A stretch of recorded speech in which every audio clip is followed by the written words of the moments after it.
Here we go. All right. Hello. Hello, everybody, and welcome to Noir Aunties. Hi, Bliss. We're so glad you're here. Hello, Bliss. Welcome. As you know, your aunties are back here behind the scenes learning new technology. So we getting there. We're a little late, but we had stuff. We back. We got the wrenches and the stuff we juggling and some electrical cord and some stuff and all the rest. But we here. We're here. We're here. I'm Auntie D, and this is Auntie Love, who is our hostess today. And we have really a great show lined up for you because today we are going to be reviewing our experiences with the Project U Summit. And our fellow auntie, Auntie Kiana, is doing her wonderful Black woman thing for her family today. So it'll be just us two aunties today. But she hosted the Project U Summit. Oh, And for those of y'all that were there, and for those of y'all who blessed yourself by getting the replays, that's available to you to be able to purchase your replays because we sat down for 3 days and we talked with ourselves, by ourselves, screamed. If you were not a Black woman who was about something, you were not allowed to come to that. And sat down with ourselves to talk about our safety and security. Our safety specialist is here live. Auntie Love herself. I'm not going to steal no thunder, but I understand that there may be a further summit coming up, which is focusing on our safety and self defense, and our facilitators right there. Um, and then we had a day about our strategy. We had people discussing True Mystique discussed AI with us and how we as Black women can take advantage of the trends. Um, Les discussed Notion about how when we work for ourselves, we can organize ourselves to be able to work more powerfully. And then I also brought up crypto so you can learn how to invest in the new digital money that, whether we like it or not, is going to be a very dominant part of how money is done in the future. Since the summit, the International Monetary Fund has begun to incorporate Bitcoin as an asset that it pays attention to. That was our strategy. And then Alicia Renice, the artist, and Marissa Price and Helen Gill Smith came and took care of us to do our self care on Sunday. Y'all, we learned how to release from Alicia Renice, the artist, and how we have a right. And I'm doing this in reverse order. I think she was the last one to go, but you know, I'm at auntie age. If I can get it all in there, I can't necessarily get it in order for you anymore, but I will get it all. How to release and how we have a right to all the expressions that we need, be it singing, or she did some beautiful music, be it singing or dancing or movement, and that none of those things should be considered not good because Black women don't get to do that. Who says? Helen Gill Smith talked about something that I've talked about on my channel a lot. What do you do with the grief of being a Black woman and realizing that all these various demographics that we're going to discuss today, and as we go through, have nothing but trying to force us back into the position of being whatever they need with no account for our humanity. Acceptance is the key was Helen Gill Smith's talk about how to get to accepting and then making the moves you need to make. Because as long as you're staying in denial and depression, you are stuck. And this is what people want you to be stuck. And of course, Marissa took us through the whole journey of trauma informed care, looking at what happens to us on our jobs, in the workplace, in our relationships, and how we begin to heal, let that go, and heal. It was a wonderful, wonderful, wonderful weekend.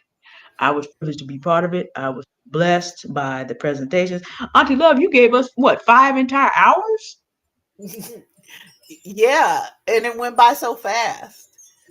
It still Yeah. it wasn't enough. Mhm. What were your impressions of the summit?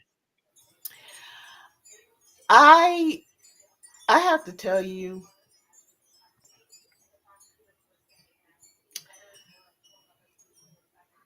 it was such a I don't even have a okay, look at me. I don't even have the word for it. I don't have the Lexus for it. It was so um it was so wonderful. It was so amazing. I learned so much, y'all. Okay. Day two, I was furiously writing on day two. Okay. I got a bone up on Notion. I got to know my crypto. I'm like, oh, wait a minute. Hold on. I had to go check in with the goddess born daughter and go, wait a minute. She's like, it's still there. Calm down now. I was like, okay. Girl, I was like, what? But like I gained so much information on GPT chat too. I mean, all three of you were just marvelous in the way I loved that we were speaking the way we normally speak as Black women amongst each other. Because with us, in our way, I don't think we see it this way right at this point, but we of interacting with each other too, right? Our body language involves almost a kind of telepathy with it. So to have the opportunity to just listen to such amazing, gifted, brilliant, creative women was just everything to me. It was everything to me. Like I was having a hard time with, okay, how do I write down every single thing they said? Although they had already, they already wrote it down. But I'm one of those type of learners. I got to do it all 5 or 6 ways, right, for me to get it. But I just wanted to sit there and just breathe them in. All of y'all. Like I just wanted to breathe you in. I didn't want to write nothing. I didn't want to do nothing. I just wanted to breathe y'all in because the energy was astounding, y'all. When I tell you, hey, QB, hey, QB is in the house. yeah. Um, it was just so amazing. And then the third day, girl, all I could do, I was like, okay, Marissa, Marissa, every time I see Marissa, okay, because all of these young women, they young enough to be some of my granddaughter, okay. But that I get to grow and learn from such amazing young women because I believe that um God is born, that 70 to 85% of us as Black women and Black girls are just, we're just, we're just all of that, right? So here comes Marissa, right? And she's telling us about really keying in on your own mental and emotional health, especially when you're dealing with different jobs and then moving into entrepreneurship, right? Being able to take all your massive skills. I'm not talking about, oh, you got a degree in this, oh, you got a degree in that. Great. But what you do every single day, every single thing you do, Black woman, could be monetized because everybody else try to monetize us. I'm telling you, Marissa's Marissa Price, you need to go check her out. You need to check out True. You need to check out you you need to be with Auntie D. You definitely need to do that. And Les Concerned. Some of you know her as Concerned. And um, like I said, Marissa Price, Helen. Oh, it was the part about accepting because I think we just don't understand. We think if we're accepting, on the grief, the cycle of grief, we think, and we've been conditioned to think this as Black women, that if we accept something, then we're accepting their bad behavior. No, what Miss Helen was teaching us is that we're accepting the reality that they're choosing bad behavior. Because once you hit acceptance, you can finally get off that wheel of pain. Guilt is a wheel of pain. Okay, denial, bargaining, anger, going back, and we keep staying stuck in those three areas, right? But we don't really move to acceptance. We keep rehearsing the other four over and over and over and over. until we move through, not not get over it, not get under it, not get around it, but move through whatever it is we're facing, whether it's a black man abandoned us, a lot of black men abandon us, whatever's happening at your job, whatever it is that, or what's happening at your home, that we face the reality of it so we can make plans and come up with solutions to solve it, right? Not to stay on that wheel of pain and never solve what's causing us the pain, never putting a stop to it. You see what I'm saying? So those two. Okay, and now let's just talk about Alicia. Alicia Renese, the artist? Girl, girl. Okay, y'all don't know her? Because you need to go get to know Alicia. Yes, you do. You really do, Alicia. Because, girl, what she did for us. Mm, all I could sit there and I could do was just literally lay back. It was so calming. And all three of those women on the left, to just calm. Yeah, like, God, I, that's all. I don't know what else to say. It was, Y'all got to get the yeah, y'all replay. need to get the And if you, replay because we can describe this to you, but understanding it. I also should mention while I'm thinking about it, Marissa has a wonderful summit for Black people to escape these toxic jobs coming up in May. And Helen Gill Smith has an event tomorrow. Dale to Hear Experience. After I have the project meeting that we have on, I'll go to that afterwards.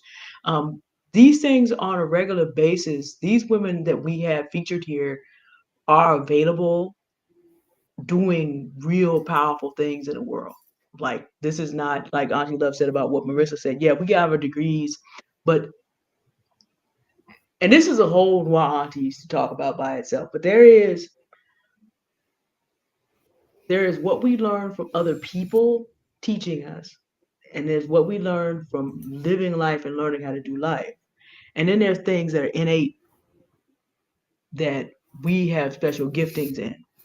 And really, as Black women, we're trained to measure ourselves against what other people tell us is important.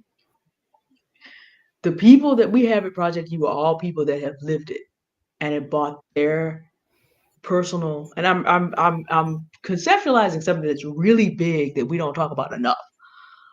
They have bought their personal lived experience and what was given them in their creation when they came to this world. They have put those two things together in addition to their learning.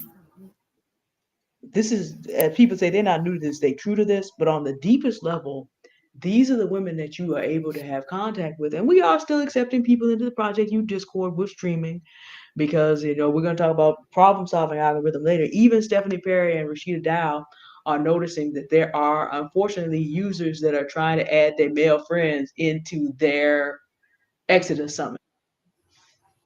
And I'm like, yeah, we do screening for the same reason. We not gonna have that, so that you can continue to have safe it's in interaction.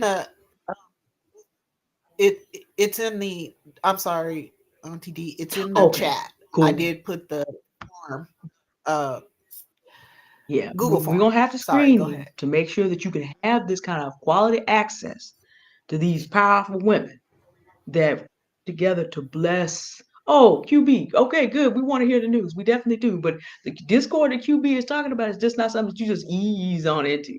But the screening link is there. If you're a Black woman who's about something, you can have access to these. You are a powerful Black woman getting access of who's serious about doing what you need to do, has access to other powerful Black women who continue to do things to allow you to expand. Um, there's a lot of great things that happen in that Discord. But what is not is, um, Auntie Love and I were talking about this. We were trying to figure out portrait. What does that even mean? While we were trying to figure this out, we're solution oriented. So we want you to be able to come to a place where Mm. we got some very emotional issues to talk about today. In addition to Project U, there's some things that have happened just in the last 2 weeks that have really been very hurtful. And let me just add about acceptance. Auntie Love made a very important distinction that Miss Helen Gill Smith also made. Accepting does not mean accepting the status that you deserve it and the person got away with it. Acceptance is look at it the way it is. We're going to need to talk about two hot button issues right now and look at it from the point of view of this is reality. So now we need to run a solution that works in reality. Come to that a little later. But we want to give everybody a chance to welcome in and to just hear about this wonderful project you that you still have access to before we turn. So somewhere that you can go to be able as a black woman to be feel all of your feelings. I mean, Auntie Love is on top of that. Her course, self-confidence course with black women will introduce you to that feelings wheel. I might be I might be confusing it with vetting 101, but I think it is in there. Um, will introduce you. You have a right to feel all your feelings, but this is where you come when you are ready to begin to get the skills you need to move through acceptance. But Project You brought all these powerful women together, and so we could be there together and learn and grow and heal. It's one of the greatest experiences and honors of my entire life. And it is available on replays for you to also have this experience. And if you get through the screener, you also can be part of what is happening going forward because we're not done. We're going to be doing other things. We're going to have other occasions. I know Auntie Love is preparing the dark sisters, the dark cousins, and all the rest of this. I'm now, saving money to get my first major dark cousin now. I've got my hiking poles are working, doing their dark cousin work. I got to go pick up some dark gift wrap items the next time I'm at the store. So I'm like, okay, I'm in San Francisco where you cannot have a dark sister officially in any kind of public place. But that's all right. I'm going to learn how to do dark gift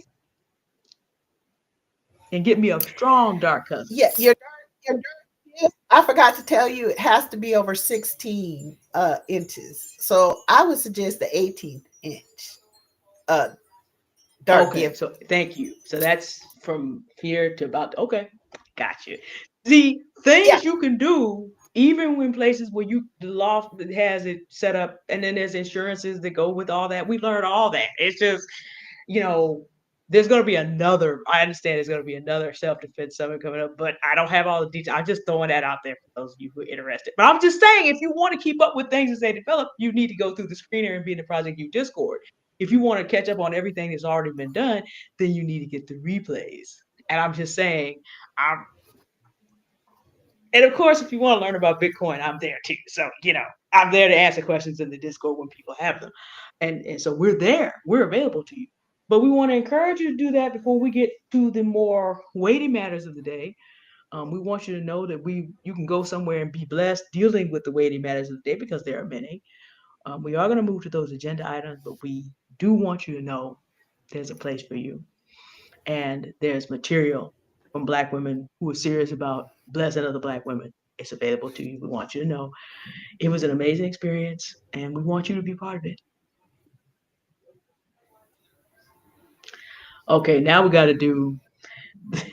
A lot of stuff has happened since we started planning Project U with Kiana Footman, Level Up Single Mom, was kind enough to allow us to be in the back room working on this with her. And as we were doing this stuff in January, February, and March, a lot of stuff was going on. And so but we have noticed some change in behavior, and I'm gonna pass the ball to Auntie Love on this. 92% of us did the level-headed best we could for the country not to be in the situation it was in, but a whole bunch of demographics just decided we will not have a black woman reign over us. We don't really care that she's biracial and has a white husband. We just don't want that. We just want it to be the same old white male patriarchal way it's always been. So we're just gonna do that instead. So then it looks like to me that Mm-hmm. 92% of us said, oh, okay, but I'm not gonna steal your quote. You just had the greatest quote ever, so I'm gonna let you take over from here, talking about the change in the 92% and how. Because you were talking about this when we were talking about Project U 18 months ago too. That what we needed to do was X, and then it finally started to happen, and you really were very excited about it. So let me just turn this over to you. Talk about what the 92% have been doing since January, because it is very exciting. We finally seem to have it's clicking, and you've been talking about it for years. Yes. I think what one of the things about the 92% of us as Black women who voted for Kamala Harris is that this is number one, not unusual for us. I want us to go back just a little bit, like 4 years prior to 2024. It was Black women who got Trump out of office in the first place. Do y'all remember that? Y'all remember all the work y'all put in? Y'all remember that? Because y'all put in tremendous work to do that. Then turn around, here we come. And again, we actually, here's what I know about us as Black women. We're actually voting for the the we're voting for the most vulnerable. We're voting for children. We're talking about globally. That's how Black women get down, okay? For the most part. At least 70 to 85% of us are goddess born. So that's basically how we get down. Okay? Not all of us, some of us, most of us. So, one of the things that I think we have finally accepted as a whole as Black women is, and I'll put it this way, like I was telling Miss D, we're now telling people the truth of the matter. All of y'all out there who either didn't vote, uh, told people don't vote for Kamala Harris, or you voted for Agent Orange, or you voted for Pink Puffy over there. I don't know what that girl named Jill, Jack and Jill, or whoever the hell. Okay, Black women have finally accepted that and told and are telling everyone else, every other demographic, that you can't talk your way out of shit you behaved your way into. So you're gonna need to get your tail out there and fix what you broke. Cause all we do is comfort you in your mediocrity on your best day. Cause you mediocre on your best day. Now and you don't have a lot of best days, all the rest of you demographics. Most of your days are just barely hitting the mark. Okay. So if your best day is mediocre, while our worst day as Black women and Black girls is excellent, see the divide? So once now that we have gotten that, um in this last two generations, because see the two, three generations ago, they knew very well.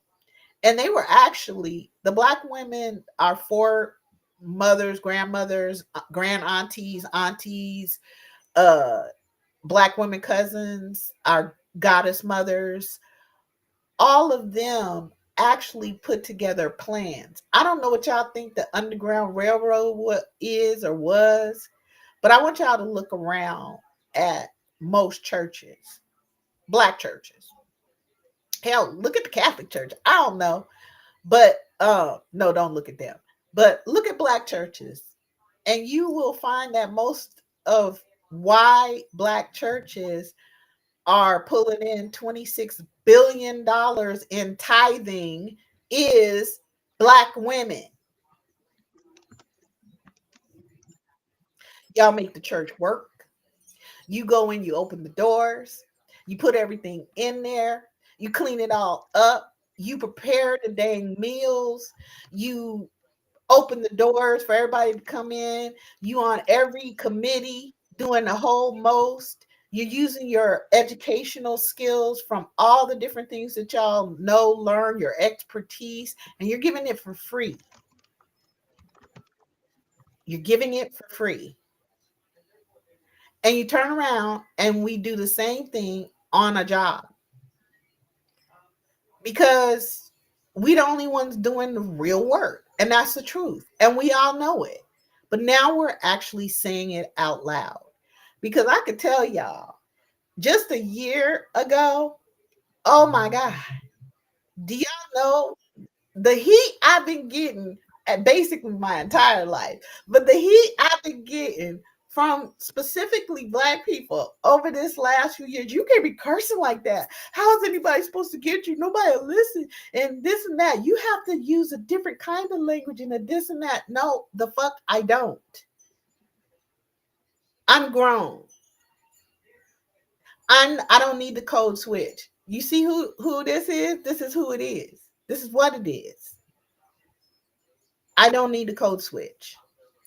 I told y'all years ago about equality and power. Oh, but we need to ask, we keep asking them to let us be equal. That's all we're asking for. Why are you asking for something you already possess? And why would you want to be equal to these freaks? They're not my equal. What? No. No, thank you. Um, or, well, we want to be able to have a seat at the table and this and that. No, I don't. I don't want to. Girl, when they said segregation was back, I was like, yeah, woo! What do you do? You mean, girl, Trump? You better get this shit right. I'm sick of you. How do you get? How is it you can't get wrong right? You pissing me off, Orange. You're pissing me off. You better get this one right. Cause girl, I've been trying to segregate all this time. Oh, love, you married to a white man. What's your point? He bends the knee. If you ain't bending the knee, then you need to be segregated. You need to be over here. Okay, what are you doing? Hello. So that we're accepting that these people literally hate us. I got news for you. 406 years worth of news. They've always hated us.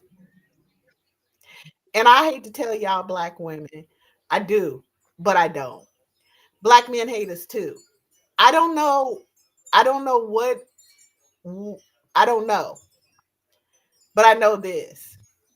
Their behavior shows us that they hate us. What they do to us is what you do to people when you're at war against them, at least in a patriarchy. In a patriarchy, they follow Greco-Roman bullshit, okay, to this day. And a part of how they do war is to rape. That's a part of it. Children, women, men. That's been a part of Greece. That was a part of Rome. And it's a part of today. That's how they do war. They invade wherever you are on your home territory where you're trying to defend your home, plus your people, plus your family, plus the land, and they destroy everything in their wake. Go back. They do all the time. All the time. Do you know how? And that's just white people. Okay. Legion. Do you know how many times Black men have sold us? Oh, I'll just tell you the who in just the past, 4,500 years.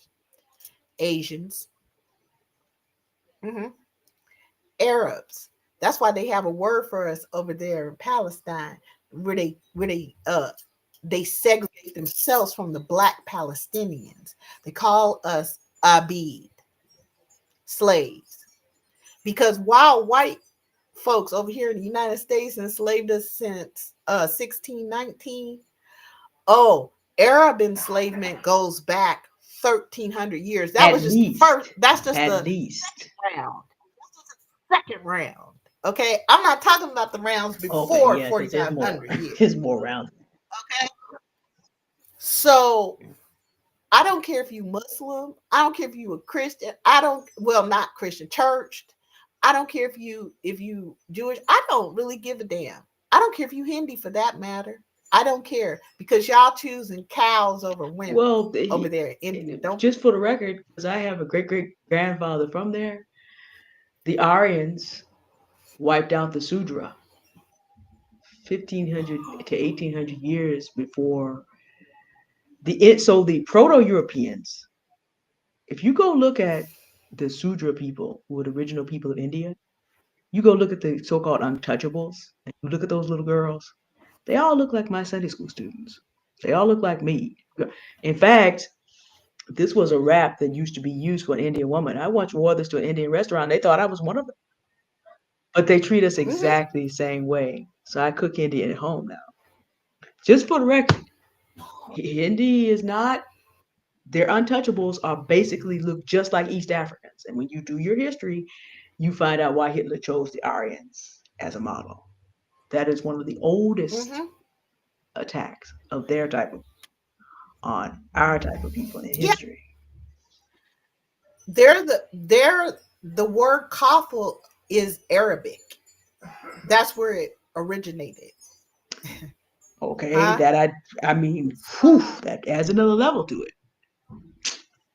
So I'm just telling y'all, black men been selling us as black women, black girls, and black children this whole time. All right.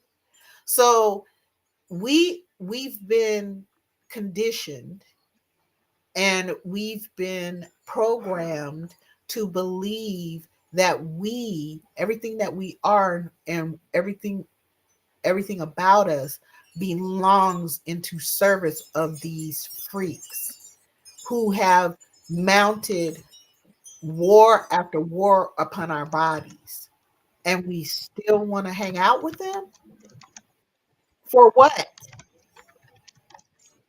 Why are we giving these people proximity to us, especially when we're not prepared to defend ourselves? We're not.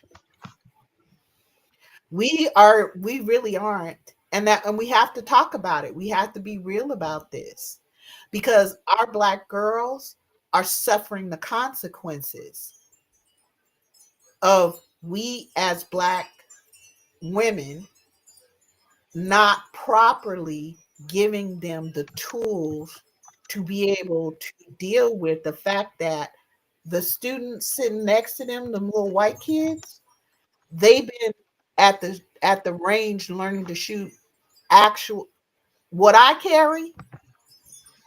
Some of these kids, I've shown you guys pictures in the Project U Discord. Some of these kids, one little girl, I don't know if you remember her, Auntie D. One little girl, she had a little pink Yep, AK. She was like yep, 7 when that was yeah. years. It And was it was like almost as long three as she years ago was when. tall. That was what struck me. I'm just like, you're already getting comfortable handling a weapon Yeah. that Hmm. could basically throw you across the room.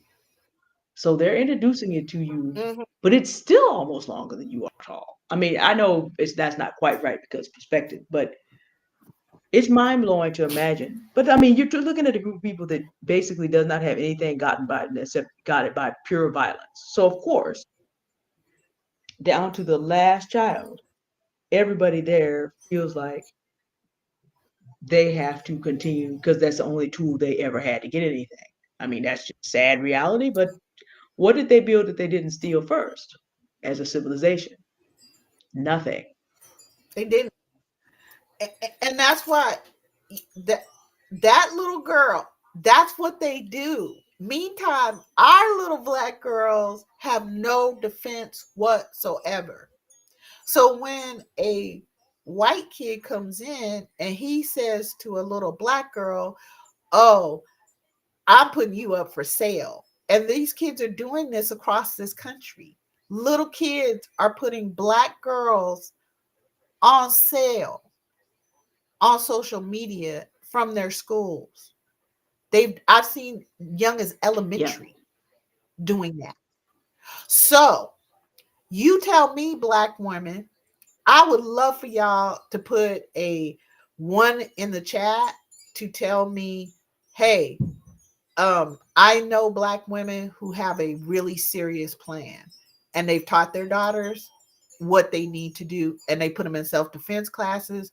Or two, we just send them to school and we just deal with whatever comes up. So which one have you seen the most of, black women? All of you in the chat, which one? Just throw, if one you've seen, we as black women generally get together and come up with a way to inform our little girls and our young black women on self-defense, um, on how to protect themselves emotionally and mentally, because we are highly evolved as goddess form. We have highly evolved limbic systems. Okay.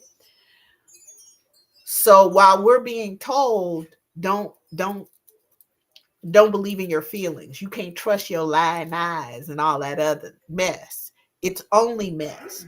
Because if we followed our instinct, if we were able to trust in ourselves, then we would look at whatever it is for whatever it is and then deal accordingly.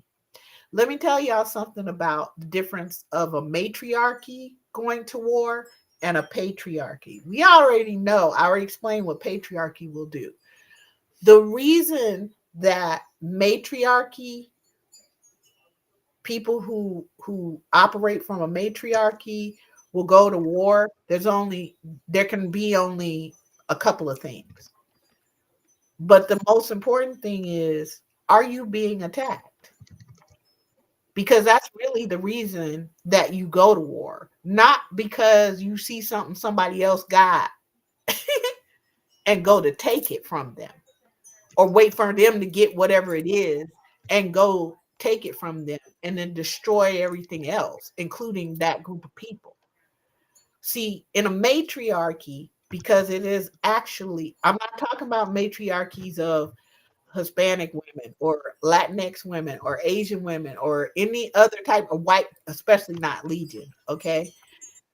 I'm talking about black women. Matriarchies are from the continent. Okay. Let's not get it twisted. The rest of these people, they weren't born free like you, black women. Okay. They didn't come first. Their DNA isn't interspatial like yours. Their DNA isn't found in every living being like yours. It just isn't. Okay. Okay. So, in a matriarchy, we have an edict. The reason you see more and more women who are goddess born warrior healers like myself, black women, right, is because all of the attacks that are happening to any child, we don't care who their parent is, we don't care what demographic their dumbass parent is, all the things that are happening to black and indigenous women, girls, and femmes, all the things that are happening to our LGBTQ children and young people. We are supposed to fight against that.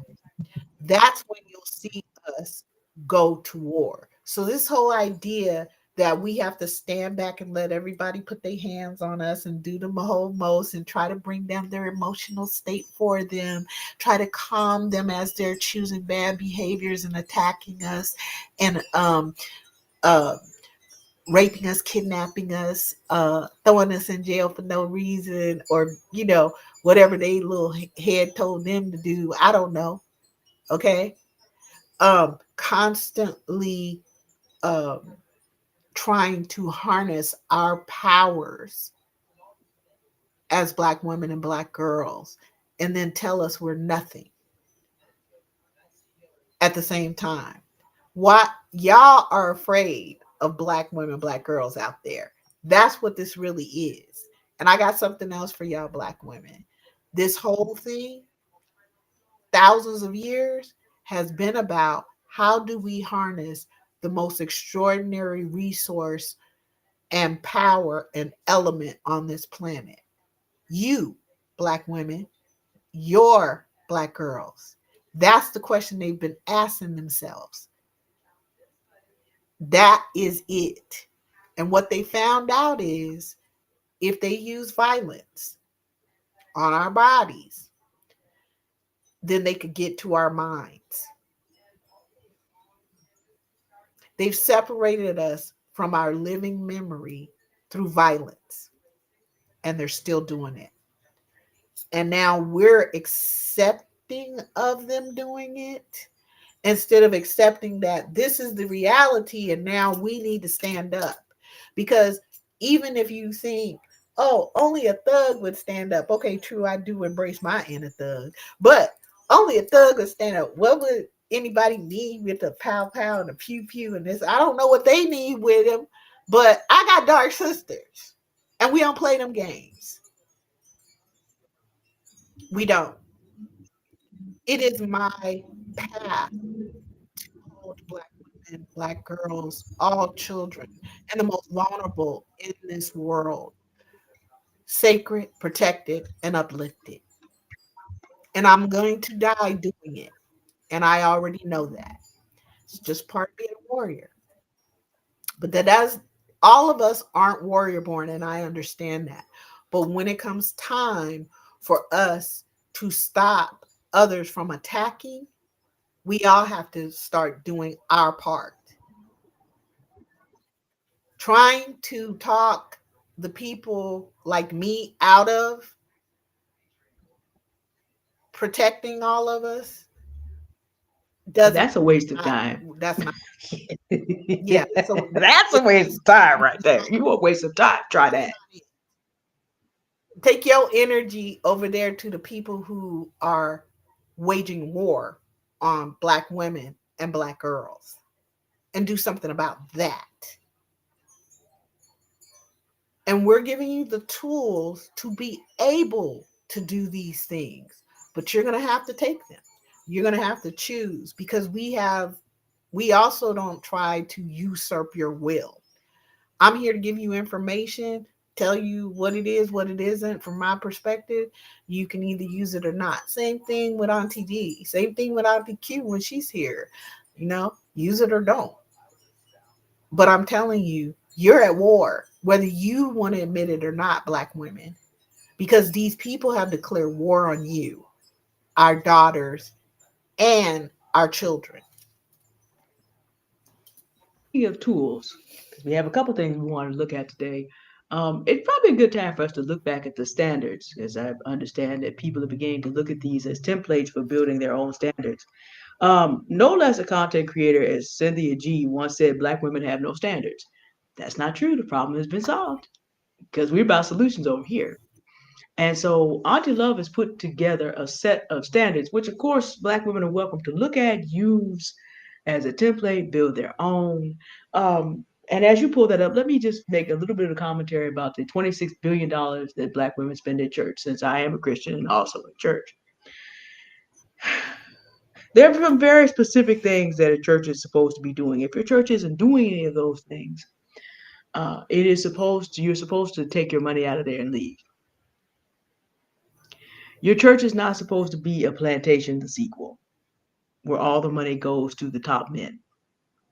Your church is not supposed to be a place where women and children are not secured, nor are they victims of the clergy. I mean, we're not talking about it today, but we have a whole PASA, rhymes with massa. Let me give credit where credit's due. That came from Black Woman Matter Whip Ass. That was her channel where she coined that phrase. Where he was up here holding the doors till he got a $40,000 offering. The only thing that needed to happen to him was for him to be arrested for false imprisonment and for Black women to sue that man, take that building from him, and then move on and use that building properly for the needs of the community. That's the only thing that actually needs to happen. Your church is not supposed to be a plantation. It's just like I just, for those of you who are in church, I just have an assignment for you. One chapter of scripture. I did a Bible study about this. The second chapter in Acts. If your church is not operating anything like that, then you need to take your portion of $26 billion out. Because most of our churches, and if we put the Catholic Church back in there, you find out why. Um, The Catholic Church is the Emperor Constantine's co opting of something he did not fully understand, nor did he care about, so that now the Roman Empire could operate under the guise of Christianity. He's trying to use Christianity to prop up his failing empire. That should look familiar to you. That's essentially what the United States in Project 2025 is attempting to do right now. It doesn't work. The empire, Roman Empire, only lasted 97 years. But I just say that to you in that you do not need to be part of imperial Christendom because that's all that is. And it doesn't matter whether there's a black man running it. It does the same things that the Greco-Roman Empire did. If you look at your church scandal cases, you hear the same behavior over and over again. So, okay, we've got the standards up here now. But I just wanted to just mention that because about 85% of black women are churched. But what happens in church generally is more Constantine than Christ. And when you see that, the Bible actually says, come out from among them and be separate. That's what you're supposed to do. You don't compromise with the Greco-Roman Empire in church robes. You take your money up out of there and do something else. And QB, you got a point because people hate what they need. That's a whole Noir Aunties by itself. But let me just put that out there for context because it's a very different operation. And I noticed Auntie Love also made the distinction between how church operates and how Christ operates. Christ always protected the women and the children. Read the book of John. If you ain't got enough in Acts 2, I did a Bible study on that as well. Jesus Christ told men to sit down and shut up. Told them if you ain't involved in the same sin, I'm gonna need you to leave. That's not if your church doesn't operate like that. That's a Greco-Roman plantation hangover. That's not a church in any true sense of the word. So since we spend $26 billion there a year, that number may be up or down depending on if they've redone it since the pandemic, but it's a sizable amount of money. And since most of us as Black women are still in church, most of us are not in, let me see if I get this right today, in relationship with the ancient Black goddesses. Auntie Love and I come from two different backgrounds, and I've even had to learn how to talk about that outside a Greco-Roman context. Most of us are not. Most of us are in church, but a lot of churches are plantations. So when we look at these standards, think about them in terms of everything that you do, including your life on church plantations. It's important that you make this distinction because most religions are operating in the United States, at least, probably in most of the world, on the same mindset of women are chattel, children are chattel. So you need to have standards even when you go to your church life. And again, read if you're gonna be in church, just at least read Acts chapter 2 and see how well your church measures up, or if it measures up at all. And if it doesn't, get out. For real.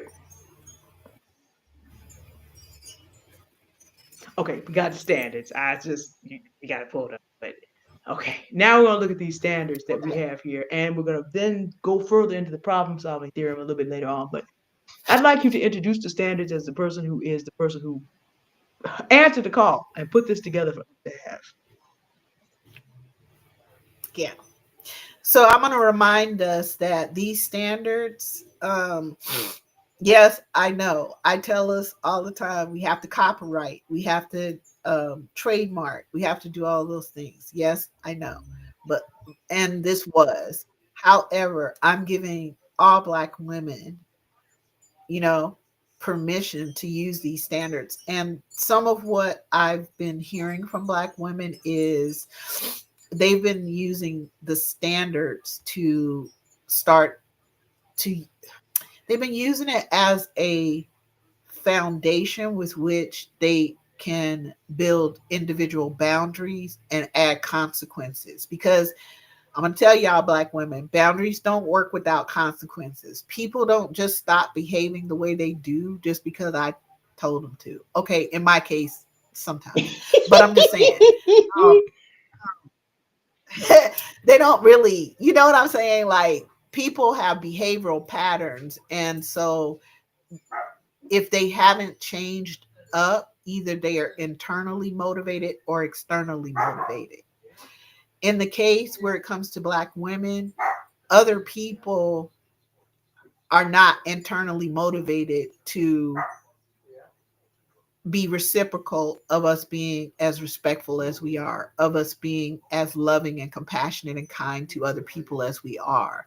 They are not reciprocal to the fact that we have served, we built this country, we've done everything to fight for everyone's freedom. They're not.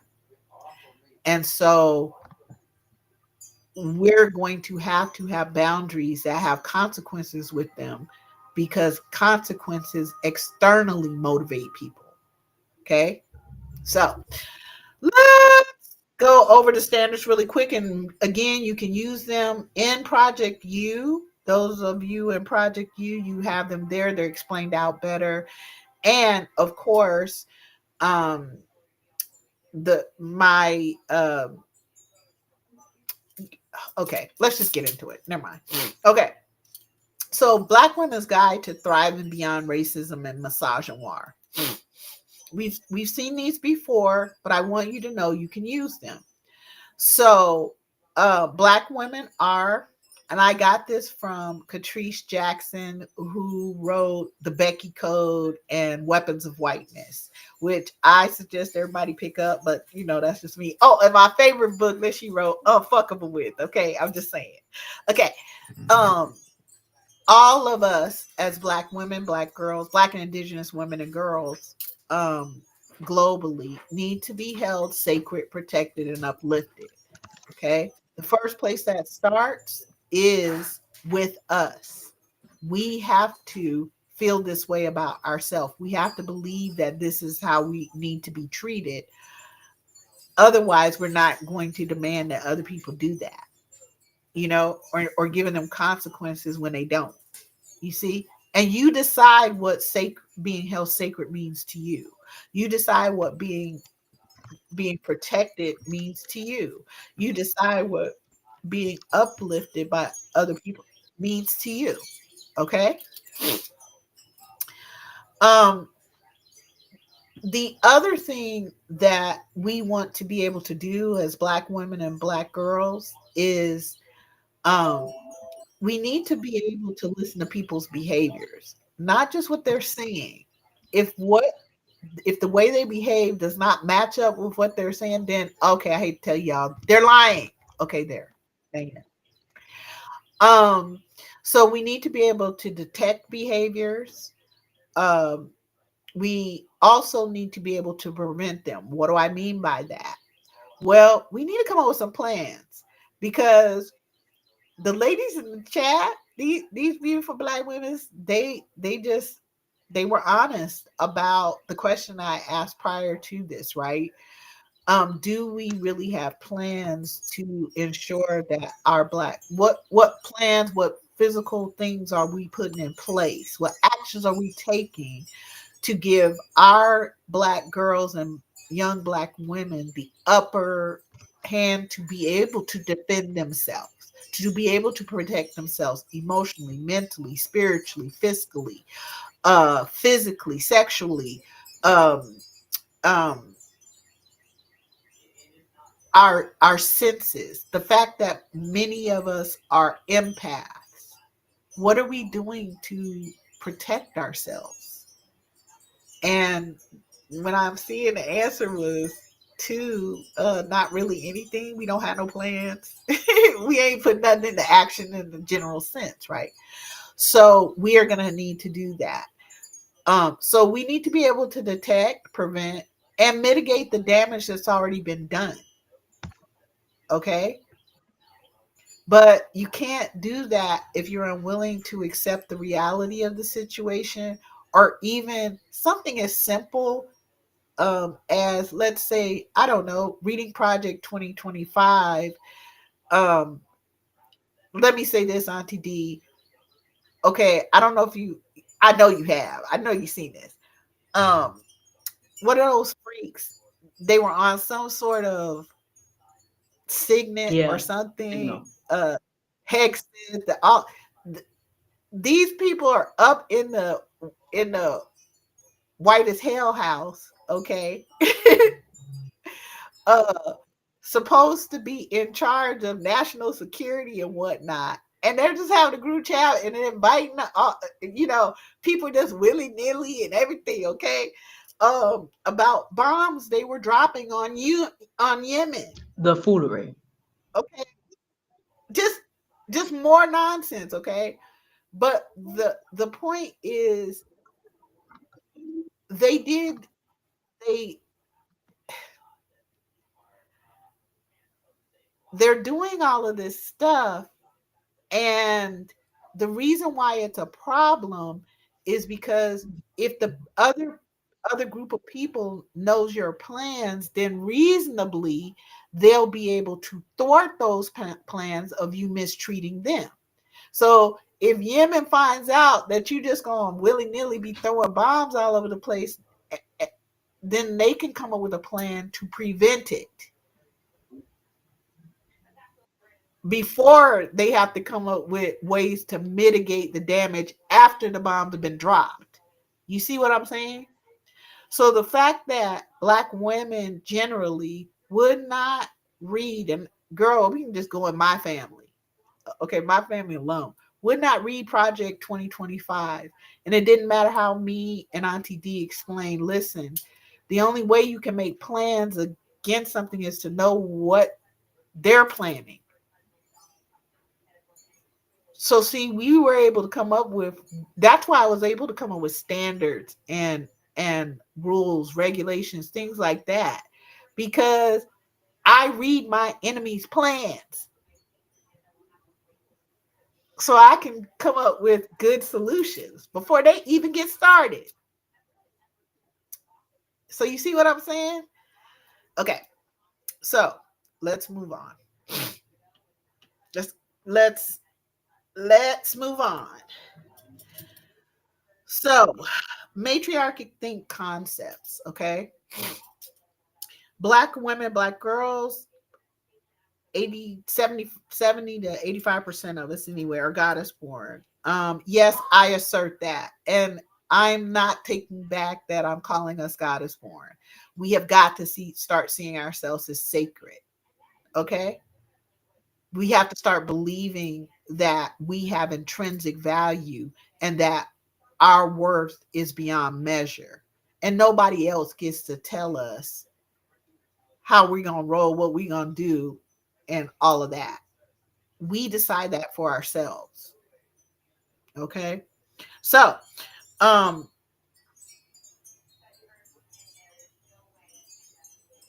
we owe no one our attention, likability, care, or kindness.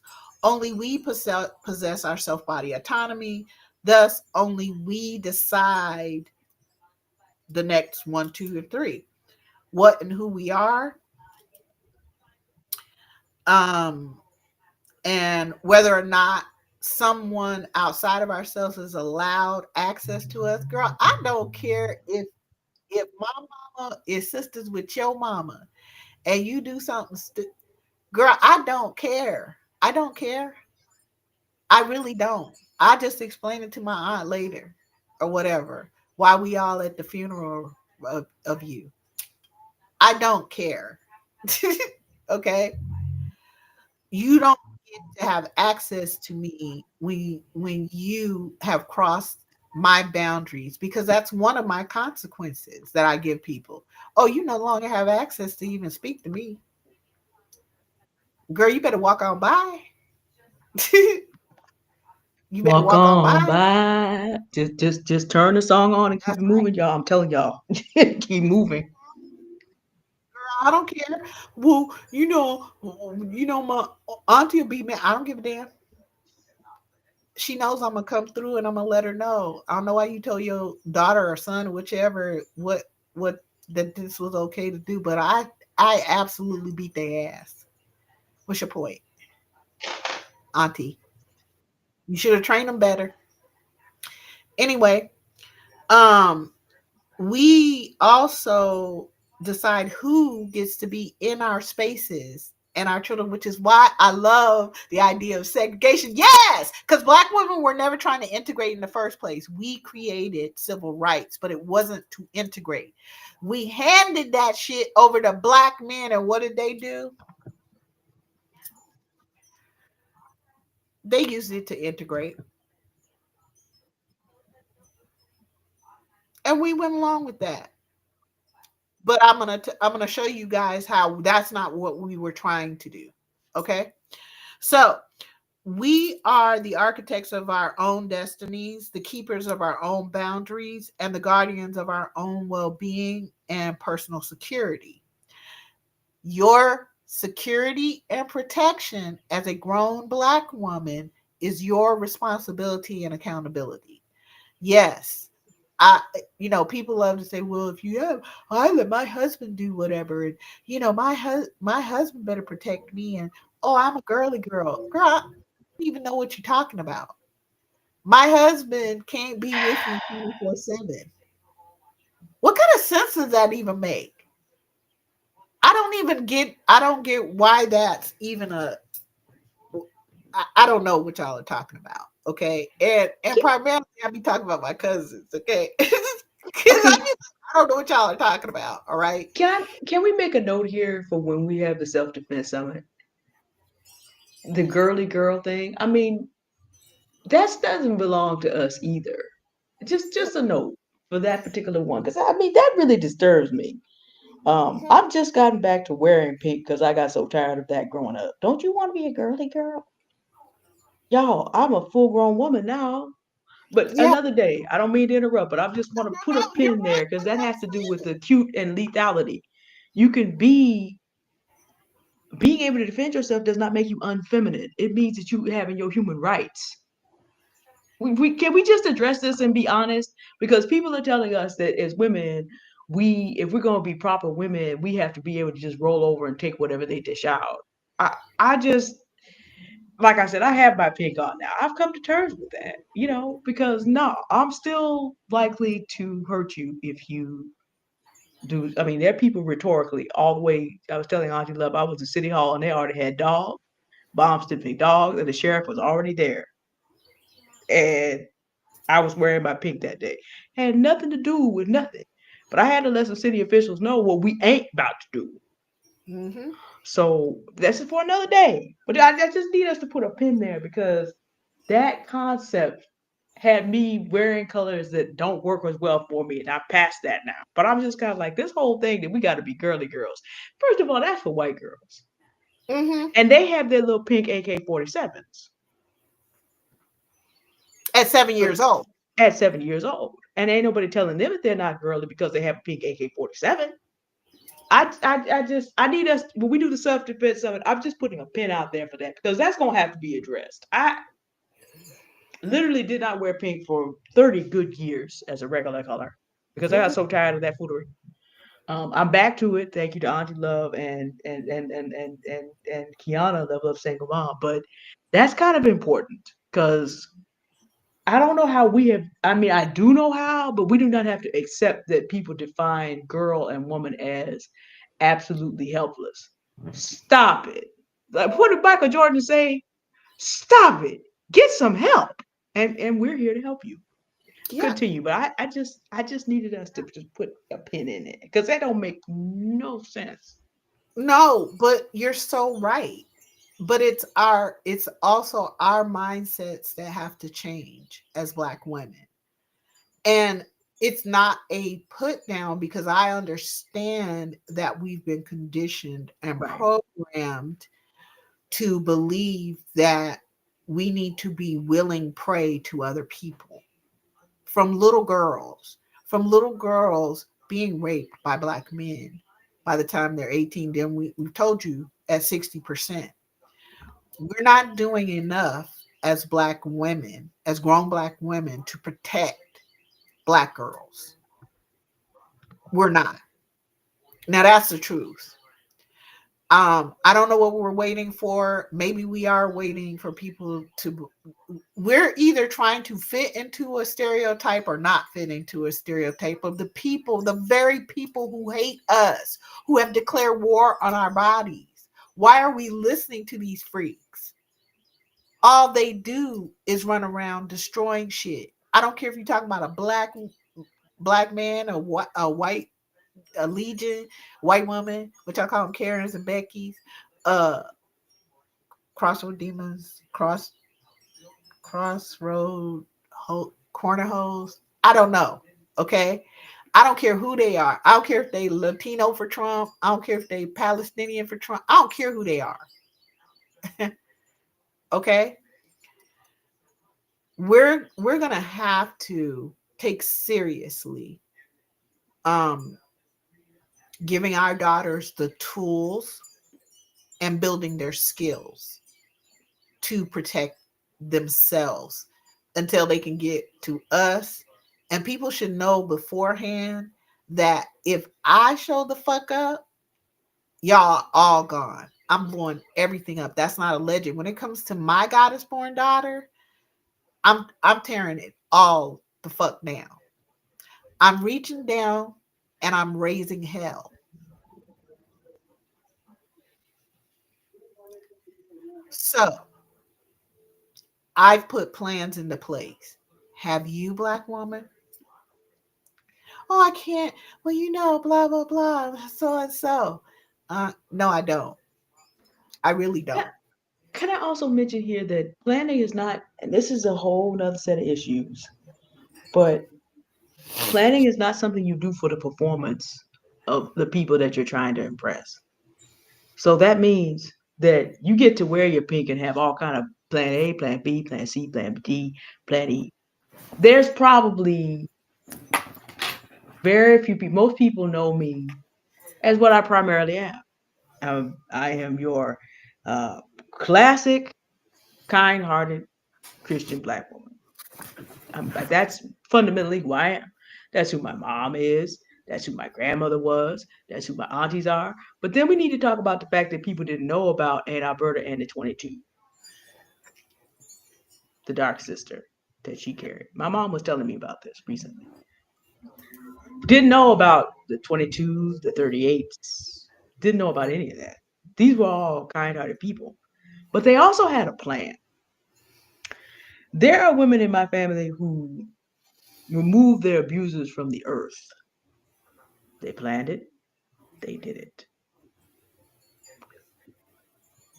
You don't have to change QB. That's it. No one even needs to know unless they identify themselves as a threat.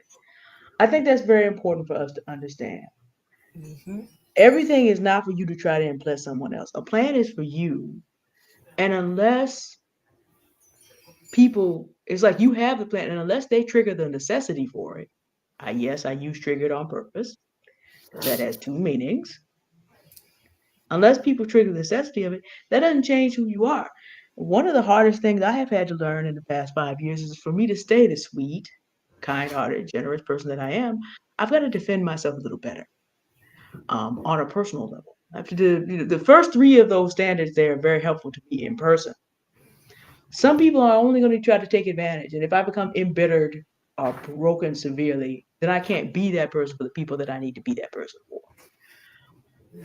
Your plan is not something that you have to broadcast. In fact, unlike certain officials who put everything out there, you know that everybody in China and Russia and Iran and everybody else just got a Signal account yesterday because that's all they need to do to know all the US business. I'm just saying, you don't have to be, you don't have, I know it's not April Fool's Day, but you don't have to follow the pre April Fool. Your plan is for you. You can still wear your cute clothes. You can still go do all things you want to do. You don't have to change your opinion in the minds of other people yet. But the plan is in here. Ain't nobody supposed to know that unless you've invited them to have your back. That Hmm. doesn't make your life more difficult compared to everybody else.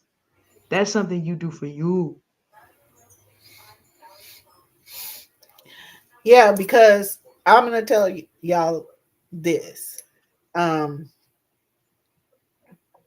the things that we need to move in silence about are things like what we're doing in MTC. It takes a bit more to come over to MTC. It's populating very slowly, right? But we understand we have to have the right black women and eventually black girls and femmes in our in our area, that we're building actual infrastructure, that something like these standards that other black women can use and individualize worldwide. That's really what we're going for. So we have to build our own healthcare. Um, we have to build our own healthcare system as black women and black girls, because we are now going to, we are currently going to the people who hate us. And that's why we have the highest numbers of death in medical facilities. Okay. Not just L&D. All right. Um, we know that in neonatal ICU, just recently, a white hooker, Legion, just broke the legs of 7 different children. They just let her bail out recently. And a couple of those children died from those injuries. White women have been killing our children and us for 406 years, you guys. And yet somehow they're completely blameless. Like literally, this woman broke the legs of neonates, black little neonates specifically, because they get to do it because they've been getting away with it for forever. They wrote a law around it in the 1600s. That law of casual killing, that casual killing law in the slave code, that came from a white woman. Um, Go read They Were Her Property. A white bitch that she didn't like that the baby was crying. The her enslaved the enslaved um, mother had her child there too, and that baby was crying because she also had to breastfeed this white woman's child. And at that time, you couldn't have your child on the same breast. That they couldn't. Your own child couldn't eat from the same breast that the white baby had been on. And the white baby took precedence, so they would even make it so that that baby either was out with other mothers or it, whatever. But this white woman took this baby and put it underneath the legs of her rocking chair and rocked on this baby for 2 hours while this black mother screamed and begged and pleaded for her to stop.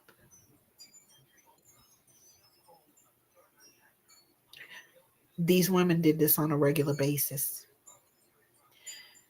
The reason why black women were pregnant at the same time as a white woman was because that white woman made sure of it.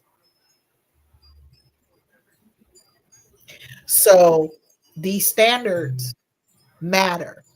And the reason that they matter is no other type of people should be writing standards, policies, procedures, laws, any fucking thing where we're concerned as black women and black girls. There is no law that y'all should be writing about us. There is no policy you should be writing about us. But yet we're on page 4 of Project 2025 as the first group they need to harness, get rid of, whatever. Single black mothers, they claim, are the reason for the fall of the American family.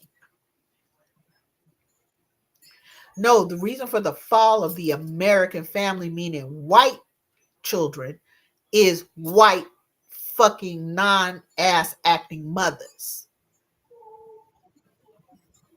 So go make some laws about those bitches.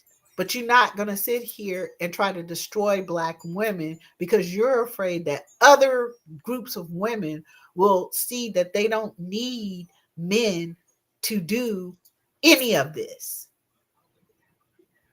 They don't need to put up with being abused. They don't need to put up with being beat up. They don't need to put up with being terrorized. They don't need to put up with doing all this work for nothing. And he's sitting on his ass. All these other groups of women, if they if they model themselves after matriarchs, in other words, black women and black girls, eh, where would men be? So anyway, we're the architects of our own destiny. Okay. And we're gonna have to take that part seriously. All right. So I'm not gonna read every single thing here, but I want y'all to know, right, that these are here. You can use these. The way they're set up is so that you can individualize them to fit whatever your particular situation, the people you're dealing with, whoever they are, okay? And how you need to be dealt with from your own perspective, not based on other people imprinting on you or telling you what they want from you or what they desire from you, okay? So you'll see that I have standard foundation one, two. Oh, it goes up. I've added to it. I figured too, if that orange motherfucking agent can write executive orders, well, me too. So I'm writing executive orders and everything because I ain't following none of his. So I figure I'll write my own. And I suggest you do the same thing, black women. Why don't you have your own policies and procedures at your house? You do. You do. You just keep them in house. I'm telling you to take them out and let everybody around you know. So from here on out, you see my street. I was good at this. Y'all see my street? This is a gated community, my friends. Girl, there ain't no gates here. Stop doing that. The hell there ain't. You don't see those gates? Well, you gonna see if you come across those gates, I bet you'll know they're there. I bet they would. Oh, babies, unawares. Uh-huh. I don't care if you see them as a tsunami. I don't care if you see them as a fiery gate. I don't give a damn what you see them as. But you better not cross it. This is a gated community. Don't come over here. Don't come here. Don't come down my street. There's 1,000 other streets go around. Don't come. This is where my children are. And they're gonna have peace. It's gonna be peace in this realm. Because you ain't gonna be there. So you can do this, black women. You can come up with your own standards. You can make policies out of these for yourself and your children. You can go take this stuff. Girl, I'm serious. I used to do handouts for these teachers. I'm like, oh, they didn't tell you. I used to slip that shit across the desk. I don't know what you're talking about with this handbook. I got two of them because I brought this one to set it on fire in front of you. So there you go. um but here's your new rules. Mine.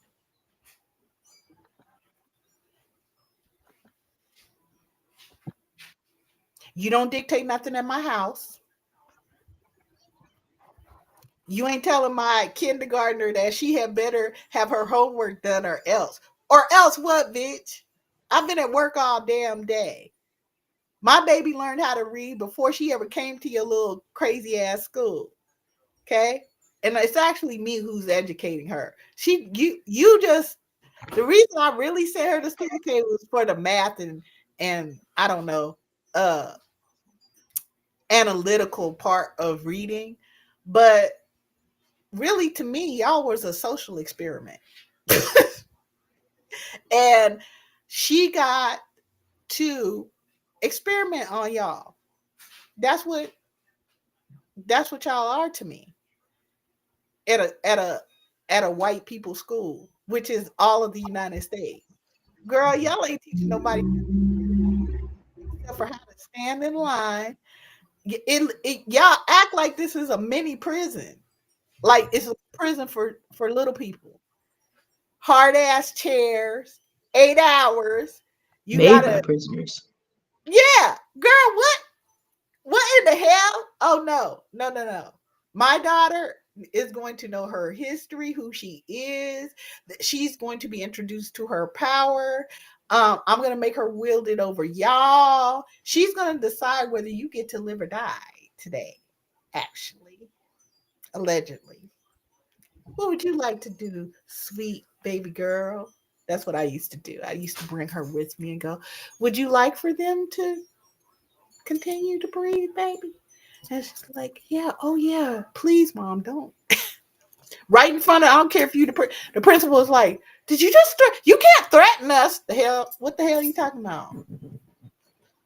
Where you see a threat? I asked my baby a question. She compassionate.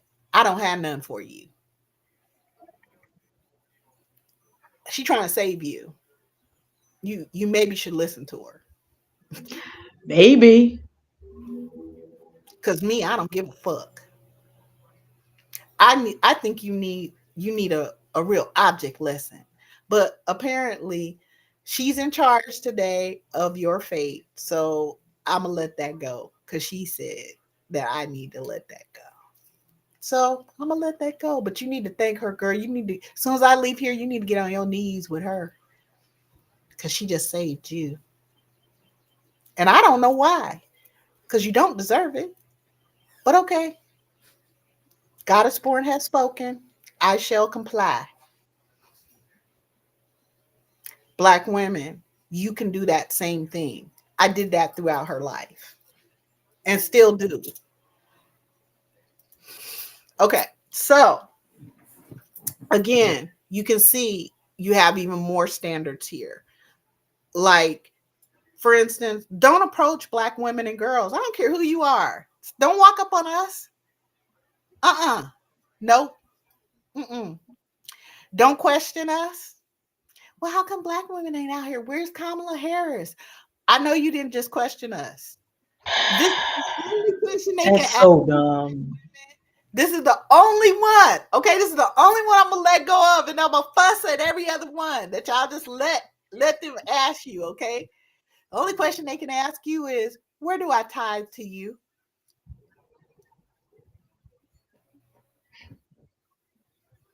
Where do I send the money? And you, that's not for you to do anything in return, girl. They 406 years in arrears. All of these white folks out here talking about, oh, damn, white black women said they're not going to help us in such and so. What do you want us to do? Just tell us what to do. Tithe. Were you going to come? Did you just ask me a question? I don't answer questions. Tithe. Oh, and bend the knee while you do it. I personally like it that way. Now, what y'all personally, if y'all don't need them to bend the knee, I guess, but they But need to. the tithe part, that'll Mm-hmm. be all right. About Yeah. 460 years with interest. Mm-hmm.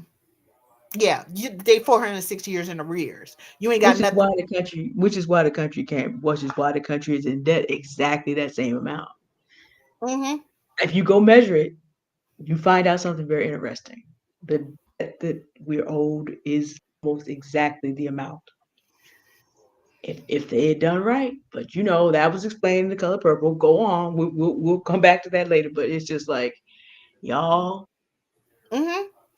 That's the only question we ought to allow them to ask us. Where have y'all been? How come you're not doing this? Why don't you do that?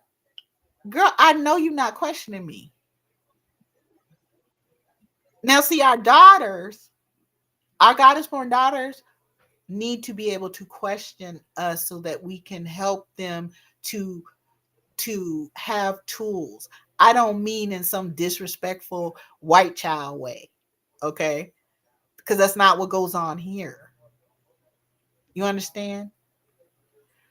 So please, at least remember that part, okay? First of all, you're gonna write your own standards. You can take my standards, you can use them. You could throw away what you don't like, you can add to it. But generally, standards, what happens with standards is there are foundations so that people can write policies from them or procedures from them, how to's, maybe add to them. Okay. But we have to start writing our own standards for what we are going to deal with, not deal with, who's going to get access, who's not. You going to pay us for every single thing that we ever even think about doing. Okay. And oh, tithing is a whole separate issue. And if they start questioning, well, I don't get why I need to send you money because I don't believe. Okay, first of all, are you talking? Why does hold on? Wait a minute. Why does it still have a tongue? I don't. I don't. What? I'm not sure why this one still has a tongue. But um, no. If you want some prayers answered, because y'all are always giving us black women your prayer requests and expecting black women and black girls to answer your prayers. Fix me. Show me. Show me how to stop hating on you and coveting you while I'm still hating on you and coveting you. Oh, I know I have work to clean up my little act and stuff. Well, in the meantime, while you doing some not work at all, you're hurting us. You are killing us. You are constantly attacking us. I'm not interested in y'all. Telling you right now. But when black women over there at matriarch think core say some shit to me, like they send me a missive that gets all the way down to me under there underneath the 13th ring of hell, I'm gonna follow. I'm gonna do what I do. When they call me up, they like, hey, okay, we tried everything. We asked them, we begged them, we talked to them. We were stern. We gave them boundaries. We gave them some consequences. Girl, they didn't cross the whole all of that. Talks and failed. Okay, no problem. I got you. Sure We, enough, it's gonna be it's handled up. It's handled on a deeper level. yeah. Whew. We gonna go nuclear over here. We all know. We all know. They all know in MTC. Okay, we calling in the whole. We got the nuclear code. Her name is Love. We call it her. Whole situation, you don't want to be part of. Just don't do it. I'm telling you, just bend the I'm knee telling and tie it like she said. you. I'm just saying for your own protection. I'm just saying. Yeah. I'm just saying. Don't If, get us to where we have to if call the Auntie Love. leadership, if Don't do the it. patriarchic think core leadership says I need to move on something, girl, I'm gonna move on that. They the only ones that can tell me shit. Okay. I'm moving on that. When black women came into Project U and they told me at that first day, you need to do a boot camp, love. We need you to come up with a boot camp for dark sisters, dark cousins, dark gifts. I don't care what kind of dark it is. You better come up with a boot camp. Girl, I've been working on the boot camp. I don't know. I just know black women gave me a directive and I'm doing it. I'm gonna do it because that's what black women said because they're the leaders around here as far as I'm concerned. I don't take any leaders. I don't There's no other leaders to me. So We will y'all touch on that later, since a certain boot camp it so-called is. leader scammer has embarrassed himself even further. We will get to that, but yeah, no, these Yeah, leadership is what leadership does. that's right. So look at standard foundation number 4, you guys. I want to make sure I'm leaving them up here so when you go back, if you I want to make sure everybody is sharing this and liking it, and what's the other one? Subscribing and all the good stuff. But I Like, want share, and subscribe. yes, I want to make sure you guys pass this video around, and that you're like, girl, she got some shorter ones over there, and where you could just look at just the standards and stuff. And girl, we gonna do us a little club where we're gonna write our own stuff, and this is gonna be about our little community over here, wherever you are, and this is what we're gonna do. And none of these people get to do any of the above with us. So if you looked at standard 4, for example, do no one else, y'all, all of y'all out there, all y'all different demographics out there, do not attempt to harm, hurt, humiliate, or harass or harness our goddess born, period. No. Mm-mm. Mm-mm. Nope. Do you know if somebody reaches out to touch you, or ask you to do something uncomfortable, like touch your hair or whatever, that's assault and battery. That Go look up the legal definitions. So now, why does someone get to assault and batter you, even if they ask you, oh, so if a rapist comes and asks, can he grape you? No, absolutely not. But my famous answer is, oh, you want to touch my head? Sure. As long as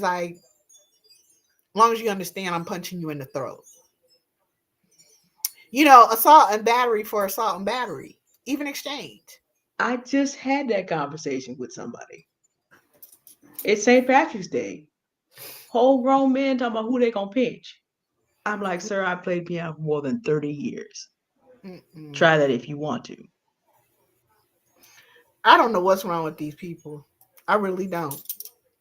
I I really don't. I don't. So I hope we're starting to get, a little bit more of it. And please, y'all, share it. Please, y'all, build some clubs around these standards and go, you know what, we're gonna flesh these out. Ooh, we gonna make sure can't nobody talk to us, can't nobody look at us. Girl, don't say nothing. Don't even look, don't whatever you thinking and feeling, that's your business, but you better not act on that crazy shit. That's all I can tell you. I'm not in charge of grown people's feelings and thoughts. Those are yours. Those are under your power. Like, my feelings and my thoughts are under my power. No one else gets to tell me, oh, I didn't make you feel that way, girl. You don't have the power to make me feel one way or another. I just feel whatever the fuck it is I do. But I want to let you know also, Black women, that because you are you have the most highly evolved limbic system, um and that's where your emotional center, your feeling center is. It is the most powerful part of the brain. It can shut down everything else. It can make your heart race. It can make you breathe heavy. It can make you hold your breath. Girl, it sends out signals to your hormones, stress ones, not stress ones. It can shut down your thinking, logical brain. It is the most powerful part of the brain, and you have the most highly evolved. And here's how I know, because we know for a fact, based on even their science, that um, narcissists, psychopaths, and sociopaths have either an undeveloped or calcified or whatever pituitary and limbic system. They're not able to be empaths like you. They don't feel the feelings of other people. See, empathy is a learned behavior to at least mimic like you give a damn. Okay. But being an empath is something you're born with. And that's most of us who are empaths, Black women. So we really need to look at what an empath truly is. And then we need to have the survival skills. And there are plenty of books. I'm going to give you one. Melanated Empath. In fact, she's written two. Okay. One is Melanated Empath, the first one, and the other one is Melanated Empath um, Evolved. She even did a self how to deal with narcissist as a black woman. So all three of those books. Okay. It's a solution. Okay, black women, read those books and you will find solutions in there to be able to ground yourself, to be able to give your daughters and our black girls information to be able to ground themselves and to protect themselves emotionally, spiritually. You understand? Okay. So that's another solution that we gave you today. So you see the standards. Um,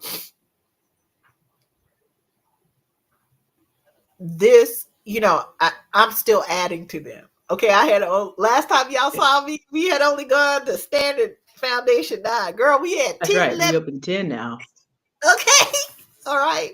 So I just want y'all to know, build y'all's policies. See, because that's what they did with Project 2025. They've had years of being to themselves, nobody else in their space, secretly taking from the slave codes all the way forward to now, okay?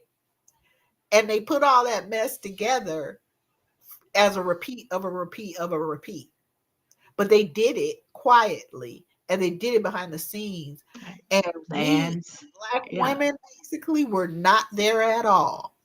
Mm. Now, so why is it okay for them to have their own special spaces when they're actually plotting other people's destruction? Because that's all Project 2025 is.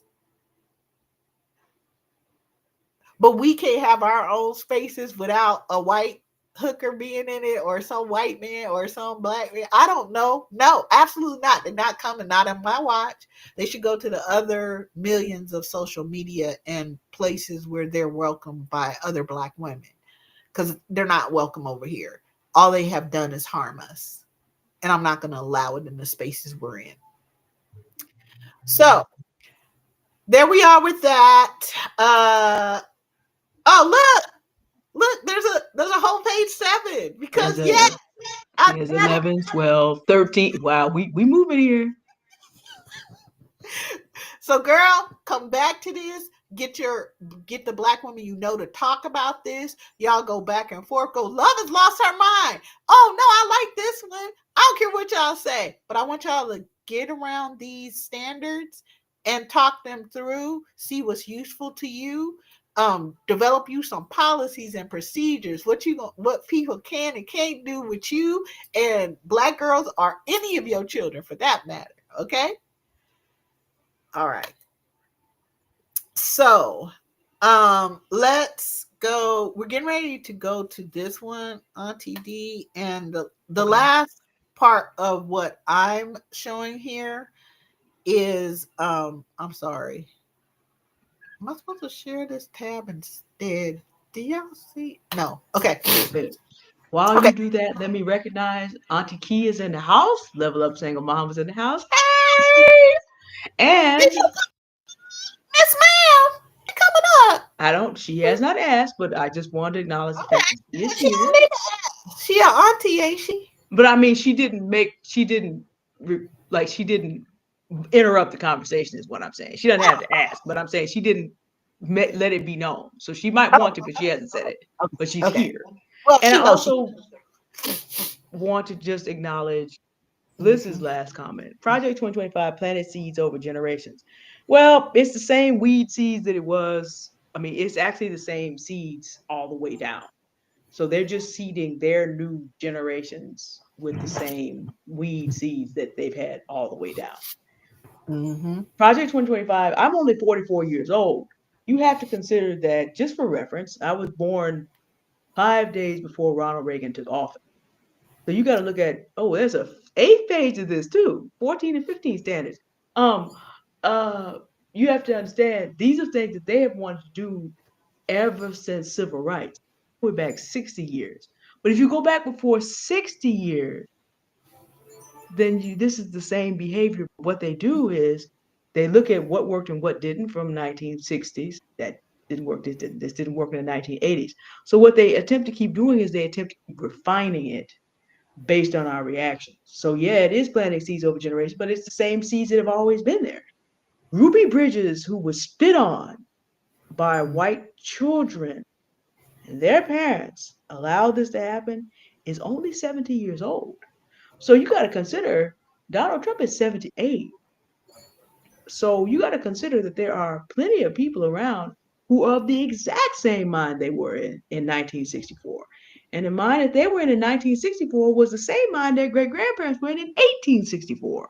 It's just that when we decide to get together and beat them back, we can still do that. The Confederacy, gone. Nazi Germany, gone. Apartheid South Africa, gone.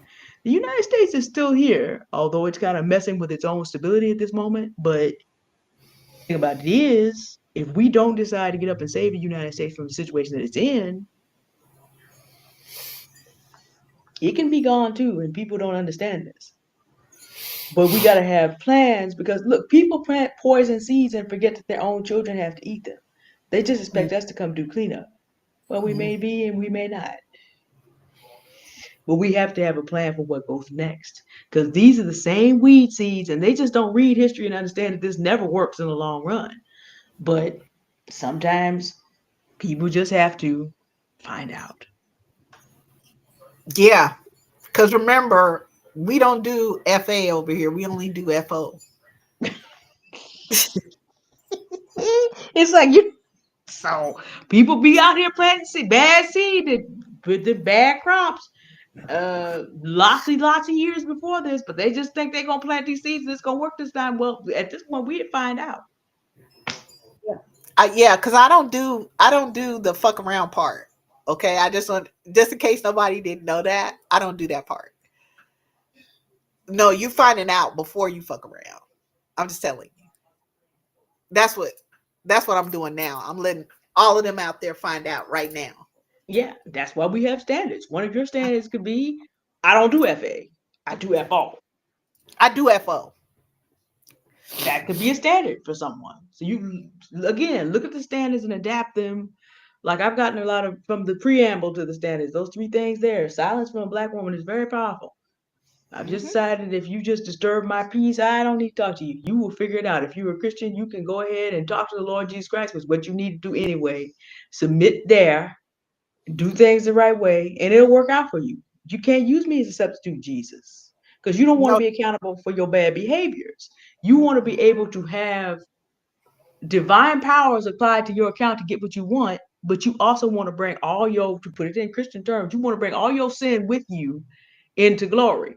That's not how any of this works. And in a Christian context, it is especially bad to try to act like that. So no, you're gonna need to go get with who you say you worship. And if your life is not getting the results that you feel like you need to get, you need to figure out what you're doing wrong relative to Christ who protected women and children.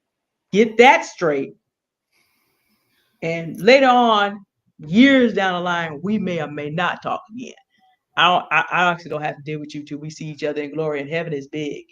So may not have to do it there either, but deal with who you're supposed to deal with and get your life together and let him send you help however you want. Don't call over here because I can't enable you. And that's the other thing. We need not be involved in enabling people to keep hurting and destroying us. hmm Why would you reward someone for hurting and killing you? It makes no sense when you stop and take a moment and stop listening to everybody else coming at you. It makes no sense. But you got to draw back enough, which I think is Black women we are beginning to do. And we're going to move into our problem solving algorithm for two specific issues to look at how we can handle those in a different way and continue to maintain our dignity. Was I think about level up single mom talking about our dignity. But no, you just can't, at a certain point, when you come apart from being run by everybody else long enough to breathe and think, a lot of things we're told to do don't make sense. And when you look at the standards, take what you need. I mean, I'm a Christian, so obviously I don't take the God is born part. But the lot of the principles there are very valuable. And if you, when you apply them to your life and watch people behave relative to having standards, well, if they don't want to behave relative to having standards, they can deal with the consequences. I do tend to give people a little bit more room. Um, I'm not at the find out stage quite as hard. People do sometimes still mess around, but then they don't get a phone call for like 18 months. So they can go kind of, find out as they're experiencing their life for 18 months. It's just like, you know, we just can't continue to do this. Who has the energy? I don't. I'm 44 now. I no, no, no, no. The one I do want y'all to look at now. Standard Foundation 14 is a little bit new. Okay, it's not new to me, but it's new to all of you, right?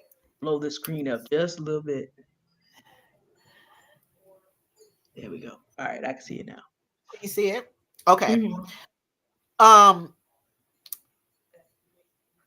just let's look at a couple things here. Black and indigenous women and femmes and black girls are a global sovereign nation. That's what I'm trying to move us into. Okay. Now, what do I mean by that? I want you to take, I'm going to use like McDonald's or Starbucks as an example. Bad choice words, but okay, everybody knows who they are. Wherever they go, whatever country they go to, is yes, they've made an agreement with that country. So say they're in China, you're still gonna know that's McDonald's, and you're still gonna know that's Starbucks, okay? Because they bring their whole selves with them, including their corporations, okay? They made a deal, yes, with, let's say, the Chinese government to do, we will allow you to have your store here, here, and here. Here are the processes you have to go through. We're going to sign an agreement, and you're going to sell your product, you know, here. Okay. I want you to see yourselves, Black women, as your very own product. Everybody else has been making all kinds of money and this and that and the next off of you. Okay. Because what if I told you you're what everybody's after? We can already see that, but I don't think because of the way we've been programmed and conditioned, we don't understand it. Like, but I thought we were the least and worthless, but yet every time we come up with something, y'all are over here trying to make it your own. If I see FA for FO one more damn time from some white people or whoever, what are you doing? Like that is so a Black woman thing. Okay, fuck around and find out. Okay, my grandmother used to say it a little bit different. Um, uh, I want you to try me. Go right ahead. I dare you. That's the same thing. Fuck around and find out, right? So they literally took that. They took the word woke. That's dumb, okay? And they make it into whatever they want. You need to be able to take your narrative back, Black women, okay? Now, we as a sovereign global nation need to have our own healthcare systems. No matter where we go, we should be able to tap into our healthcare system around the world as Black women. Okay. Something, I hate to use this as an example either, but okay, we all know this one. Jewish people do this same thing. They got their own banks. Girl, if I tell you how many banks Jewish people own in these United States and around the world, The you will line. be you will pass the hell out. Okay. They have their own um they have their own schools for their children. Yeah, they send their children to this school. Okay. But just like them Catholics, on Saturday, they learn about their history, their people, the heroes in their lives, their, ancient to now, what they call ancient, because they're not that old. It's not like they're us and they're millions of years old. They're only a few thousand years old. So they have all of those things in place. If a if a they have deals with different countries. So I put this out there a little bit ago, Black women, and I want you to take this along with the standards. What if we were a global sovereign nation of Black women? No matter where we go, we follow our own standards, laws, procedures, and whatever, and um, we get to have relationships with different countries. Okay, a group of people who do this very well is the Exodus Summit. They do it very well. Really, what Stephanie Perry, Mokama, all those ladies have really done, what they've all kind of done here. This is just me just drilling it down. They do a whole lot more than this, okay?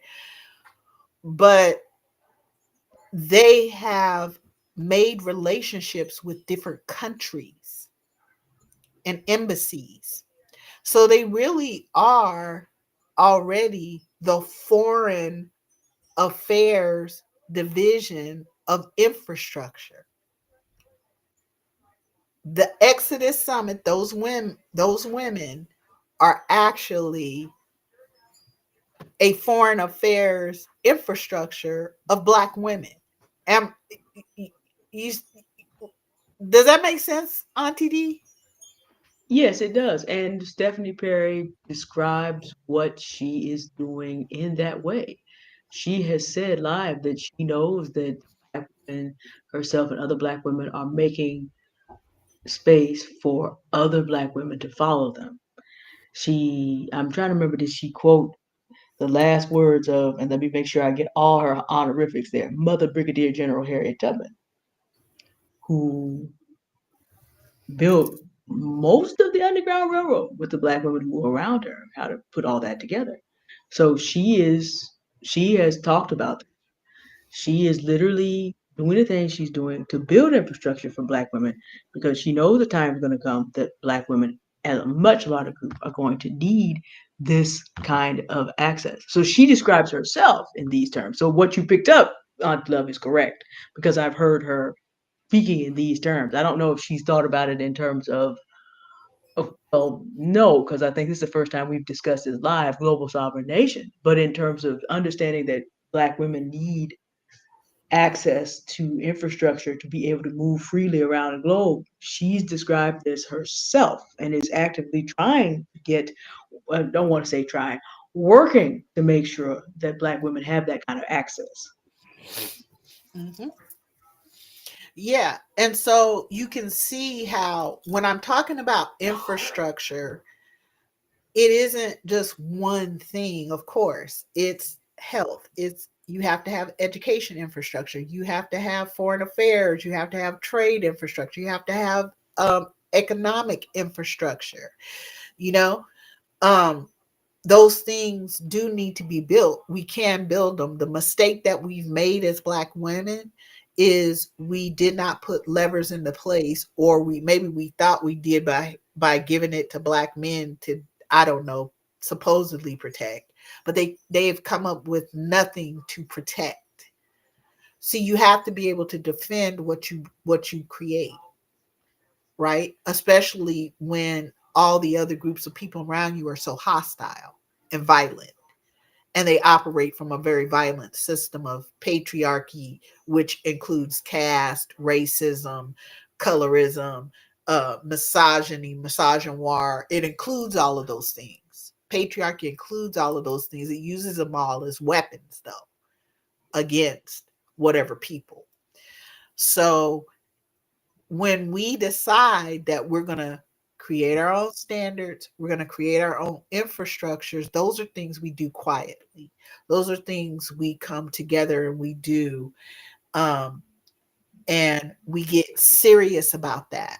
I'm telling you, if we had 150 Black women who had expertise, because we're experts in everything, right? We have black women who are NASA. We have black women who are pilots. We have black women who run I mean, we do it all. Like, we are experts in everything you can think of. Architecture, you name it, art, whatever. Mathematics, physics, scholars. Um we are the most highly educated, and we've come from being enslaved in the most horrendous way. There is no equivalency to the way that black women and black girls have been enslaved in the Americas, in the Arab states, in Asia, wherever you're talking about. There is no equivalency with the ways that they have violated us and continue to. So that we've already built infrastructure for white people, and then we maintain it for them.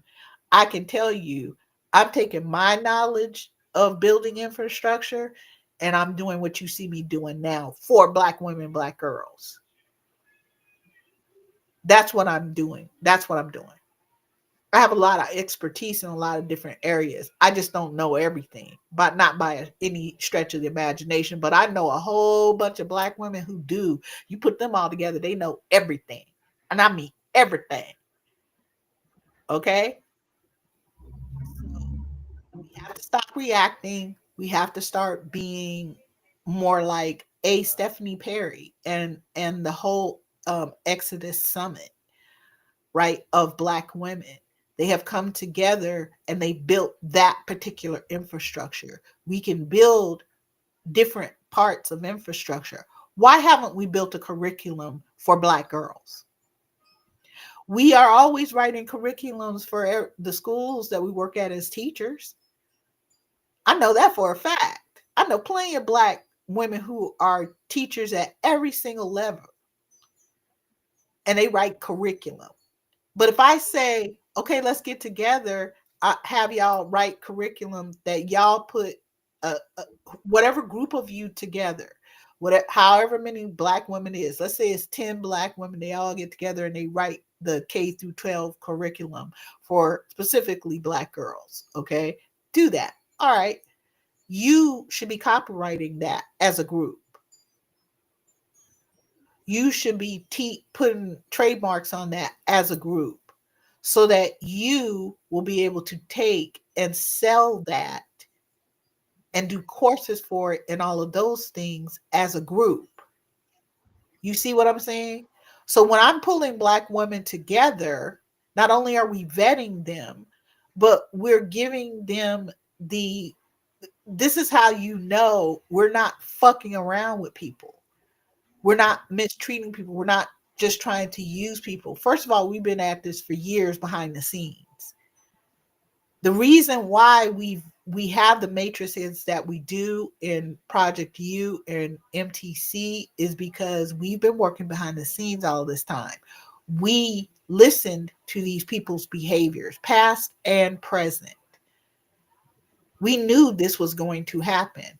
So spaces we put matrices in place so black women actually had a place to come to where they were not going to be under anybody else's gaze, and they were going to be able to build infrastructure, and they were going to be able to market their infrastructure around the world, because black women make the best everything. You name a product, you name something, you name it. Black women walking in a room just makes that room better. So you ought to be paid for what you do. You need to put value on what you do. And that's a part of our our infrastructure building matrix that we've created. Now what we do need to do out loud is it can't just be me out here who is showing people that you don't know which black woman you walking up on, and it may be one like me who carries two dark sisters on either hip. And you never know, I might have the baby girl with me too. She might be at my 6 o'clock. The other two will be at 3 and 9, and the baby should be at 6. And ooh, my back got smaller, so I could even put her here. Okay, and all of y'all who talk about, oh, that's just too manly and masculine and something with dark sisters. Oh, really? We'll get there. We're gonna talk about that today too. Look at my back. I'm cute as hell. Fully loaded though. I wish you would walk up on me. I don't care what I'm wearing. I'm also lethal. Doesn't matter. So I want us to really start to look at, stop talking about the next damn thing that comes up if you're not going to come up with a solution for it. You understand? Like that's where I'm at with fussing at us now. Okay. So so now y'all can see that this is where I was headed this whole time, and this is where we were headed because we need to do this. We have little black girls and young black women behind us, and we're not doing what we need to do to protect them. And this is part of what we need to do. Our daughters should not be going into their healthcare system or their little dumb at what I don't even know how you say educational system out of their mouths. Okay. Must be some forked tongue shit because it ain't nothing about what they do educational. So um we're gonna have to get serious and pull our energy away from things that really don't matter. They're not going anywhere for us. We're not growing anyway. We're not, it's not protecting our daughters. We haven't stopped black men from killing us every 4 hours, and they haven't stopped themselves. They're not going to, but we can't stop them. We can stop black men from raping our little black girls at 60% by the time they're 18 years old. We can stop that. Black women, we can stop that. We can stop it. Um, that's how powerful we are. Okay. And your power isn't, I don't empower black women. I don't empower anyone for real. I don't. You already have power. How can I give you something you already possess? All you've done though is stuff it down with pain, with being on that wheel of grief, right? Because of what these people keep doing to us, to our children. So if we start pulling our energy away from freaks and nonsense, then we can really put our energy into building infrastructure that can be duplicated by other black women around the world, and they can individualize it for themselves. Now, are white people going to come and try to destroy, steal it, and all of those things? Of course. Of course they are. Are you kidding me? Do you not see these people? Do you not get what they've been doing all along? Of course they're going to do exactly that and try us, because I'm ready for y'all. I've put I've put the shit into place so I can detect your bullshit because I know it's coming. That's why I don't allow these different people access. Listen, I don't know if y'all have heard of Hillman Talk or Black Project 2025, but let me tell y'all something. That was us reacting. And while I love the innovation of us, we had we project Black Project 2025. I was like, one of us got to go and get some intel because we have to build a defense system, which includes intel, which includes understanding what's going on, which includes foreign affairs, which includes domestic affairs. That means domestic is your house, your realm as your individual self as a black woman. That's what I mean by domestic. Okay. And foreign means everybody damn else. Okay. we have to have we have to have defensive infrastructure in place. The reason I'm able to to predict people's behaviors because I listen to their behaviors. First time they do something, maybe it's an incident. Maybe the second time could possibly be a coincidence, but the third time that's a behavioral pattern, and that's some grown folk shit. They're gonna have to either be internally motivated to change, or they're gonna have to be motivated from the outside, which would be us giving them consequences to change. But whatever makes them change, you ain't gonna be doing all that bullshit over here. We already know you're going to come and try to steal it. And that's why I'm having all of you as groups go get your copyright, your TM, because as soon as they come, you be like, oh, girl, really? Oh, you thought you was going to steal it? No, I've already copyrighted that poo.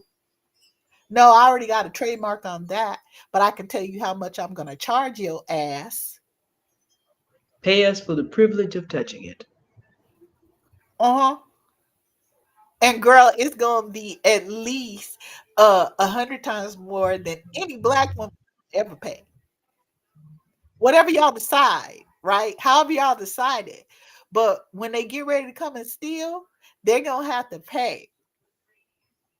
You can't steal it. Cause all the shit that you put in place to be able to steal it, oh, you ain't got no copyright on it. Oh, you ain't got no trademark on it. You a fucking lie. I already got all that. That's why I tell y'all to get y'all concealed carry. I don't care what state you in where y'all like, oh, well, my state doesn't need concealed carry. Girl, I don't care what the rest of these fucking people do. Go get your concealed carry, get you some self-defense insurance, and get Brody out there. Cause don't walk up on you. That's what everybody needs to know. You don't get to walk up on black women, black girls, or our children. You don't get to say shit to us. You don't get to cause us any stress. You don't get to cause us any terrorize, attack, assault, batter, uh, attempt to unalive. You don't get to do none of that shit. Cause I was waiting for your ass. Cause I knew you would try it. They're going to try it. But that doesn't mean you shouldn't build it and protect it. Okay? So let's not go back in the day and go, well, every time we build something, they set it on fire. That's because we handed it over to black men for them to protect it. And of course, they did exactly what they always do, not a fucking thing. Sorry, I just got upset. Okay. Anyway, okay. So you guys can come back, look at that, share with your friends, like I said, and do your thing. Okay, come back, tell us. But write it in the description. Have the people that the black women that you have look at it. Have them write in comment. Girl, we can't do this, but we can do this. Maybe if we do this, ask questions. Girl, I'll answer the questions. Y'all know who I am. Okay. All right, so I'm handing this back over to Auntie D because we are at the problem solving. Okay, so we're going to talk about two specific incidents that have occurred, and we're going to talk about it from acknowledging how these situations make us feel, but also let's go through the problem solving algorithm because these problems do not exist in isolation. So the two situations we've chosen show two halves of Black male community life. One from the conscious community, that would be Dr. Umar Johnson and his behavior toward his daughter, and one a whole passer. Two selections of Black men supposedly in leadership, two selections of Black men in authority. And we have our set of experiences as Black women and children with Black men in authority. And we're not looking at the incidents in isolation because this happens to so many of us. So we want to run the problem solving algorithm on this particular situation. So what I'm going to do here is just talk about if we go through the wheel. I need to blow it up a little more. I'm coming to that time of life. Hold on. There we go. Problem solving algorithm works like this. And it comes from Auntie Love's experience as a nurse. This is what nurses do. They meet a set of symptoms. They meet a set of things that go on. They use a version of these steps to be able to decide how we're going to save this person's life. So consider this a tool we as Black women can use to save the lives of ourselves and also our children. First, describe the problem. Second, gather info and analyze, define objectives, diagnose the problem, develop plans, strategies, and tactics. Execute and enact plans, strategies, and tactics. Monitor the progress and successes of actionables. Audit for process improvement. Like I said about Project 2025, this is the same stuff they've been pulling for 2,500 years. But what they do, 4,500 years, but what they do is they optimize as they go. So they monitor the process, look at the successes, and they audit for product process improvement. After they've done all these things, well, we can too. So we picked two incidents, and I will brief what the problem is. Umar Johnson's daughter attempted to use that phone number that Umar Johnson has been handing out to beg for money for the past 20 years for his different scams. Auntie Love and I sat down and thought about this. At least more than 20 years was the latest data I have, and we have data to suggest 27 years, perhaps. Same phone number. So you figure his daughter would be able to call it? Not so much. So because she belongs completely to our social media generation, being 22 years of age, and because she recognizes that her father lives basically on social media, she eventually went to social media to try to find, she wanted to connect with, get this, not so much him, because he'd have 22 years to do that, but with her sister that she found out who's a part of her, and a part of her father, and a part of her legacy. All this young woman wanted to do, I want to say child, but she's half my age, meaning she's a grown woman now. She could be my daughter. And so I have students who are her age. And so it was very difficult. And of course, when I saw the video, I already knew what was going to happen because, like I said, this doesn't happen in isolation. Her father had the audacity to dehumanize her and her mother to Smurfs. And you have to be a certain age to remember that cartoon. But that is a complete dehumanization. So this is the problem. We've specified, now let me take it to a global section. This is not uncommon behavior from Black men. For 40 years, Black men have been taking good money from the same people they say they hate to dehumanize day after day after day after day in music and the culture. This whole argument between Kendrick and Drake is just the latest peroration of Black men who get paid plenty of money arguing back and forth. Uh, and Drake has been one of the worst offenders, but he's not by himself. It's been going on for 40 years. The problem here is that Black men think they have the right to dehumanize Black women and children at will, including their own children. This requires a solution for us since they're not going to change. So I'm spelling it out and defining it. Let's look at the info and analysis. There are some Black male content creators who have made it their business to study Umar Johnson in particular. But when you look at the data about Black male behavior, this is not something that is small. You can talk to all the Black women you know honestly, and you will be able to find personal data, but there's also census data. There have been many studies, books, stats, abstracts. We're going to be talking to um, the author, Love Mia Edwards, or Mia Love Edwards. I know it's Love Edwards. Black Woman Centered, who's done a lot of amassing of this, and I know it's in the description, I think, who also has amassed a great deal of these stats and abstracts. And there's things going back very, very, very far in history that you can look at the behavior of Black men toward Black women. And in the same way that Black men have been dehumanized by other demographics, they then turn around and attempt to do that to us in an attempt to fit in with the other demographics. The next thing that we want to look at is, okay, what do we want to occur? Define to define objectives. What do we want to occur individually, collectively, and now and into the future? I'll put one out here for just we want to be able to withdraw access to ourselves from men of this kind. I'll just put one objective out there um, to just start. Okay. To how do we deny access to ourselves of men who are of this mind? Since we cannot change their behavior, how do we protect ourselves and deny access to them? Okay, so we have an objective. Okay, diagnose the cause. Who is the source? What is the origin?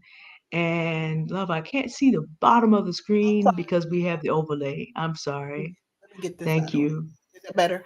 Okay. Yes, thank you.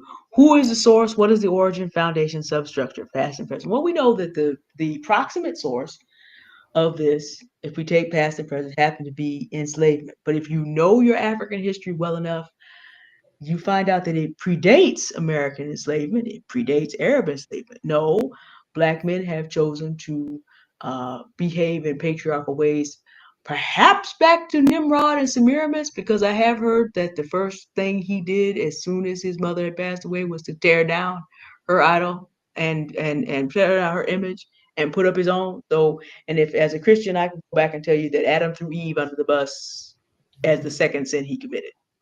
So this has something to do much bigger than just, oh, enslavement turned our men against our women. No, no. Cause source, okay, the American version of it has to do with American enslavement. But the origin is black men making their own choices about this. Nobody, no white man, Donald Trump did not make Umar Johnson go up there and call his daughter baby Smurf. No, they choose this. It's work between different foundations and substructures, but it is the source is those men's own desires to use us as chattel in the end, with some flavoring from American enslavement. Actionable plans, developing strategies and tactics, consider options, allocate tasks, specify course, defense goals. Okay, one of the things we did is build the Project U Discord, and before that, the matriarch thing core. Black men can't get in there. So if you want to deny access to yourself of men who will dehumanize you, one of the things you can do is figure out how to build safe spaces. There are multiple safe spaces. Um, that black women can build for themselves. That's one of the options. Another option is self-defense. Someone rolls up on you that you don't want touching you. There's multiple sisters, dark cousins, dark gift wraps. Allocate tasks, as Auntie Love said earlier. Everybody can't build everything, but you have people building different infrastructure to do this. And then specify force and defense goals. You got everything from building spaces that black men can't get into to calling 9mm 380. And Alberta would have called 22. I'm just saying, just two, you know what I'm saying? Um, there's various options for that. Then once you have your actionable plan, then you actually have to get started on working it. We sat down and we talked about what we wanted with the Project U Discord, and then we actually had to put it together and figure out how we were going to protect it, and then evaluate and monitor what's working, what isn't working with current actions, and then audit the process, apply the lessons that you learned and new knowledge. One of the things that Stephanie Perry and Rashida Dow have discovered they have to do with the Exodus Summit is, and this is unfortunate, but it is a thing and it's public knowledge, so I'm not putting their business in the street. Well, it's not quite public knowledge, but it was discussed in front of 100,000 Black in their Facebook group. In order to make sure that they were not involved with black men who intended to dehumanize to get their way, Rashida Dow had to come out and put a post and let it be known. If you as a woman continue to try to add men, we're putting you out. You want that man, go be with it. That's what we're doing over here. So they learned a lesson. She said, I've never seen so many people trying to add Joshua's and Edwards to a black woman thing. I've never seen this before. And there are a lot of reasons why that could be happening because men are losing their jobs like everybody else, but that ain't got nothing to do with nothing. That's not the space Stephanie Perry and Company, but they learned something. Rate plan success. Exeter Summit has massive success. I would say Project U has had massive success as well on a smaller number scale, but the life change of different black women who've been involved. Okay, reevaluate. Okay, these are the new situations. We may need to do a few tweaks. We may need to, one day of self defense was not enough. We may need to add a workshop. Um, Auntie D may need to start doing crypto live sessions so we can get more into this. We may need to add to these things. We may decide to put them under the Project U branding. These are all things that you reevaluate, devise changes. And then mitigate risk or return of problems, which is why Rashida Dow is over there telling you if you want to add these and saying it aloud to mitigate the damage that's already been, because I was in those comments reading because I'm a member of that group. Um, I haven't traveled yet, but they've helped me with stealth sabbatical, just being with people and working that out. Probably saved my life. That's another story with this anemia, but yeah, I've learned a lot from them. But my fellow black women were just terrified at the thought of this being wrecked. So already some damage just by the idea that this could happen has been done. So Rashida Dow laid out how they're going to mitigate the risks and the return of the problem. There's not going to be a return of the problem because those women are going to have to leave. They're going to be put out. Mm-hmm. So that's all the way around the 8 steps on this particular issue. Now, I'm going to start it again. Well, Auntie Love, I'm going to give you a chance to comment on it first. As someone who has a beautiful daughter that you love, I know that if Umar Johnson had tried that on your daughter, he would not be here. I know that. But so that 8 steps would look a little bit different if I so everybody's gonna run this algorithm a little bit differently. But I know he would be wherever he had prepared his soul to be. And you already talk about you can't even come over here in the 13 rings of hell because I don't know what you plan to do, but you're not gonna be in this realm anymore. So people are going to There, run it differently because we have an even more extreme case that we got to run this again. But since this is your, I explained that it's something that nurses do. It has a relationship to how nurses save your life when you show up with particular symptoms, and they have to figure out what they're going to do to treat you and get you healthy. And there's so many Black women nurses who basically save people's lives using yes. this same kind of thing. Well, we can use it for ourselves in every aspect of our lives. Mm-hmm. Yeah, this is a in part uh nursing assessment, but it's also project management. It's also directorship. It's a combination of leadership type, whatever. Ways to solve the problem, right? So,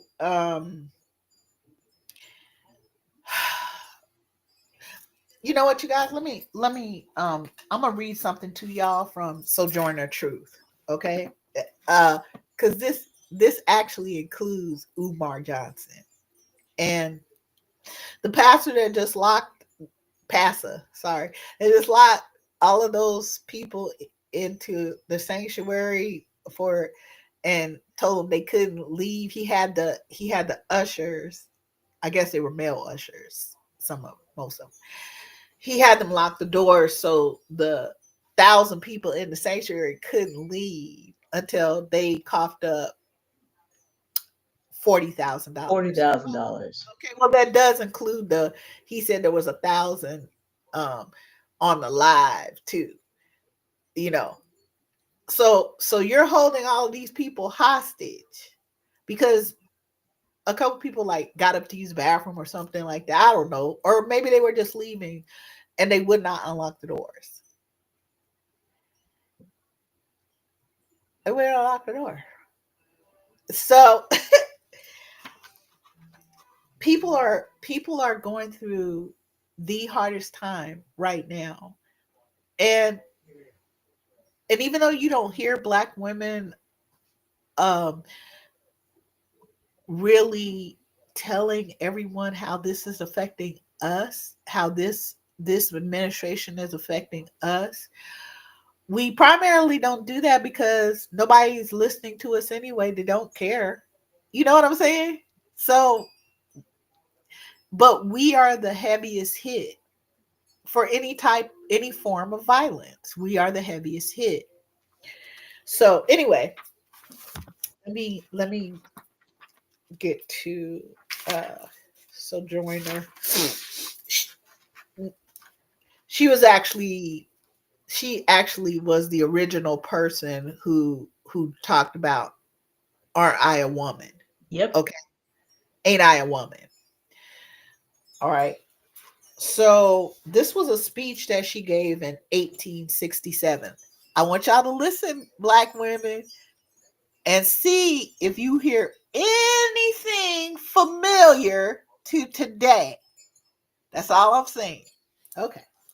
My friends, I'm rejoiced that you are glad, but I don't know how you will feel when I get through. I come from another field, the country of the slave. They have got their liberty now. So much good luck to have slavery partly destroyed, but it's not entirely. I want it root and branch destroyed. Then we will all be free indeed.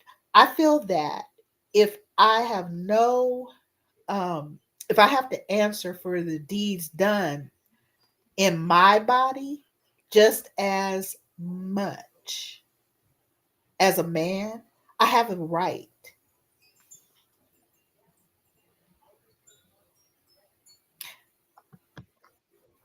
I have the same right there as any man. There's a great stir about colored men. Okay, that's what they used to call black people, colored men. There's a great stir about colored men getting their rights, but not a word about the colored woman. And if the colored men get their rights and not the colored women theirs, you see the colored men will be masters over the women. And it will be just as bad as it was before when we were enslaved to y'all.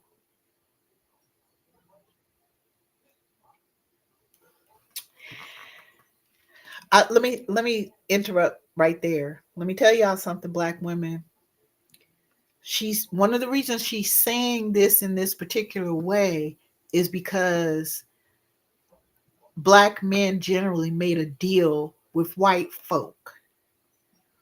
Now, I'm gonna I'm gonna keep reading what she says, and you'll see what the deal was they made.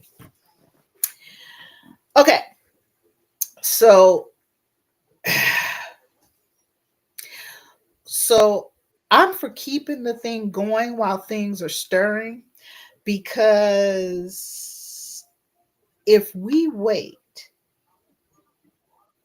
till it is still, it will take a great while to get it going again.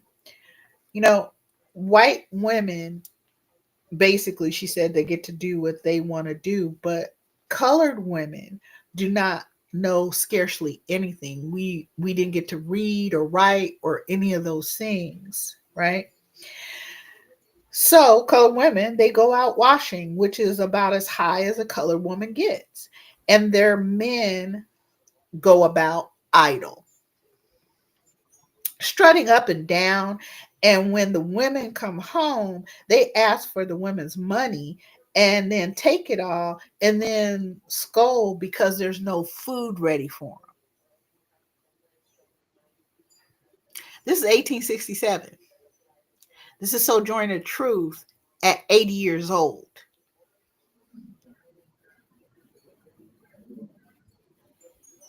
Do y'all hear anything familiar? The men sitting idle, black men sitting idle, waiting for us to come and give them money, feed them, protect them, do the whole works plus work. Maybe that don't sound familiar to us. I'll read on. So I want you to consider on that chilling. I call you chilling. You're somebody's chilling, and I'm old enough to be mother of all that's in here. I want women to have their rights. In the court, women have no rights, no voice. Nobody speaks for them. I wish woman to have her voice there among the petty foggers. If it's not a fit place for women, then it should be an unfit place for men. I'm above 80 years old. It's about time for me to be going. I've been 40 years a slave and 40 years free, and would be here 40 years more to have equal rights for all. Listen to this black woman. Y'all know Sojourner Truth. You've heard of her at least, right? Listen to her because we say the exact same thing today. We want freedom for all. We want the best for all.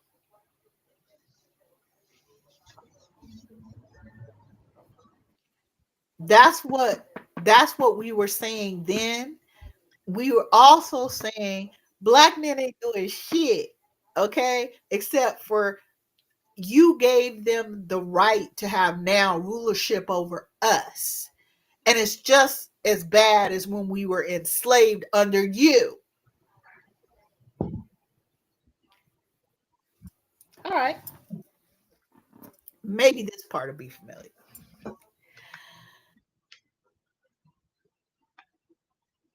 here because something remains for me to do. I suppose I'm yet to help to break the chain. I have done a great deal of work as much as a man, but did not get as much pay. I used to work in the field and buying grain, keeping up with the cradler, but men doing no more got twice as much pay.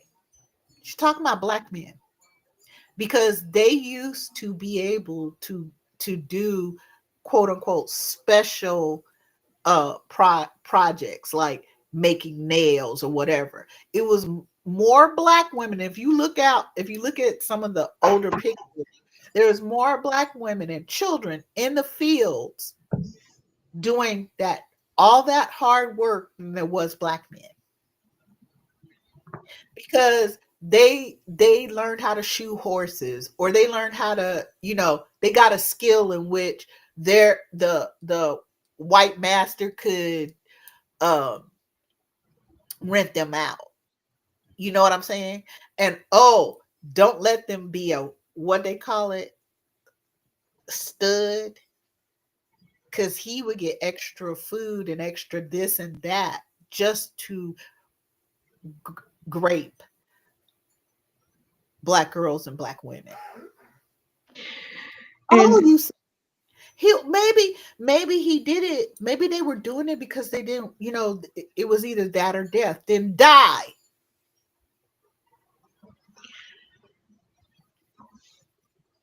I probably should just mention here that a lot of the conversation in the manosphere is really between the studs and the non-studs. Because if you weren't a certain height, certain build, you were not allowed access to the stock, the women.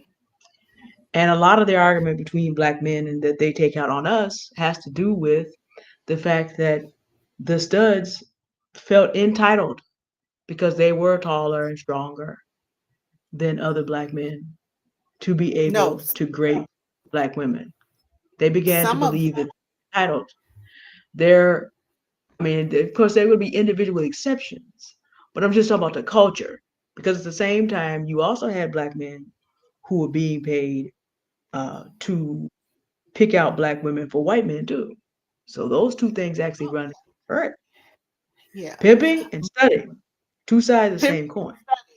but also they actually everybody got to rape black women, Yeah, um, it, including them making us sleep with our own brothers or whatever.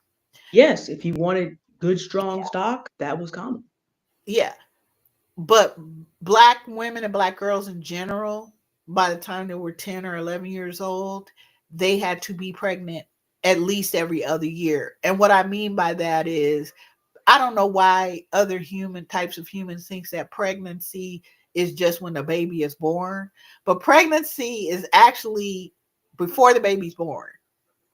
And then the baby's born, and then there's postpartum, and that's after the baby has come out and been delivered. Okay. So if black women had to be pregnant every other year, a black woman was perpetually pregnant. But them from stripping our skin off our backs. It didn't stop them from raping us. It didn't stop them from us having to work till that baby dropped out in those fields. We were the ones who hauled the trees and because they did not see us as what y'all everybody now, well, feminine and feminine, da da da da da. They didn't see us as that. I don't really give a fuck how they saw us. But the bottom line is this is what we were doing as black women. And the reason that they know is because they did studies on how fast we moved. You see this in 12 Years a Slave a little bit. You see when Northman, he's told that uh he has to whip what's that baby's name? She's so pretty. What's her name? It, Lupita. she was the Lupita. Lupita, Lupita's character, that what they did effectively was put Northman in the position of an over not overseer, because that Driver. was what they white men, a slave driver. Okay. And the gist was the white woman was mad. She wanted her be and whatever.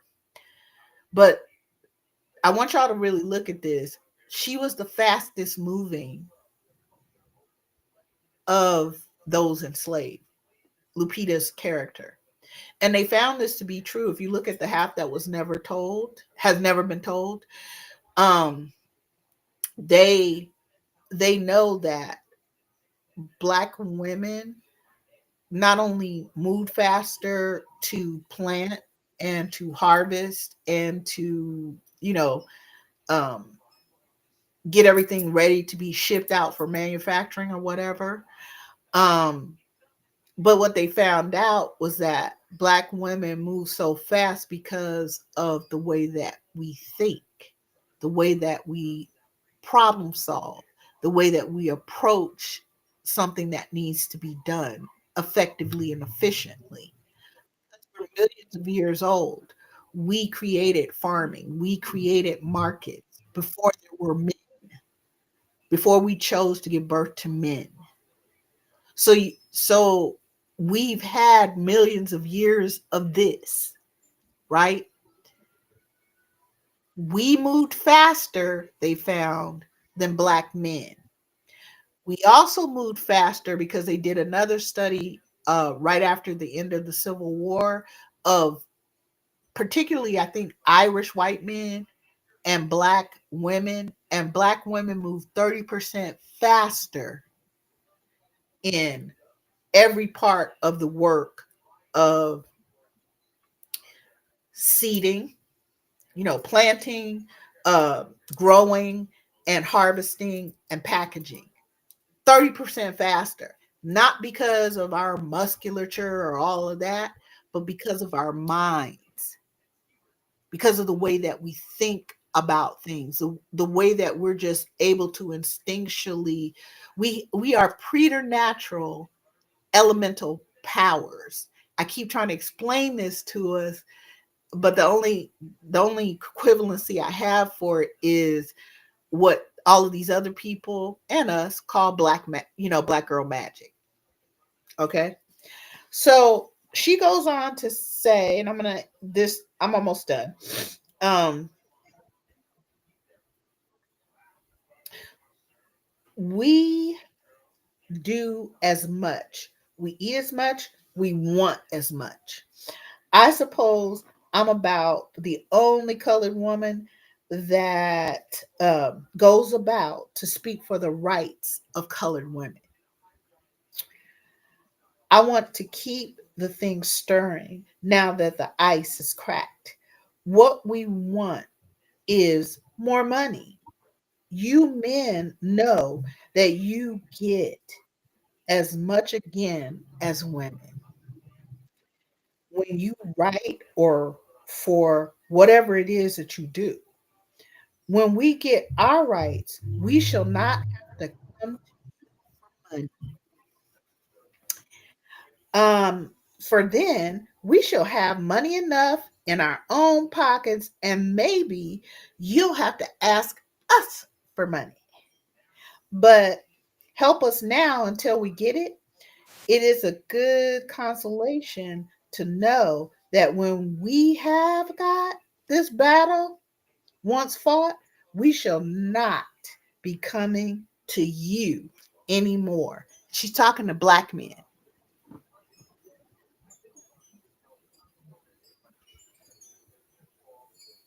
She's talking to black men because the same exact thing you see them doing now is the same exact thing that they were doing 20 years ago, 40 years ago, 60 years ago, 80 years ago, 100 years ago, 200, 250. Shall I go on? The same exact. Oh, you know what happened to men who used to do that? There was only ever a few of them. Literally, Father Matthews, Sergeant Love, maybe two other men, black men, and three or four or Just to something let y'all know over how the. bad this is, okay? Um, the black community in San Francisco is 32,000 people. It's not only Father Matthews, but statistically, it may as well be. Father Matthews in my neighborhood is one of only two men who stood up. That's it. There's a crack house 5 doors down. Dad used his military training for years, making sure that didn't come anywhere near us. Two, West Edition was at that time 6,700 people. Two, those same two are now living here in peace and honor in a gentrified neighborhood. Everyone else, I watched my father's age mates. I watched my age mates. I watched their children receive their sons, receive the error of their ways, because eventually that's what happens. And I watched all the women and the children who thought they had to depend on those men suffer.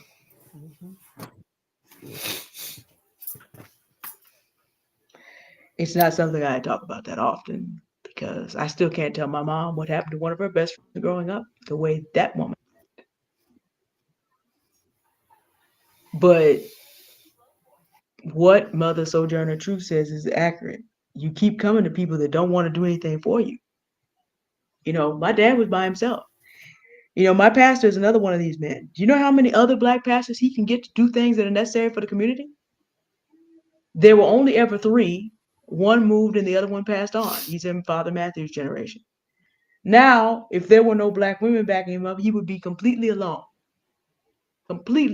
in that level of leadership. We got a pastor to talk about next. I'll pass up. The thing is, if Sojourner Truth and Lovely Austin and Deanne Matthews are saying the same thing over that length of time, I just found out. I just got a text from Helen Gill Smith. I can gift someone a ticket to the Dare to Heal experience. She's opening the gate for me to do that. Getting to acceptance of the fact, and I'll put that in the Project U Discord for those who are there. Getting to acceptance of the fact that black men in general are just not interested in doing anything for us. I mean, I grew up seeing it, but it was still a hard adjustment because that's just not the experience I've had with Father Matthew and most of the men he allowed to be around me. I just found out how big the list of people he wouldn't was as time passed. Getting to accepting that Mother Sojourner Truth was right. I mean, at another time, do you know what Harriet Tubman's first husband threatened to do to her? Tell, Yeah, and put her back in get her slavery. back enslaved. Mother Harriet Brigadier Tubman eventually Mm-hmm. married a veteran of the United States Colored Troops, She was down there to help and they adopted a young lady. But even the veteran, him. and we'll account a little bit for PTSD. At least I will. I don't know if Auntie Love would choose to even give him that much grace. But she still had to take on the burden of most of that household. Sergeant Tubman, I think he was a sergeant by then, had done all he could. But he did get up and fight for his people. But after that, she still had to take up most of the work to keep that family going. So if Hmm. Mother Brigadier General Harriet Tubman telling us, and Sojourner Truth, Mother Sojourner is telling us, Mother Ida B. Wells, she was the one that got all that data together. But I will say about Mr. Wells that he held the family down while she was doing all that. He wasn't a hindrance to her and the work. Oh, good. So we got Sergeant Tubman No, he wasn't a halfway, hindrance. Mr. Wells, Mr. Webster, Dr. Desi Webster's husband, supported her in building that school. I got four. I got four. Over how many years? 160. And there are some more. We can find them. We can find them if we look for them. But the point is, it's like Muhammad Ali said about there are good white people, but we're not going. I don't have time to waste. Find one. This is sort of the attitude we have to have about the culture of black men. Because my dad has told me about his own peers and what they were doing. I'm just kind of like, it's been this bad for a minute. He was born in the 30s. So you did hear Mother Sojourner Truth, and you're like, no, this isn't something that just started. We just have to take that for what it is. Because hearing Sojourner Truth read that just breaks my heart in a whole different way. Here she is past 80,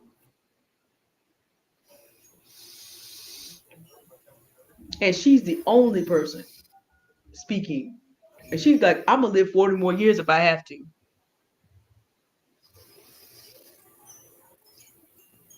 Well, they didn't. They actually didn't.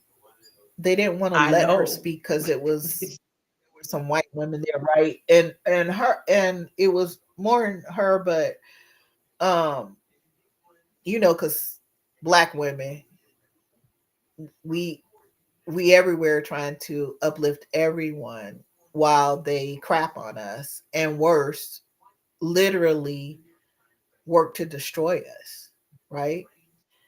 The last thing she says, just to wrap this part up, is she goes, is and man is so selfish that he's got women's rights and his own too, and yet he won't give women their rights. He keeps them all to himself. I was like, dang, why? That's Project 2025 Why? summarized in 1867. For goodness sake, come on. Well, I want y'all to know. I mean, I have, of course, Sojourner Truth books, but where I got this from, thank you, Breezy 47 over there on TikTok. Anyway, where I got this from was this book. I hope y'all can see it. It's Daughters of Okay, thank Africa. you. Okay. It's so many different black women globally, and that's a part of why I just picked out her, Sojourner Truth, but it's this book is full of the most brilliant black women, and most of whom you've probably never heard of. Okay. But I made it my business. Well, I know quite a few of them, but literally when I tell you, it's just pages of them, because each chapter is a little, whatever they wrote about or whatever they were speaking on at that time or whatever. Okay. So they just, um, a black woman amassed all of this and put it together. We have so many books that we have written. There's so much scholarliness from black women and black girls. And yet our little black girls and our young other black women don't even know, because we too busy reading about some fool bullshit about chopping down a cherry tree or something. You was an enslaver from before you was born, George Washington. You ain't And that chopped was a down lie shit. too, Okay, as it happened. cut it cut it out, you freak.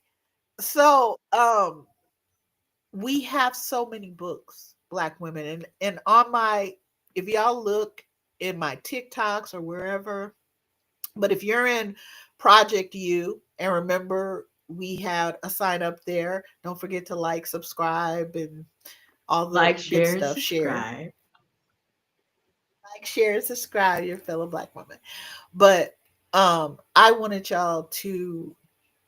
I want us to get that we really. There's some things we really need to do, and Auntie D has shown y'all in real time again how we use the problem solving. You don't have to use that, but the bottom line is you need some actionable plans that you actually act on, Black women, so that you're not constantly trying to mitigate damage, but that you can prevent the damage from happening in the first place. You already know who these people are. They've already shown you who they are. I'm just saying. I, Okay. I don't, we keep giving solutions, but it just feels like, I, I don't know about Auntie D, but I know for me, it just feels like I'm hitting my head against a constant wall sometimes.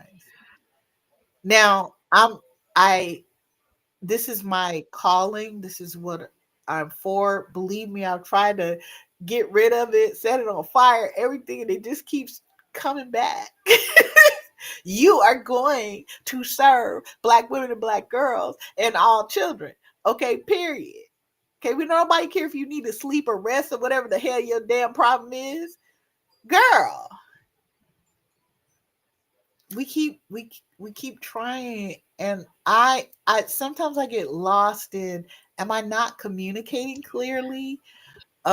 Maybe I need to do more because I I understand how I process, how my brain works, that other people might not be getting what I'm saying because I could be communicating wrong. So I do ask, other people, did I not say that right or whatever? Because I want to make sure that I'm being clear, right? I'm going to give some big flowers to Auntie Key for helping me to have more understanding. And we're just going to just put this out there. The same brilliant mind and loving heart to put together the Project You idea is a personal friend of ours. Hmm. And she Yes. is the same person everywhere, meaning we get to benefit from being in communication often with this wonderful woman. And she really helped me get an understanding. I mean, in my head, I can count. There's 18 million Black women who are adults and about 7 million Black girls. So that's 25 million people. Hmm. And so it does feel like you're beating your head against the wall because we've been conditioned pretty well. So that's 25 million people. If you're going to be in the process of helping Black women and girls, there is a lot of hitting the head against the wall. But I will say that what Auntie Key helped me to understand, because I'm personally frustrated because on one hand I'm looking at the calendar that you look at. Hey, Marissa. Hey, Hey, we were Marissa. giving you flowers earlier. Thank you so much. It's the whole, it's the Yeah, whole crew. The thank you Q. so much for dropping Listen, in. we We were finna, so excited about your Black Women Liberation Summit that's coming up on May 16th to 18th. Woohoo! So we're just gonna give you some more while we giving out flowers. Let's just go ahead and do that. Yeah, that's gonna be so wonderful. We'll be talking about that more as we get there. But Auntie hmm Key helped me understand. Kiana helped me understand. People can only take information because my thing is I'm looking at this calendar, so I know how the crypto bull run works, and I'm just thinking I put my book out in 2023 so Black women can get rich and da, da, da, da. She's like, no, remember people have to take in information as they're ready to take it in because learning this new thing doesn't necessarily deal with the immediacy of their lives. And Black women have a lot of immediacies, particularly if they have children, particularly if those children have been abandoned by their fathers. We just talked about the fact that Umar Johnson is by no means an isolated event. So, but I think you and I have had a conversation about this also from the fact that we're very serious practitioners of our relationships. Your relationship with the ancient Black goddesses, my Yes. relationship with Christ. we also understand that people are called to certain things at different times, and we don't have the right to. That is a level of being that is, we don't have a, it's like we have to, people, humans have free will about what they want to do when they want to do it. The last, so we have to just, the Yes. hard part about that is then we just gotta wait for we gotta wait for people to actually be ready to do what we already see they need to do. It's so frustrating. On a lesser scale, as a crypto person, I'm like, if y'all don't get this, you won't have another opportunity until 2028. Well, maybe it's gonna take that long because people have to learn. What we cannot do is go. So when we're sitting up here hearing about, okay, wait, you mean that they tell me I have a right to write down what I will not deal with from other people? I've never heard this before. You mean to tell me that the history of black women goes further back than slavery? I've never heard that before. Because they sure didn't teach that in public schools. I've kind of heard the name Sojourner Mhm. Truth, but I had no idea that she was talking about the same foolery we going through today, but the same great great great grandfathers, the same individuals we dealing with today. So I Mhm. don't think it's so much that you're being unclear, but I just think even for me, who's relatively well versed as well, there's a processing speed. And but there's also, QB has said this in the I think we realize that all don't want freedom because freedom comes with a tremendous amount of responsibility. Yeah. Like I said earlier regarding Umar, Who's and if we have time to go back to Pastor Ricky Floyd, I mean, we have demonstrated this pretty well. I mean, I will tell you how the sister used the 8 steps in her own process of saving her life. But freedom requires a certain amount of responsibility. Leadership requires a certain amount of responsibility. And when people have been beat down and told that they're nothing over and over and over again, it can seem like an additional burden. Marissa Price, yes. Stephanie Perry, Kiana Footman are all saying the same thing. I've noticed it, Marissa. You talk about healing in community. Stephanie Perry has been talking about healing in community. Really, the Project You Discord is another occasion to heal in community. It's hard for you to have to be put out there, anybody to have to be isolated on their own. It's very difficult to do that. But Yeah. finding supportive community is how you bridge the gap between being told to do something else, which is how I think sometimes it comes off. They just have something else they want me to do. I don't have time to do that. My needs are not being met. My burdens are not being lifted by whatever that is. And being in community where you can learn the information. Auntie Love posts her favorite books in the Project You Discord so that you can then go at your own rate and go find the things you need. She posts lists of those books. You can go find them. She often has them in the description of the video, meaning you can find them at a rate that you can manage.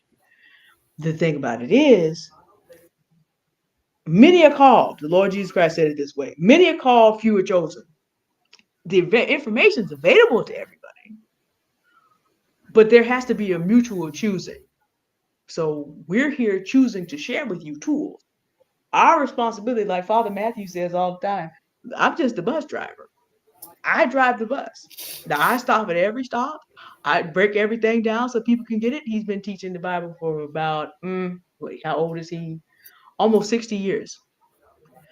It's not his job to make sure anybody understands it. It's not his job to double check. Did you bring your Bible to class? I'm not letting you in here without a Bible. It's not his job to do any of that. The job is to drive the bus.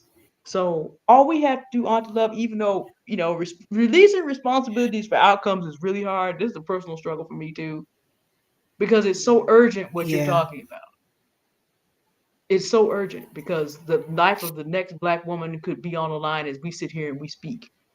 I mean, literally, 4 hours is passing by as we do Yeah. this.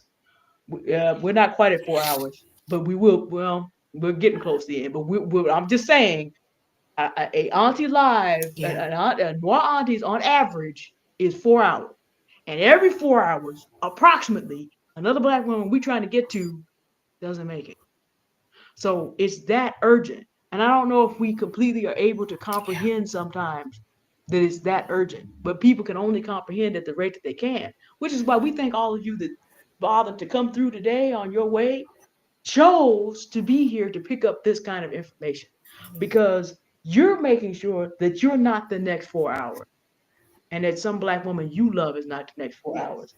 Yes. Helen made it her business to text me to make sure that I put in the Yes. Project U Discord that she can offer a free session to her session tomorrow because I had it free from the summit and paid for it the second time. Totally forgot. So I can gift to, Thank you. so we make sure that another black woman comes to acceptance so that we Yes. can make sure that we are Yeah. responsible. So Auntie Love, you're reaching out to all of us. We're reaching to everybody, and in 25 million people, like I said, rejecting the idea that we got to be Jesus. We not the global savior individually, but together we reach the women that we can, and that's why we're here. We don't care whether we have two people coming on live. We Project U was as low as six or 600. Hello TikTok, we know you there. We're gonna do Yeah. this. Uh uh and what was that other thing? Oh my gosh, what was it we did? Oh, the Project 2025, the three Yes, different that was things the we lowest did. one. Project 2025 had 6 viewers, but we know that those 6 viewers were more prepared for the times that we living in than anybody else. We just driving the bus out here so that you have an opportunity to get this information. Now, Auntie Love, I want to ask you something. That's such a positive vein that we're in. I almost don't want to do Ricky Floyd because we got to go back to that other side of the issue, but it is on our agenda. So I don't want to just nix it off the agenda without getting your mind on it because I can go through it more quickly because it does epitomize how this particular, her name is Samantha Marion, and she did apply this theorem. Um, well, I guess that maybe we should go through it Yes. because when you get past Sojourner Yeah. Truth asking for stuff, because this woman asked the black man 3 times. Yeah, I guess I'm gonna have to go through it. Yeah.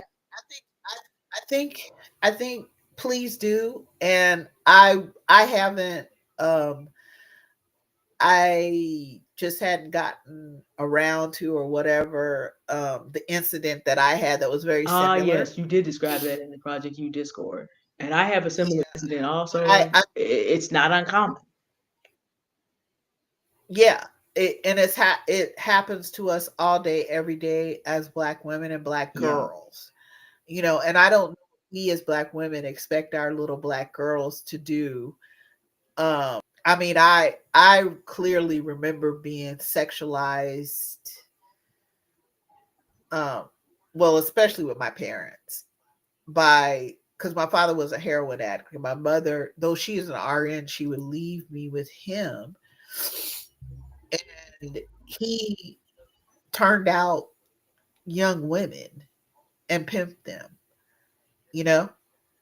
I really do believe he was selling the heroin too, but I digress. Anyway, Let me just say with that that the fact that Auntie Love and I, from two very different backgrounds, have some experience that Samantha Marion did on this occasion yeah, goes yeah, to the fact that again, it's not about Pastor Ricky Floyd. He has a beautiful black wife who's grieving on multiple levels today. yes. So it's not just that he damaged the life of one person and then all those black women who in his church. He Mhm. damaged multiple women and received the error of his ways. I just put that out there before we start this. Yeah, But this is a man who had made a lifetime. I've heard this. I've went and I've listened to some of his old sermons. That's a pastor, not a pastor. I mean, I have a good measure for that. You know, you just have to read scripture and see if this man will qualify at all. But because none of the black women in that church realized what the qualifications are, they were being victimized by this man every week. He was lifting his portion of the $26 billion. And he's married. I think he has 2 children. So let me give you some of the backstory. He was supposed to take his wife on a vacation, but he was waiting allegedly on an $8,000 contribution. Somebody decided they didn't want to send Pastor on an $8,000 on vacation on their $8,000 and took the money back. That person was likely a black woman. So this is what's going on the night before. But like I said, Auntie Love and I have both been approached by black men inappropriately in our lifetime. So this isn't an isolated incident, but what I want you to understand is you're supposed to be keeping promises, holy promises that you made to your wife. Okay, you're supposed to be home with her. You're supposed to be able to provide for your family the things you need. 1 Timothy 5:8. If any man provide not for his own, he's worse than an unbeliever. Now, providing a vacation is not necessarily something that the Bible contemplates, but if you've told your wife you're going to do that, then you're not supposed to be waiting on anybody else's. And by the way, it was a black woman who dug all this out. I forget the name of the channel, but when I can put it in the comments, I'll find it if anybody wants to know. So you've made your wife a promise, depending on someone else, to give up $8,000 to you, allegedly. So you basically are now going to be caught out as a liar. So this man leaves his house at 1 o'clock in the morning, or 12 midnight, scared that he's going to be found a liar the next day, because they're supposed to take off like in the next day or 2 days. But now we don't have his $8,000 contribution. So instead of manning up, and the Bible says, lie not to one another, instead of telling the truth, he decides to go out to a bar. This is a pastor. So many people want to come along and talk, well, he may have been trying to save somebody, but no, go back and look at the evidence. This man was not looking to save anything. At the bar, he gets into an argument with a couple. So it's a black man and a black woman at the bar. He gets into an argument with them on social media this whole time, going on about talking with ignorant people is a waste of time. Okay, then, sir, you had a chance to exit the situation once. You already know what you need to do. The establishment asked them to leave. They leave, but they still fighting outside. Uh, Whatever this man is trying to do to invoke his Constantinian imperial power is not working, because this Samantha Marion is not going to have it. And the aggression that Pastor Floyd has is primarily directed at her. Miss Marion's companion gets knocked down and gets a concussion protecting her. Just like Queen Amani Rena's husband and son did the best they could. Queen Amani Rena's pushed, but they just couldn't get it done. They just didn't know how to deal with this situation. They couldn't get it done. He gets knocked out.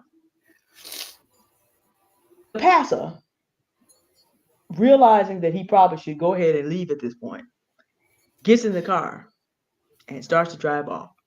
Miss Marion decides to use her freedom to take a photograph of his license plate number. Now, I want you to understand something. Remember, this has to do with allegedly, this is a black man who does not want to be exposed as a fraud to his own wife. Now he's committed assault.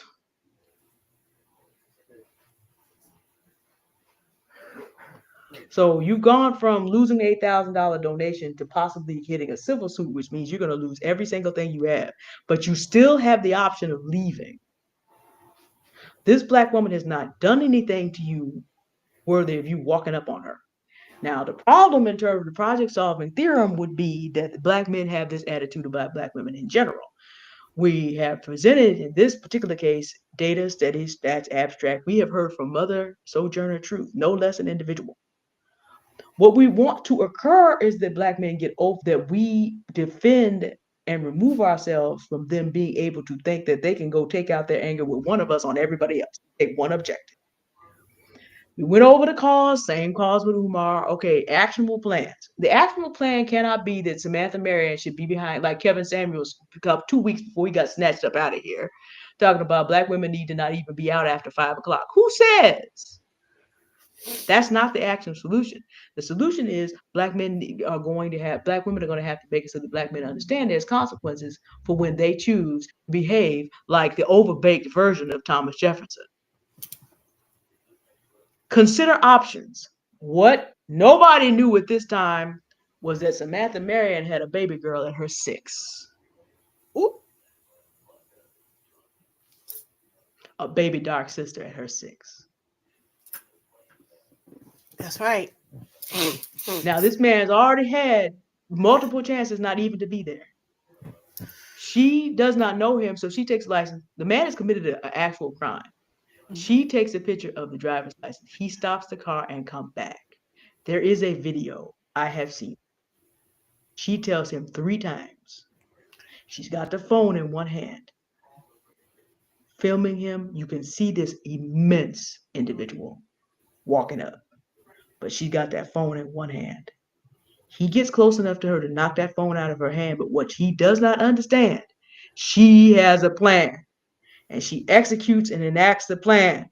Because here's what's not working: she's using her voice to tell him, back up off of me. That isn't working. She Three. audits the process 3 times. Now he's already had multiple occasions to leave. He's already done violence to her companion.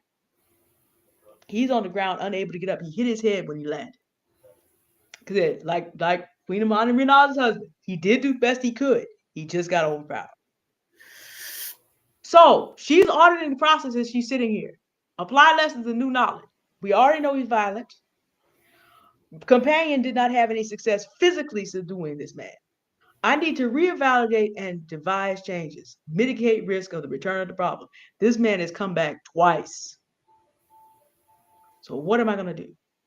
He knocks that phone out of her hand. That's the last thing we see, but we know from the security camera that when she knocked that phone out here, baby sister was right there. Yeah. He was dead in 5 seconds. This is how she operated with the problem solving theorem. That particular black man will never harass another black woman again. And if she knows the things that Confidence with Love knows, she's out on bail. There are things called self-defense insurance for when you get situations like that. If you come to the upcoming workshop, Auntie Love's going to get into that. Now, is this the outcome anybody wanted? I'm sure Pastor Floyd didn't want it. I'm sure he didn't. He just thought he was going to roll up and terrorize and keep on doing the foolery that he was doing. I don't think Samantha Marion was out at the bar with her friend. I don't know what the relationship was exactly, but I'm sure they didn't go out there to have to do that. But the male friend could not protect her. He did his best, couldn't do it. He did his best. We could talk about why didn't you just rough it? Why didn't you knock him down? But we don't know what the size differential was or any of that. We just know he failed. Just like Rita Ronnie husband and son did the best they could against the Roman Empire. They failed. Honorable mention, but no, that didn't work.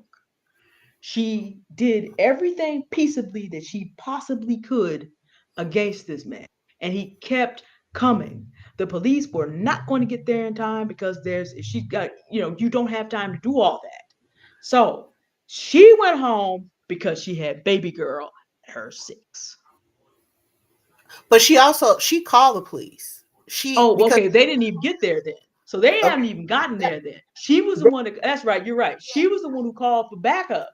no, no, They no, no. didn't make it. That's not what it is. What it is when you guys get self defense insurance, this is what makes me, I don't know for sure because they didn't explicitly say this. You almost never see that on the news, that the news is going to tell you that, oh, this person has self defense insurance. That's how come they got out on bail and did this and that. Because usually white people that do that. They talk about every kind of defense.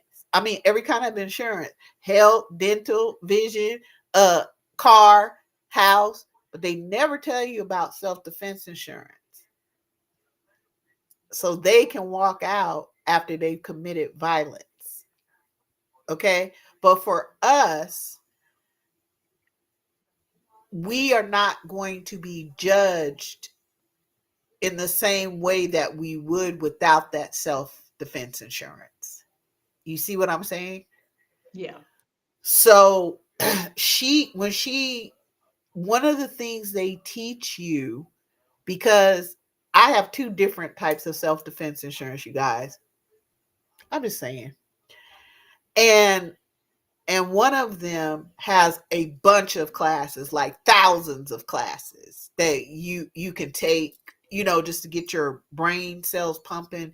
And then I go to the people who train me, the vicious ass white boys who train me, who are Trump voters, because I don't give a fuck. What we have in common is we both about protecting ourselves and our families, so we can meet on that level. And you could just get me, make it so I can do what I need to do around here. Okay. So she one of the things they teach you is they give you the number to call, they tell you exactly what to say and what not to say. Okay? We don't know that as black women. We'll be out there going because we want to be honest or whatever, right? They have a way of saying things that you're not being dishonest, but you also ain't telling them all that. I'm gonna let Whoosy was it come talk to you, okay, or whatever. But they teach you to call, right, yourself and not leave the scene, okay? Okay, so she did. Okay, So gotcha. you understand, Okay. it's all on the card. It's all on the self defense. Okay, so we calling this number now. The problem, like with Carlisha Hood, is that we have the number in our phone or our whatever, right? And and unlike white folks who get all kinds of special cute ass treatment when they walk in mass murder people eating, when we simply defending ourselves, oh, we got to be stripped, all this other nonsense. No, we're not doing any of that. I got self-defense insurance. You need to talk to these people, okay? So my family has the number just in case they got to call on my behalf. uh, I got the number in my phone, the numbers. I have the cards in my phone. I know exactly what to say because I spend the time studying and also so I can teach y'all. Okay, girl, she did exactly that. So everything that's gonna come back is gonna show not just that she on video showed him walking up on her 3 different times. She told him to stop and step back. Please get off me. Don't come near. I'm cocaine. And you're not, if you draw, really, because this is how white people think. If I draw, you dead. That's all they're not trying to brand the shit and scare you. Uh-uh. No, if you go that far, it's over. Women, we have in our mind that we don't want anybody to get hurt, even though that person is attacking us. I can tell you every 4 hours when a motherfucker kills a black woman, that black woman isn't sitting there going, well, huh, I knew he was going to do this. No, she's trying to bring down his emotions, calm him down, help him make better choices in the midst of he already chose he was going to be violent. That was the whole plan. And that's the one thing they going to do is follow that particular thing. They ain't going to do shit else they say they going to do. But this, it's like Donald Trump. Don't believe anything he says that he's going to do that's good, but believe every fucking thing he says he's going to do that's bad. Okay, and go hurt people and destroy stuff and whatever. He's definitely gonna do that. All that good stuff, that's just to get y'all, I don't know, Latinos for Trump, uh, Excited. Trump or whatever. I don't know, whoever y'all are. Yeah. But he's definitely all the wrong he's gonna do, he's definitely telling you, and he's definitely gonna do that. But all the good, he's not gonna do that. Same thing with these men. Okay. So that's how I know that probably she has self defense insurance. Does that make sense? Okay, sequential. Okay, I didn't catch the sequence, but now that you mention it, she did do everything that you have been teaching us. I mean, now, because okay, well, that's good too. Because you Mm. see, this means that Samantha Marion Was trained. decided that she was going to do this with the problem of I can't even go and enjoy my day Hmm. without some black man deciding that I want to do something dumb. So I'm gonna analyze and specify it. I'm gonna analyze. It's not uncommon. I have an objective. I'm gonna get home alive. May not have sit up there and talk about why it is what it is. May not have got had time to do all that, but at least it decided on an actual plan. And when the time came to execute the plan, she did some execution. Pun fully intended, even though it was not. It was self defense. But his ability to harm black women is at an end. Yes. And she And tried everything else. She monitored what was working. She audited her process. So she did at least 7 of these steps. At least 7. But let's take it Now, back to the first one oh, go ahead. and the second one. Okay. Because she also put this same problem solving theorem into place prior to ever meeting this person. Yes, she had this plan. We talked about earlier. Your plan is for you. I'm sure that the people around Samantha Marion had no idea except those who, because she shot him center mass in seconds. So, but probably only the people that knew that she trained. I'm just mentioning, we done learned what center mass is from Auntie Love now. We just gonna talk about from here down to about the about below the belly, center mass for those who don't know. But we done learned these terms. Your chest She got him with area. one. There were no sprayed shots everywhere else. There was nobody else harmed by this.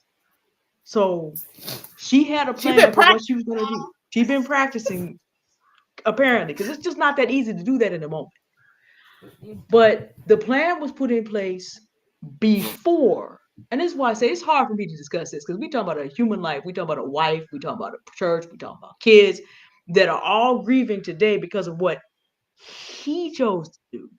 But it's But if he knee had to jerk to do it then to try to her, blame her, which is why she had to have all these other layers because it's knee jerk. You mean to tell me that a man can't just walk up on a woman and get whatever he wants from her, including her life? yeah, because if it had been reversed, she would have just been another death every 4 hours. She So chose not to be the next 4 hours. In fact, yeah, it was the first 4 hours of the day because it was 1 o'clock in the morning. She just chose not to be that person. But there was another black woman who was, but it was not going to be Samantha Marion.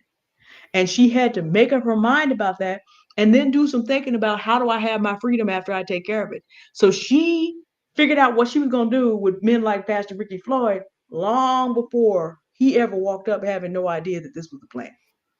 Now, this is an extreme option. This would be roughly what almost happened to a gentleman who walked up on Auntie Love the other day.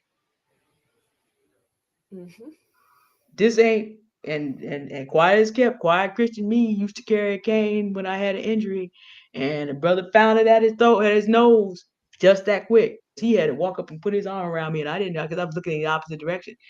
I could have taken that man out of here, but I'm not as quick on the draw because again, and of course I was before I knew Auntie Love anyhow, but it was just kind of like before I knock you off into eternity because I can get you in 2 or 3 ways at this range. So you can go because I've always been too large to be running around loose. But I'm on a cane. It's like if you touch me the wrong way, you got to die. But because we know each other from previous church engagements, I'm gonna give you a chance not to put your whole nose back into your brain.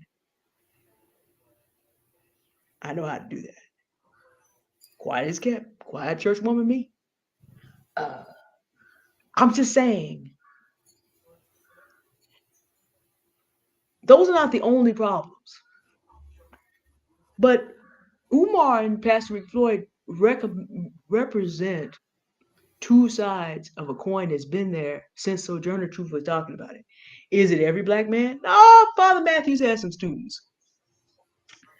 He has some peers, but as even Pastor McNeil said, a lot of black men don't live to get old because we don't know how to treat our blessing. We don't know how to treat black women. So there's not that many old black men relative just because of that.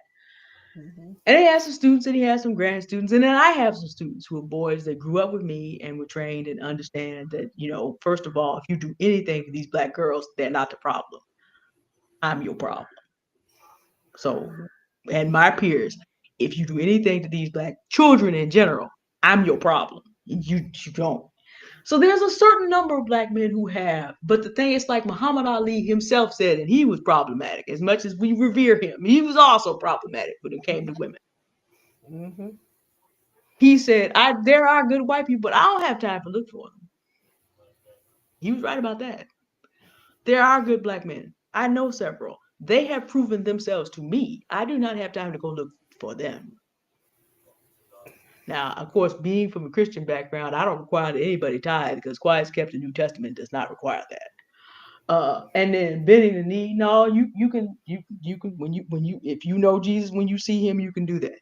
But at the same time, if you mess with any women and children around me, you likely to get hurt in multiple ways. And that's hmm sort of the attitude that you can have. I'm not gonna say you have to because you are a human being with free You're will. But sovereign. what As a we black, want, yeah, you have you're a choice. sovereign. But we Yeah. want you to know this is a choice Hmm. that Black women are solving in various ways. Umar Johnson's daughter is now connected with her sister and is being paid. Cynthia G had to pay her. She I'm paid just for the saying. interview. Girl, get out of here. What? Yes, Cynthia G paid her to be on that interview. And you know what? I'd never give Cynthia G shine, but I'm gonna say this.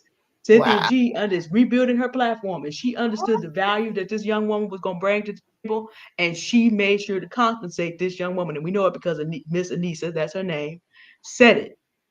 Mhm. She made sure to do value for value. I rarely give Cynthia G any kind of credit, but you know what?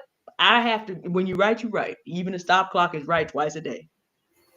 She was right on this. She shared the value with this young lady. I have to give it to her. I'm just kind of like that was a very honorable thing too because Cynthia G also shared as part of that interview. I've seen excerpts. I haven't sat down and watched the whole thing yet, but I've seen excerpts of it. She said she was abandoned by her father too. She knows what that is. And Cynthia G, well, that's alleged. I'm not going to, because again, I haven't had that confirmed.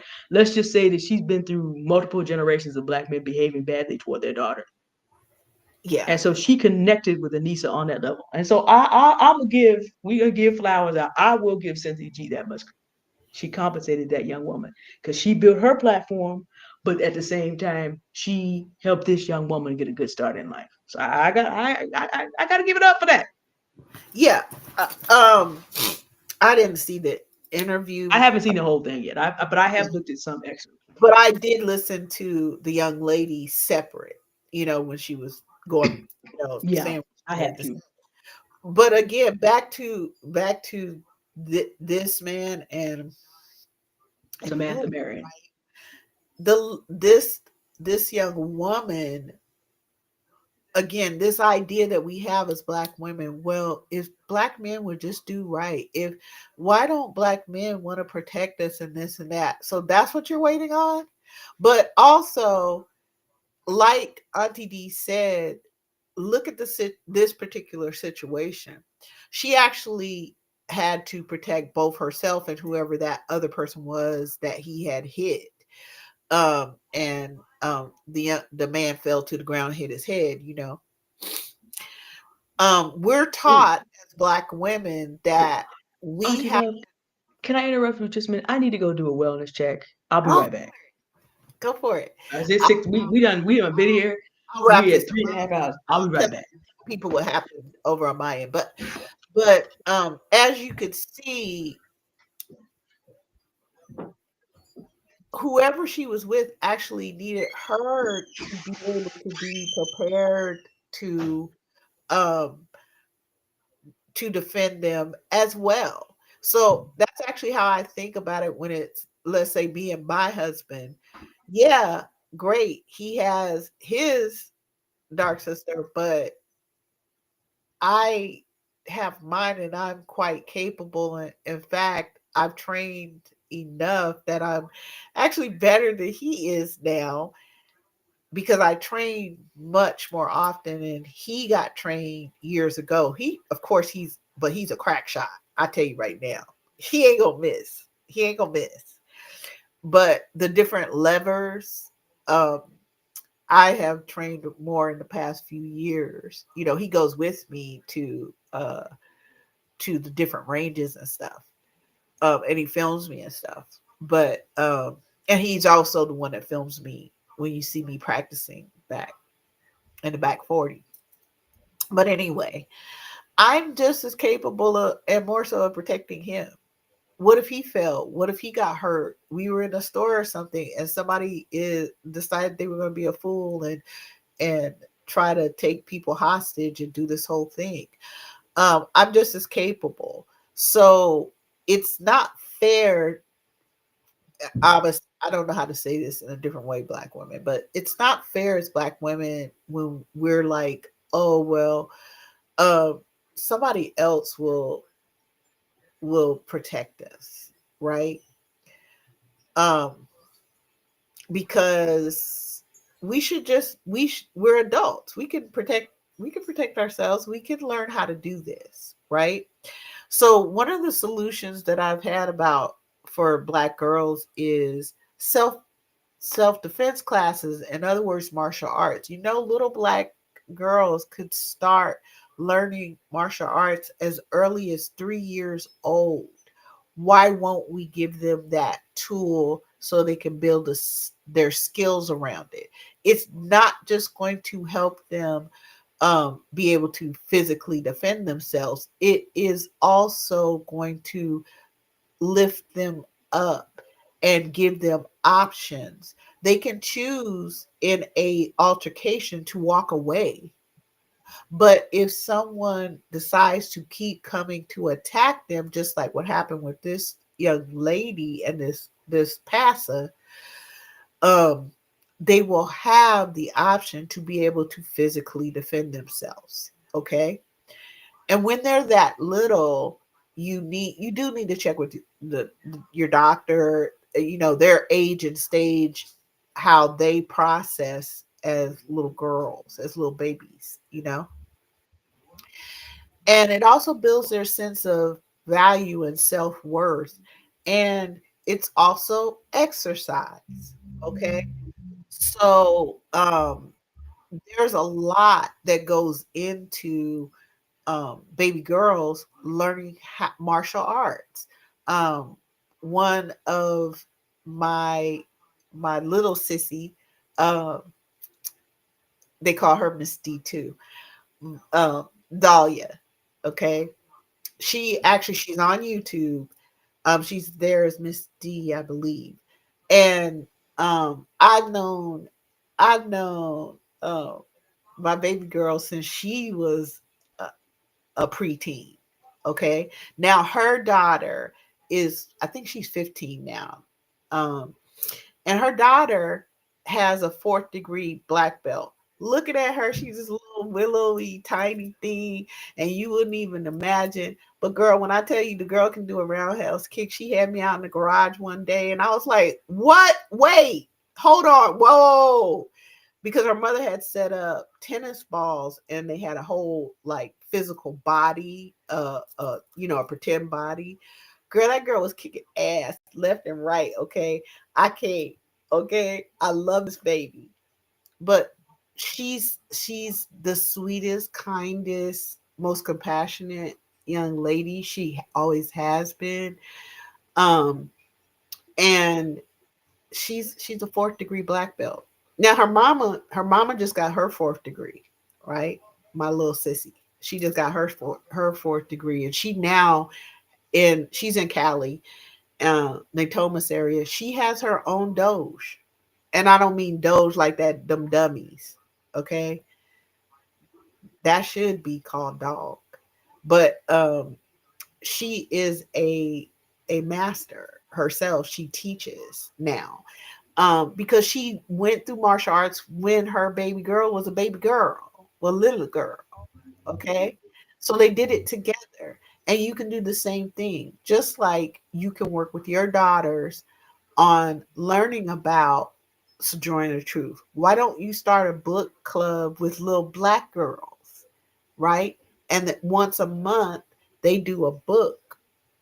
Y'all pick a book, and I don't mean, I mean, you could pick, depending on the age of the girls, you could pick, I don't know. Let's say you wanted to review 1619. Well, if they're like 5 to 7, you want to get the child version of it, because really, if you want to know the truth, Project 2025, it they stole that project part from Project 1619, written by Hannah Nicole Jones.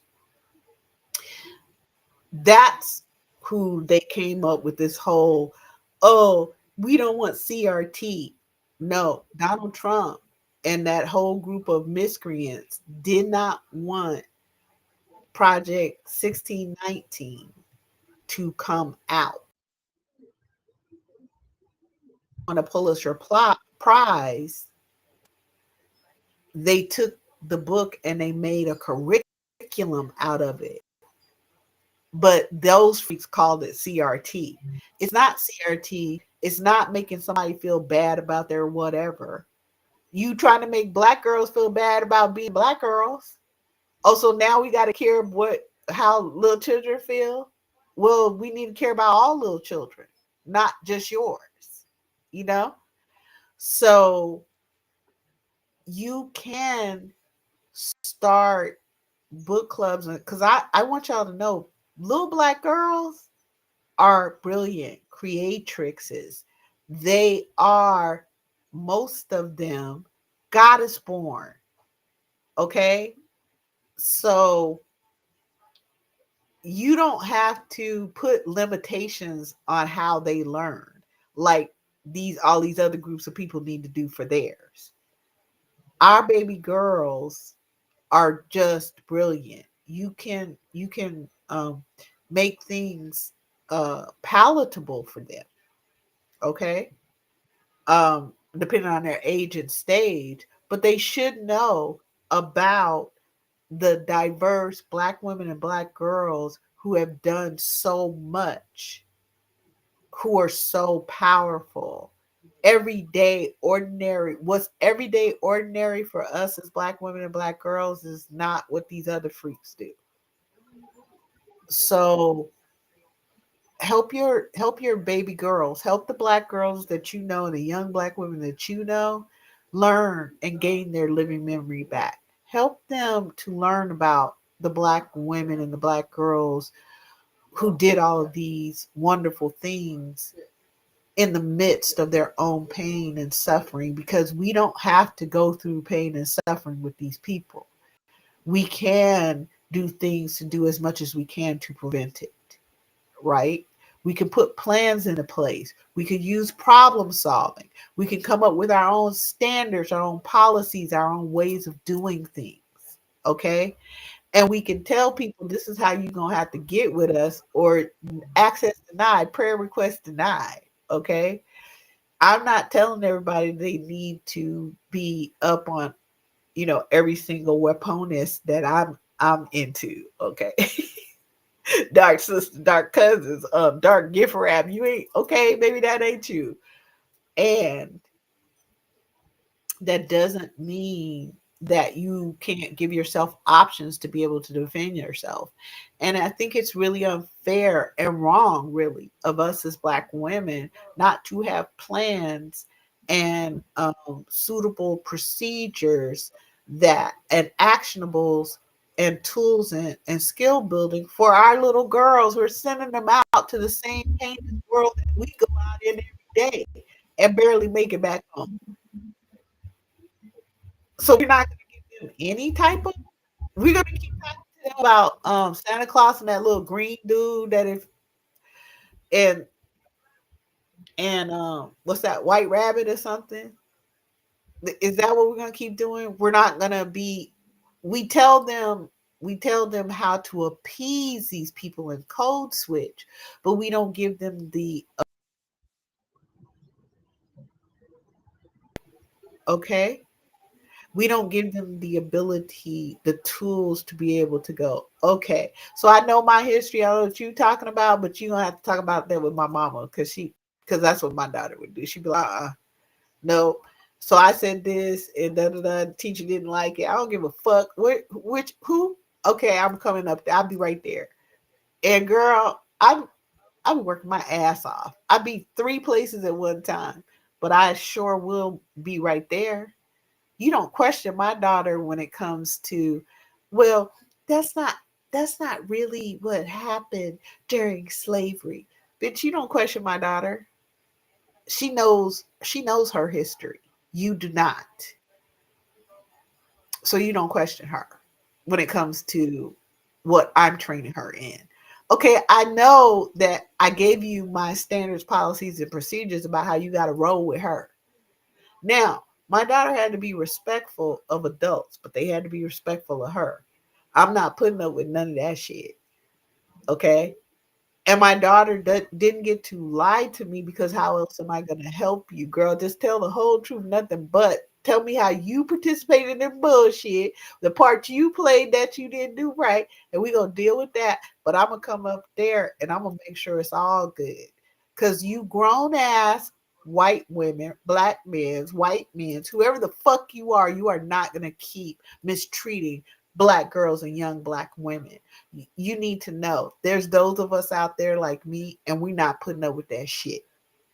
That ain't happening. You need to check in with every little black girl and show my most wanted posters and go, do you know her? Because if you do, we can't mess with you. We already know that. So if you tell us you know her, yes, your black little girls, they can put up my picture like my daughter does. Okay, she's 25. Hey, let me show. She'll whatever she does, go out on her date or whatever she's doing. Okay, she vets because dating isn't the same thing as vetting. But when y'all take the vetting class, I got y'all understand. She will pull up. So see her, yeah, and whoever she would, the dude would be like, "Who is that?" Oh, that's just my mom. Now she's pulling out one of the pictures. She's pulling out one of my little shorts of me out in the back 40 practicing or whatever in different types of clothes because I practice in my cute clothes, honey. I need to know where I'm drawing from, when I'm drawing before I'm out in that outfit. Okay, why she doing that? Because she knows. She's really like, if I say my mama name 3 times, she gonna just appear. No matter how far she could be 2,000 miles away, she gonna just appear. I'm gonna just say her name 3 times. Girl, I am not Candyman. I'm not. Or that other weird white guy either. Okay, Beetlejuice. You need to stop doing that. Okay. But she literally will, okay, because she's like, she got a problem though. I'm gonna just tell you, she does not like for anyone to try to mistreat me, try to do whatever it else it is. So I'm just letting you know ahead of time, this is what you're dealing with. And yeah, she don't be getting mistreated. Ain't no man ever laid his hands on her to do other than in ways I guess she wants to do. But no, because I'm hunting down your whole pack. No one's safe now. Mm-hmm. Because what did I tell you? We don't do fuck around here. We only do find out. That's it. That's all we do. So what my daughter is doing when she does that is she's letting them know ahead of time. Okay, she's the head of my security. I don't know what to tell you. Okay, she could pop up anywhere at any time, and and I don't know if one guy was like, "Is that two? Does she have two?" Okay, you know what my daughter's problem is with me? I want y'all to know what my daughter's problem is. From childhood, she got PTSD behind this shit, okay? Her problem with me is that I would stand toe to toe with whoever the fuck it was. If you a black man, and we used to live in Stockton, girl. It was one of my favorite places because me and my apex predator. But if you rolled up on me, the same shit you see now. Oh, I feel like I was even worse back then. Okay. What? Okay, I was. Let's just be honest. Okay, allegedly. Those parking lot statistics from the FBI might in part have something to allegedly do with me telling people I will see you after school in the first because I would be there waiting on motherfuckers. Okay. So that her problem is that you protected me so much, mom, that my biggest fear was that you would go toe to toe with somebody, they would allegedly lose their life. That's just all alleged, okay? I don't know where she get these stories from. And then um I would lose you, and you're my only parent, and I can't lose you. So you see, I would much rather her have that problem and live and not have been violated, not have been attacked, not have been assaulted, not have been battered. I would rather her have the problem of my mama gonna whoop your whole entire ass. Ain't nobody in your family to run. I mean, run. No, really run. I'd rather her have that problem. Okay, I could live with that. I could sit on me a cot over there in at the jail. Okay, as long as I know my baby's good, because you ain't rolling up on her ever, ever. That's not gonna be a thing. She is so kind. She is so compassionate. She's such a marvelous and precious, beautiful, majestic young black woman. Girl, no. Don't even look at her funny. Don't whatever thought you having, you better go have that somewhere else. Okay? If you even think that you might possibly consider some bullshit, no, it ain't gonna jump off like that. It's not. So um we we have tools, we have all of these things that we could be providing for our black girls and our young black women, but if we don't start accepting the value of the situation and really bring our energy back over to building for ourselves, our black girls and our children, and really what it will do is it will affect the entire world because that's what black women tend to do. We tend to evolve humanity, right? So, you know, um, it's about time for us to wrap up. I didn't even tell about what happened the other day, but it was very similar to that young lady. Girl, why that man walk up on me in a store? And something happens with me, black women, because we all know allegedly I, I'm just a special creature. Okay. But when I told you twice, and the black woman behind the counter told you, leave that woman alone. She's told you a couple of times to leave her alone. And then this fool turns around and starts cursing at her, calling her ugly and all this shit. Girl, are you out of your fuck? Okay. So I squared off. I lose humanity, allegedly. I don't give a fuck about you, but I do care about this black woman behind the counter. There's another Negro peeing in here. Girl, they said some crazy shit. This one over here talking about, oh, I think she the Poe. Wait a minute. No, I seen her before. She's a DA. I think she's a DA. Okay, I don't know where all that came from, but I squared off. Because after I done told you twice to back the fuck up, and you ain't back the fuck up, it's something about, it's just, I just, I move into a different personality. And so when I say I squared off, my legs were separate. I separated out my legs, is what happened.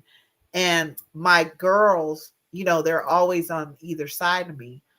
And I had a long jacket on, like you guys have seen me do, but a cover so that I'm concealed.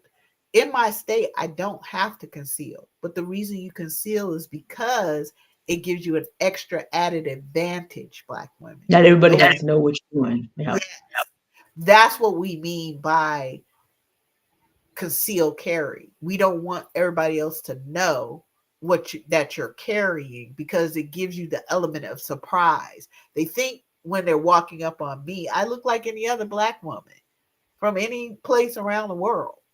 So they think they're going to get the same thing from me that they get from a lot of black women, which is, okay, I'm just going to give you whatever you want so you can leave me alone. Whether it's my phone number, whether it's money, whether it's whatever it is, I just want you to leave me alone. Okay? So whatever you telling me I need to give you, I don't even have to know you at all. But if you a black man, you tell me I need to give you, I know you're gonna escalate. I know you're gonna hurt me. So in order to stop that, my plan is to just give you what you want. But see, it's not about that they just want your phone number or whatever. They want you to feel terrorized. They They're, want you to deify them, they want you to and they want deify. you to their idea of a raping, killing, murdering God.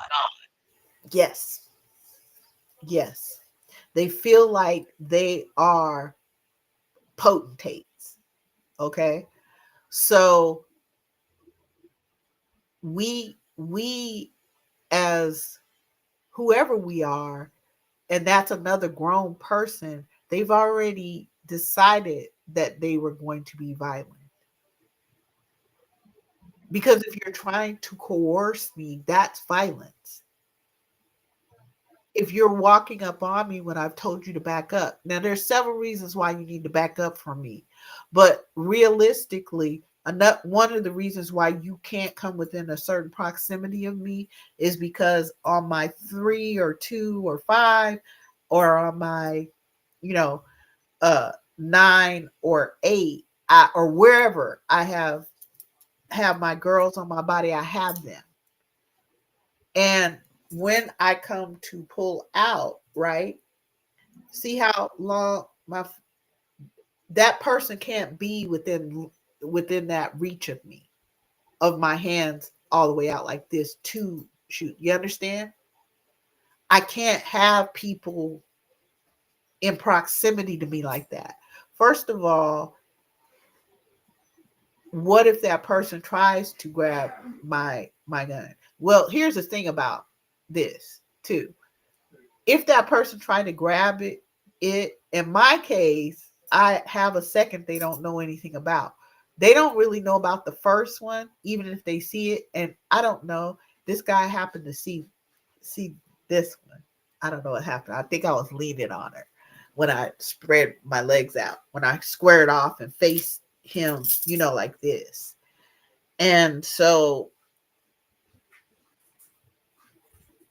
when when I'm when someone's that close in, I also know that wherever my projectile goes, I'm responsible for where it goes. So I have to consider the other people in this place and keep them safe, right? Keep keep me safe. I don't need to keep this motherfucker safe, but I also have to be able to aim true, right? One of the reasons why the young lady with the passer was able to do what she was able to do, and why she was telling him to back up, is because she needed room to draw. He'd already knocked the phone out of her hand. You see what I'm saying? And most black women aren't carrying 2 or 3, sometimes in my case. Uh, but so that is also a practical matter, because you also don't want somebody, even if he got to mine, here's what I know. You don't know how to work that particular thing, that particular one.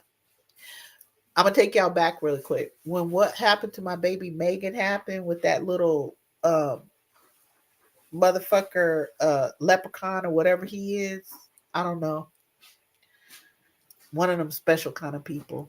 Um People were saying, well, we think Kelsey did it because he gave the gun that he shot a couple things and she shot the other. No, you don't know how they work. He didn't even know how it worked.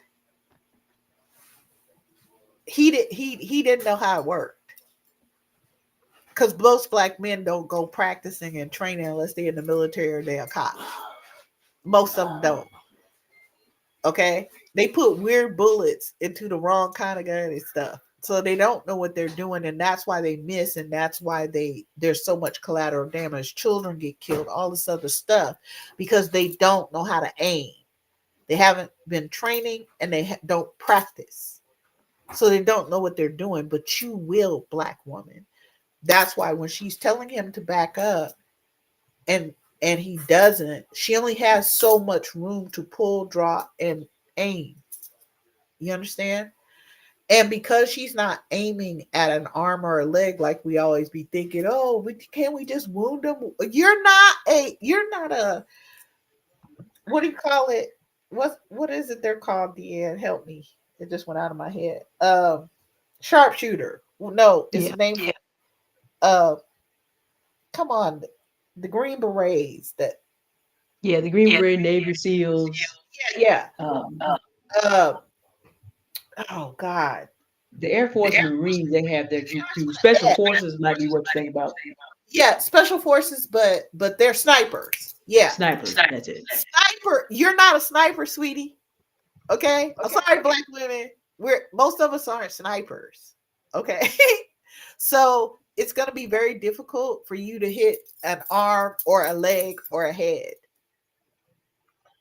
Snipers practice daily, nightly, in every kind of situation from miles away to be able to make those shots. Okay. You are doing center mass because you should be only aiming at one target and one target only. If you try to hit somebody's arm or whatever, you that could go and hit someone else by mistake. You understand? That's why you're aiming center mass. And that's actually the most humane thing for even the person that's attacking you. Because they're just going to take them all the way out. It's just not going to be some sort of wound or whatever. That bullet's going to go there and there alone. You see? So there's more to this than, oh, I don't want to look masculine. Oh, I don't feel like people will think I'm not feminine enough. That don't have nothing to do with nothing. I don't know where y'all. That's some crap that other people need you to believe, and it's not working for us.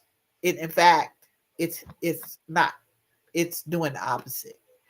So we've given you solutions. We've showed you we've showed you some a problem solving theorem. We've given you standards that you can use. I've talked to y'all about what you can do specifically with black girls, from working with them reading history together like once a week. Y'all do, you know, give them a little half a chapter to read and read it with them. Okay? And don't think that if your baby is 8, 9, and 10, believe me, they are quite capable of comprehending so much more than the regular kid, because they have to, as little black girls. They have to, they have no other self-defense, because we're not giving them the tools and the skills to be able to defend themselves. So they're out there just duking it out the best they can out in a world that we have a hard time dealing with as grown black women. Okay? So we should be giving them the historical tools. We should be giving them the physical tools. We should be giving them the emotional tools to be able to ground themselves and protect themselves emotionally and spiritually.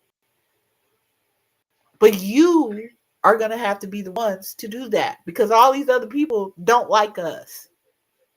They don't, they're not just not like us, they don't like us. In fact, they hate us. In fact, they covet us. They would love to be us, but barring that, they want to harness us.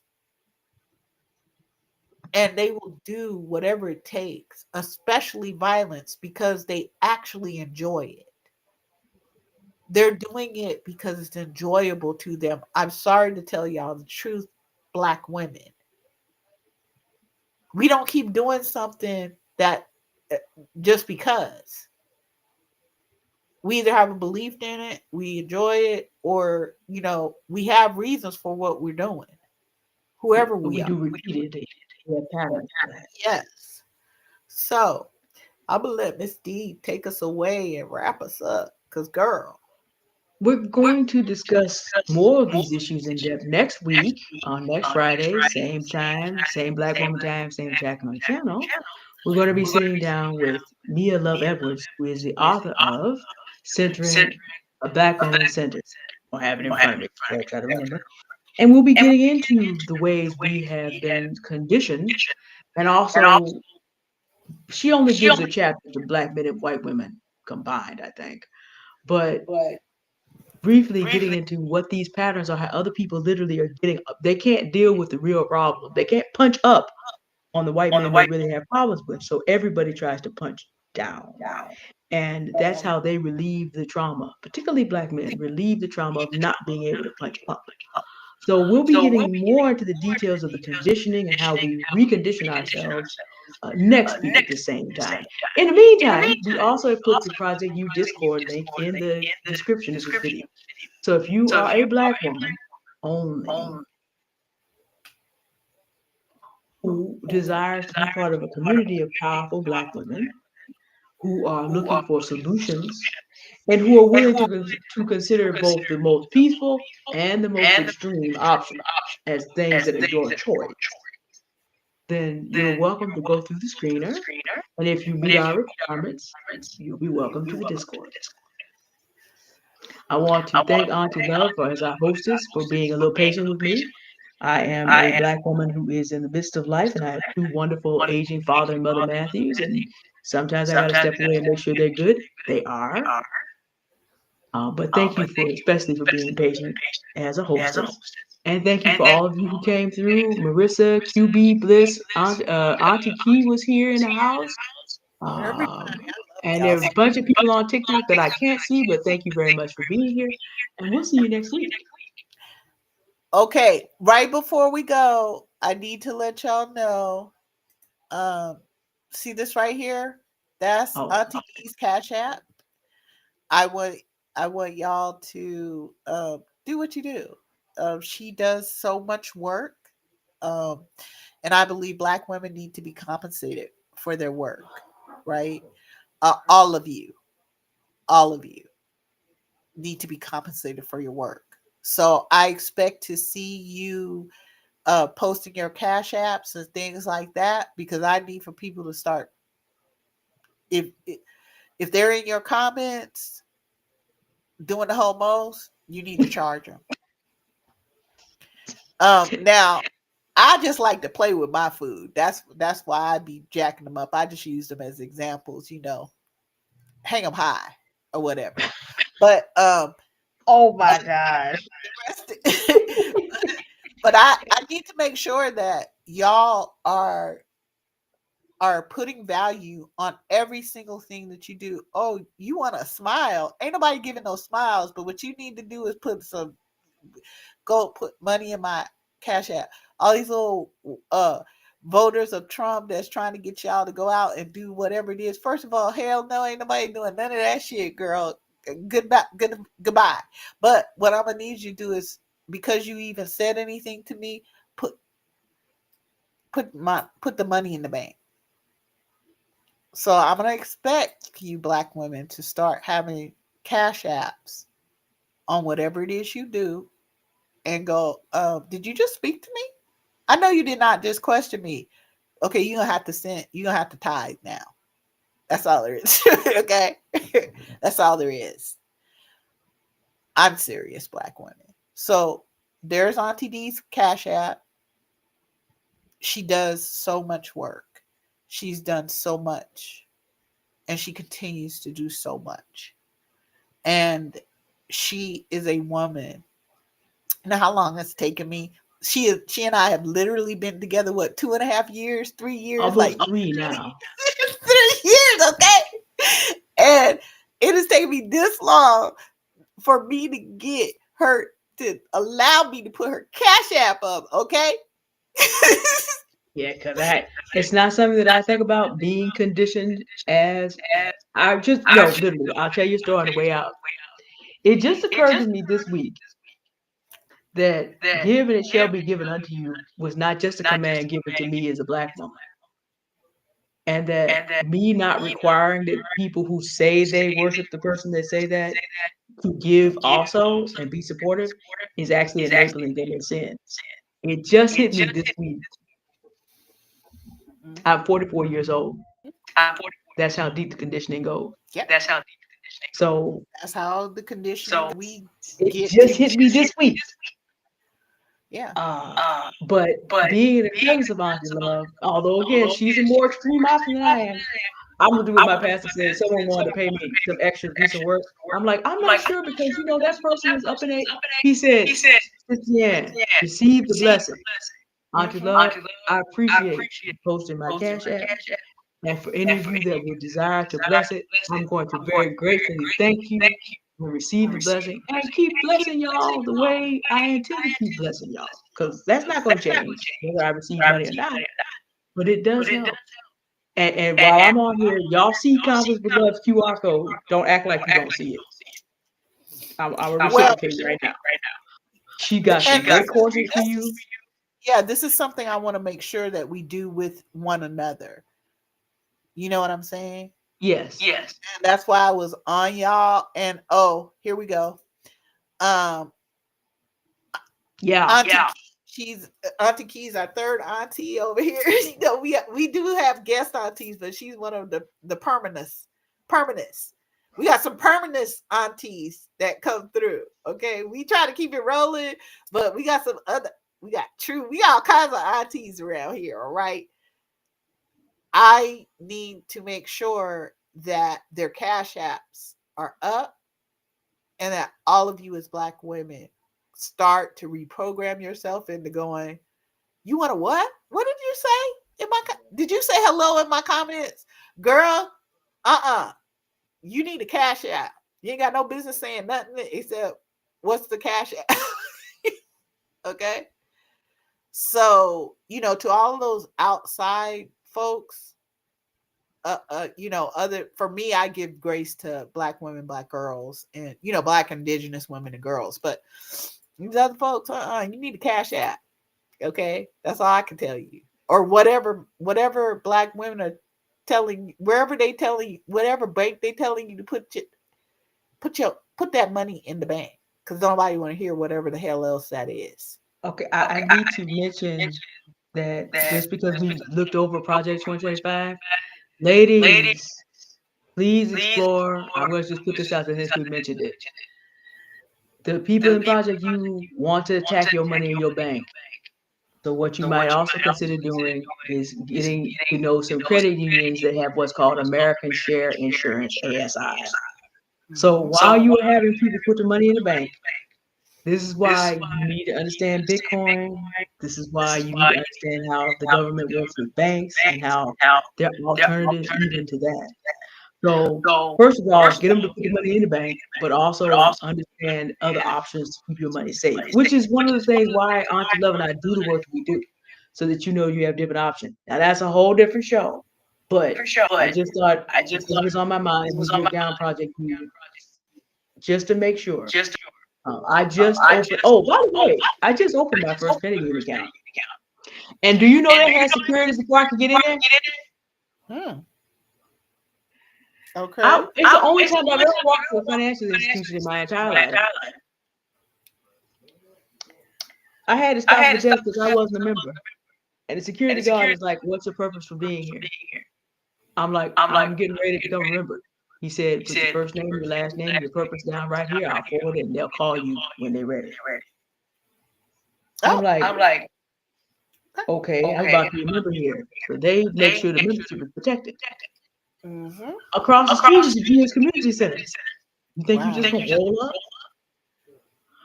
I walk up That's over cool. the hill to the bus. I passed the gate.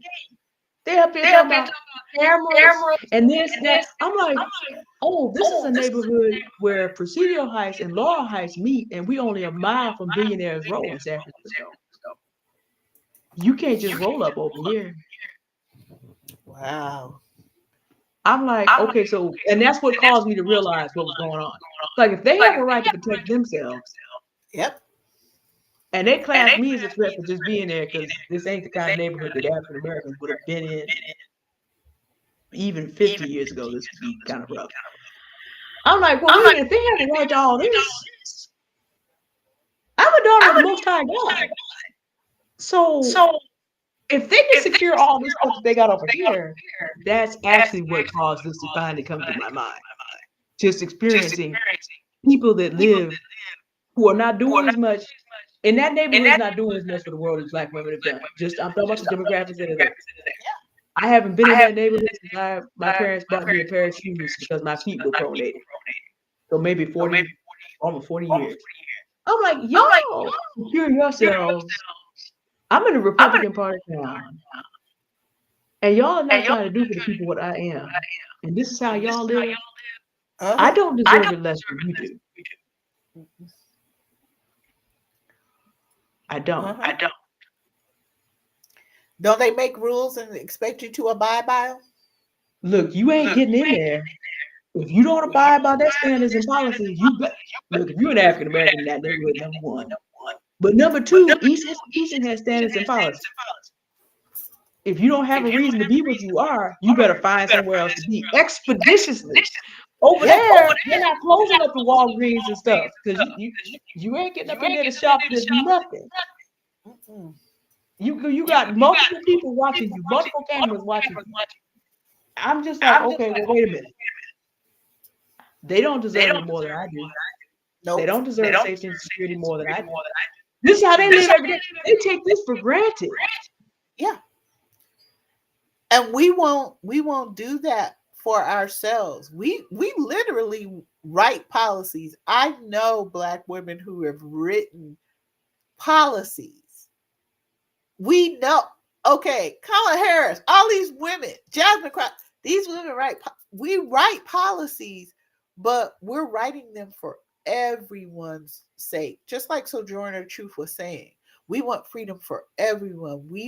That's how we think from a matriarchic point of view. You can tell when it's a black woman because in the end, for the most part, we want to uplift the most vulnerable and do the most for them, right? That's completely opposite of patriarchy. So we're able to write policies and standards and all of those things. We do it all the time. We just are doing it for other people and excluding ourselves. We literally exclude doing it specifically just for ourselves. Same thing with writing curriculum.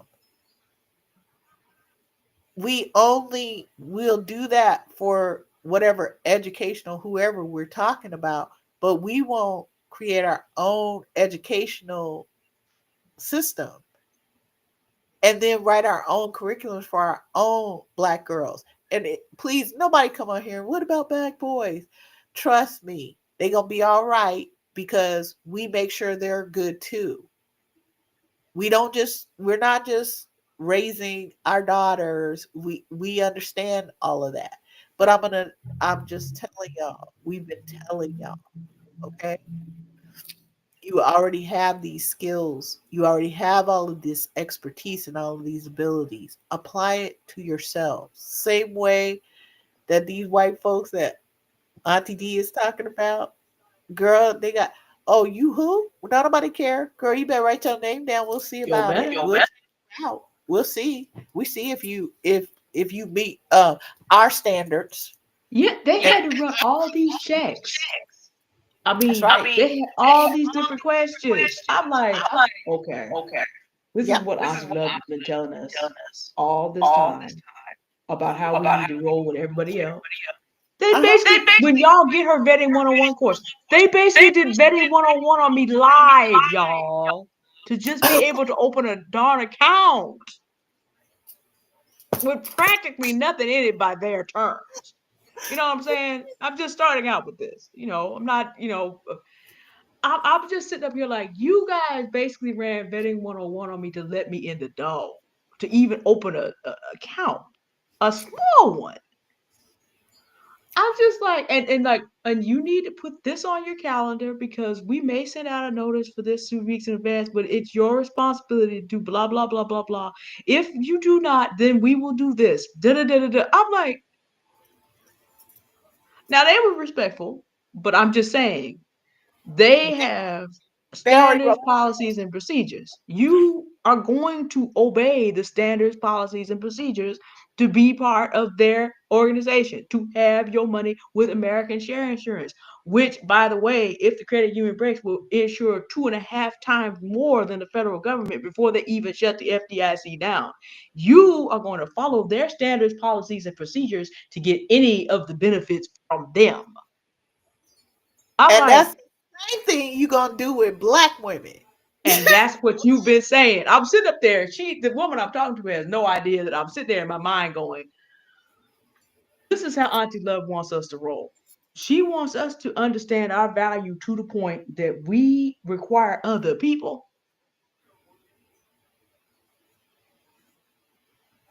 to treat us with that level of respect. Like, I've never run into that before in person.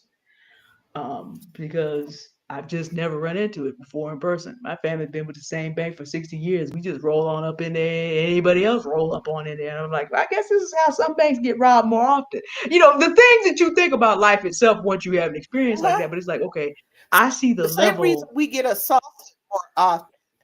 Yeah, it's just like everybody does not go through the same things in life. And yes, it's an uneven playing field, and we understand the things that happened historically, but there are also choices being made so that,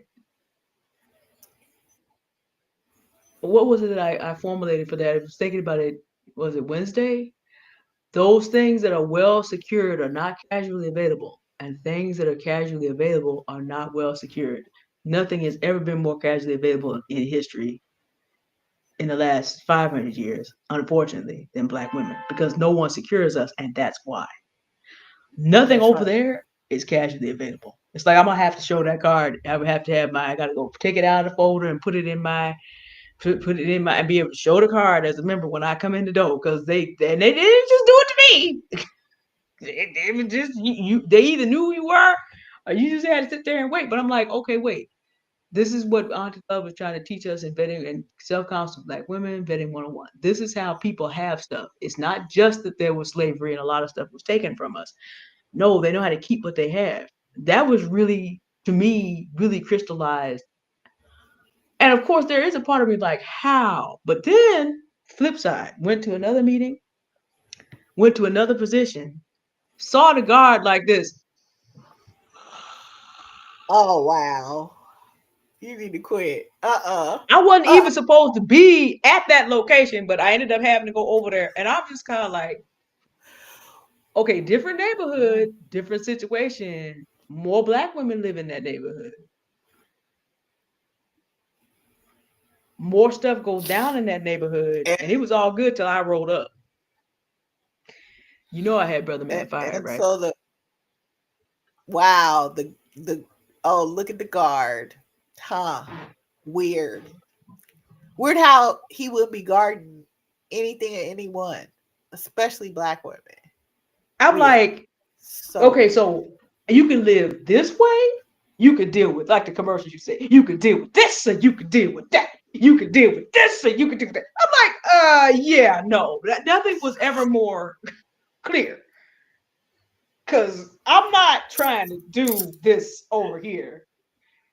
I'm trying to live more like this over here. And again, because no human being deserves so much more than me, that they should be able to not have to. They don't just, nobody deserves more in terms of being able. I'm telling you, literally, when you really, and Anything happen, I can almost guarantee you that black women would have to save him. I can almost guarantee you they'd be putting their lives on the line to save this, and that's him. the tragedy of life, is it's just like Samantha Marion ended up in the situation where she might have had to save both of them. And it's unfortunate, but the thing is, it keeps playing out again and again and again. And that's basically what we're saying to us. Like Helen Gill Smith teaches, acceptance is the key. Not accepting this is our destiny to be mistreated and abused. And that's not what I'm saying. Acceptance of, if of what the situation really is and what people's plans for our lives really are, allows us to then look at the 8-step problem solving theorem. Please believe me, when I saw the guard all like this, in my head I'm running through, okay, this is actually a problem that's been going on for, what is it, 5 to 7 years. Here's the data that we have because I'm the one that collected it. What are our objectives? Okay, you going now, your company may leave tomorrow because we're not about to do this. I don't care if it's in a neighborhood where people don't care about the black community. I don't care. Cause, Yep. actionable plans. By the time I got down the street and around the corner where I was going, I already knew who I needed to call and who I needed to talk to. Execute it. Now we're gonna monitor and see what happens. I'm like, don't make me have to start That's walking right. down here and just going around this building at random time. Because I know people that I can also ask to do the same thing. Okay, we're not gonna do this. Then we'll monitor it, we'll audit the process, and then we'll go from there. This is how, for us to have anything safe and secure, it's like when you go do the project you screener. Okay, so here's the issue. People keep trying to infiltrate our spaces that mean us no good. We've got a ton of data on it. So our objective is to have a safe space in the Project U Discord, which I'm actually promoting on our way out because we try we I'm a Baptist preacher's daughter. We try to close, but you know how hard this is to close. We had objectives when we did this to go around. Auntie Love created this, so we were able to use this exactly so that we can have spaces that we can defend and secure, which is why it's so important. But like Stephanie Perry and Rashida Dow found out, everybody, even every black woman isn't ready yet. And this doesn't make you a bad person. It just means that we're different, we're ready at different rates. So there's a screening process whereby we're going to have to go and make sure that you're ready for the journey that we're on, that you're ready to understand. Now, there is a part of me who would have been, how dare they do that? I'm not a threat. I'm just a nice black woman trying to make sure that my family has money in case certain people do certain dumb stuff. Didn't I could have gone there, Yeah. but I've grown thanks to Auntie Love and Auntie Key to understand. Part of that reaction is, and why do I get treated like that? No, to now, today in 2025, I can say, thank you for showing me how real security works. So that I know, because I know now, I do not deserve that less than you do. Yep. So now I see something to look at that I can model for the life I want to live and the things I want to build, as opposed to me popping off and getting mad because I don't have that kind of security. And also because of that experience, when I went to location X and found guard so and so, I know who your CEO is. He gonna hear from me in 30 seconds. You're gonna be walking out the door without a job in 10 minutes. Because now, because I've grown as a black woman, we ain't got to do we do not have to put up with this foolery. And this is what we want you to understand. This is why your Noir Aunties come and spend 4.5 hours with you, because we don't want you to be the next one in that next 4 hours. And you don't have to be. And your daughter and your nieces and your grandchildren and and the black women that you could influence, because I don't have any natural children, but I have 100 children that I've loved and taught. They don't have to be, because we can make it possible. Once we learn this, then we make it possible for the next set of people. That's why I got to go ahead and turn my hiking poles into true dark cousins. You I'm just know, got to saying. use some words. Yeah, got to I'm turn them just into true dark cousins. Um, and then have some gift wrap. Because a man who did self defense taught me how to use them, but I can do a little bit more with that. And I got to practice. Why? Because it may not just be me. Black girl, little black girl can't defend herself. That's right. That's It's right. it like Stephanie Perry says, she's making our foreign affairs infrastructure as black women, because it's not going to just be them just going to find a peaceful life for themselves. If you go ahead and do your math, if you were to line it up in history, it looks a little bit like 1934 out there. That may not get that bad. This is not Germany. But the point is, having that foreign affairs infrastructure means it's an option. It's an option. Well, you know, it's like we've said. I don't. I know we look at like the Jewish community and whatever, but um, like you said, they all of these other different groups of people write their own policies and standards and what they're going to go by, what they live by, even the social standards they live by, right? but we've been taught, no, we just need to follow other people's whatever they decide that we should or shouldn't be doing at any given second. So it is not uncommon for us as Black women to be out coming, we drive up into a parking lot, we get out of our car, here comes a white woman wanting our attention. Oh, that's why it gets on my nerves, because it's like, oh, you're so beautiful. I just needed to tell you that and blah blah blah. No, what you want is for me to stop, give you my attention, and thank you profusely. And now you want to have a conversation, and now you want to tell me about your day and all of this shit. Okay, no, nope. Oh, I Wait a just minute, wanted. wait a minute, wait a minute, wait a minute, wait. Blah, That doesn't blah, blah. have to be as often. It happens to me all the But I've just never thought about it this way. time. I've never, but they are extracting a certain amount. You deal with five or six, 10 people doing that over the course of a day. That extracts a lot of energy. I hadn't Yeah, thought about that to that extent because I'm generally a friendly person. My mom and dad are generally friendly people. So we still act like we still in the South and you spoke to your neighbors. Of course, we were not integrated, but it just never occurred to me if every white woman that you meet thinks that they have the right to extract five, six, 10 good minutes from your day. they After a while, that's going go to with drain a go lot of with the energy. short. Okay, so now you finally got past that person. Oh, thank you. Okay, whatever. Take 10 more steps. And here's the next one. Yeah, the cumulative is the death by a thousand cuts. Yeah. I Oh, hadn't thought about it, do but you know where the such and so is? Now I got white people follow me around the store yeah, just to be that I would follow. know about. Yeah, Okay, but you are a whole customer. I know good and well where what I'm wearing. You don't think I work here. Okay, plus I got a basket, no, you plus too cute. wearing that shit and move, and then I done went around this 16 times. I don't know. Okay, fine. But you're going to stop me and go, oh, do you know what aisle the such and so is on? And blah, blah, blah, and this and that. Oh, where did you get that? It's in your basket. Now, 18 people have walked past you and I watched you because I be situationally aware. Okay, me and the dark sisters got to be situationally aware of who is this, how close you are to me, how close you ain't, all that. Okay, you don't. And then there's a person shadowing me.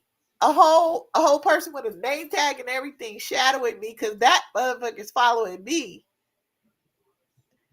But you asking me to show you where whatever is, no. You haven't Again, even gotten anything done for yourself yet. You just trying to get to the items you trying to get to before getting out of the store. okay, 2 aisles later, here comes the black man. Yeah, that would get over. Looked at from that perspective, I haven't thought about that before, but yeah, if that's how it happens to you every single time you leave your house, Literally, my over family. time, yeah, that's gonna kill you slowly, Yeah, basically. I just hadn't it's thought about it from that perspective just about because, because white people have been doing like they do this thing. Oh, listen. Oh, have you ever had a black woman call you baby or sweet? Oh, it's just the most wonderful thing in the world. Like I love it when a black woman tells me, says anything to me. Oh, girl, how are you? wait, what? Girl. Oh I yeah. did not even know this was a thing because they don't like us. Well, maybe because my city was recently gentrified. Like, D I had all no idea because they basically want most of them see, well, how did you even survive? So we get more of the we want you up they out of are here. How are all you still here by? no. They're all around the world doing the same thing. I'm telling you. And then so we do all of this. And then we have our own Yeah, family, some it's of us exhausting.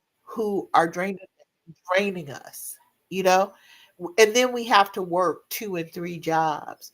And then we have to regulate the emotions of all of these other people. So even when you're at, like Marissa, when she's talking about the jobs and how terrifying that is and how horrifying it is to be as gifted, as brilliant, as wonderful as we are, and we're such compassionate women, most of us, and all, and to have people, white women, be so treacherous with you, like you can't advance, you can't, all you can do is give everything you got, and then when you think you don't have any more, you need to slit your wrist and let them drink your blood, because they literally are terrorizing our young women and black girls in the same manner that we were terrorized,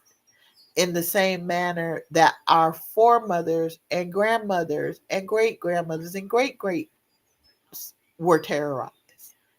It's the same shit. They just repackage it in a different way, but it's this repeat of a repeat of a repeat. You are going to suck us dry of every single solitary thing.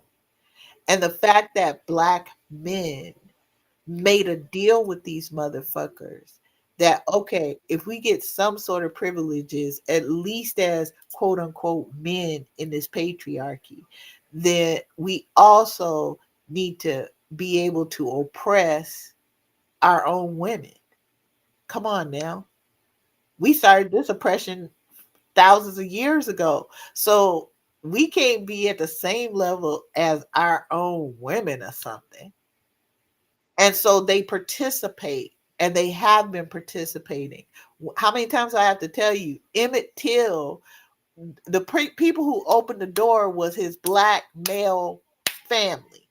The only person that spoke up for him was the one black woman in the house that night who lived there. The rest of them, Negro peons from Blackistan, said, "Oh, it's him over there. Emmett, get your shoes and go with these nice white fellas." And then you hid from his mama when you knew what they were gonna do to that baby, and you literally sent him with them. You did nothing whatsoever to protect him. You opened the door for these white motherfuckers, and you pointed him out, and then you went to him and you told him, put on your shoes and go with these white boys. And then you wouldn't help his mama, your own niece, your own cousin, your own whoever. You would not help her get her son's body. She had to come down there, deal with death threats for coming to get her son that they fucking killed on the word of a white bitch. Who lied? Lied. So, so y'all all work together to have this boy tortured in the most horrifying. eh, Girl, y'all work together and you still doing the same shit. And you want me to get with black men? That's gonna be hell to the fuck ass. No, you want me to get with white women who were 40% of our enslavers over here talking about, oh, we didn't have nothing to do with it. We're oppressed ourselves. No, bitch, you want to be in charge. Jenny Thomas, one of the extreme heads of the Heritage Foundation, uh Clarence Thomas's white ass wife. Her, how come y'all ain't going after her? Because she been working to get rid of Roe versus Wade for forever. 40, well, no, she's not that old, but a lot of that 48, 49 years. She been trying to do that forever. The woman was in a cult. The reason she got out of the cult was not because that wasn't because, the cult was bad or whatever, they wouldn't let her be in charge. So she went and left and started her own That's shit. deep right there. And if you look at Alito's wife and Robert's wife, same bitches, same ones. They've been working against the interests of women, period, much less black women and black girls. They have been working to create policies so that you got named the first fucking problem that they need to solve in their little Project 2025 black women who are single black mothers, of which I have been one. So don't no one can tell me anything about these people. No, they can't come. If you want to go be with white people or you're so afraid of what they might do if they find out that you're centering yourself, then you need to go be with them. They're not coming here. Black men's ain't coming here. My son. Okay, I love my son. My son did the other day. He's been ever since the election, okay, because he's one of them Bernie Sanders type folks, right? So ever since the election, what would you do? What would you? He wants every secret now. Okay, you've been with me for 33, almost 34 years, man. Okay, And you could know yeah, everything he I know. You known you didn't want me. longer than your daughter. He's that much older. Okay, yeah, he's 8 years older than her. So you could know everything. You could know everything because all of these books have been here. I've accumulated even more. You didn't want to know. Okay. Oh, mom, what? Well, explain to me this. No, I'm not explaining shit because you couldn't get it anyway. Because you don't have the background knowledge because you didn't want to have the background knowledge. And that's your business. But I'm not remediating you.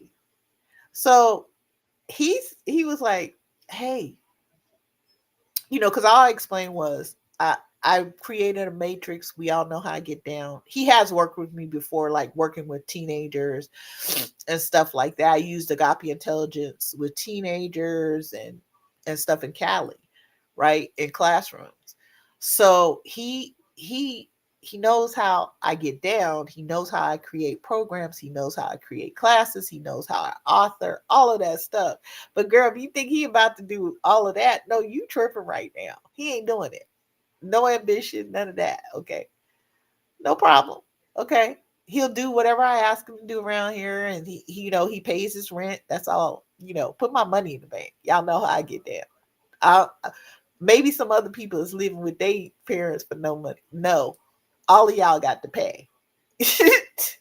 Okay, you got to pay because any place else you live, you pay.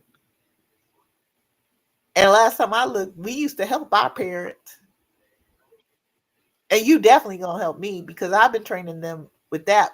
This is not just I'm your mama and you gonna take from me for the rest of your lives. Oh no, you gonna revere my ass and you gonna be bending the knee too, girl, because y'all all live well because of my genius. And I'm not gonna sit here and play like we don't. But here's what he asked me. So we could wrap this up, girl. He goes, hey, I know you on Discord. Maybe you can invite Oh me in. no, he didn't. What Mm. did what he say? I know I get a cold and shit and my head is swimming and stuff, but I know you did not just girl, you ain't never. I love you. That's my son. Okay. I Great, wonderful. You ain't never. You understand?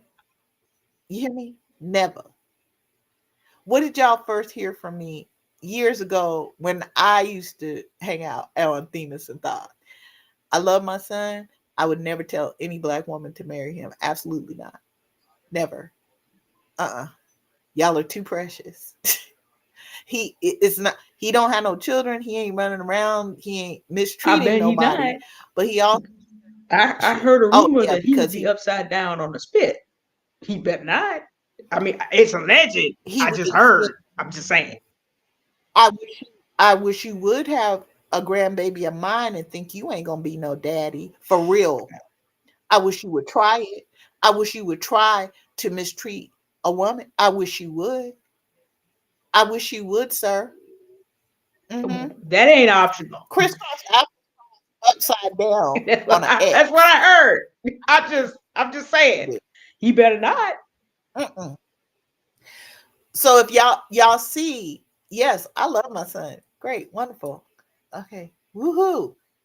And I know him. And no, you girl, ain't no way in hell you getting anywhere near nothing. Okay, and he would do the least of anyone, extra coming into our. But no, absolutely not. No. Also, as y'all know, the baby is inheriting. Why? Because she's God is born, for one thing. She's also ambitious. She's also proven that she can take care of everything. She gonna read up. She gonna do this. She gonna do that. Okay, girl. That's how it's gonna get down. I need to mention she was the first person to master seizing the crypto bull run for financial freedom. She got it early. She mastered it. She had made more money than practically anybody else, except maybe her and me. Well, That's it. I'm not sure how much money I made because she's like, oh no, I just moved the We're wallet. I not don't know what disclosing. Whoa, she we're not disclosing, but I'm just saying, she didn't tell me. She ain't baby girl. she just like just know we make him just know. But she was like, no, you don't. I'm not gonna sit here and explain all this to you, mom. You know you ain't gonna remember it 2 seconds later. Okay, you handed it over to me to do this, and that's what I'm doing. She'd been invest. Y'all who didn't go get season the crypto bull run that Auntie D wrote.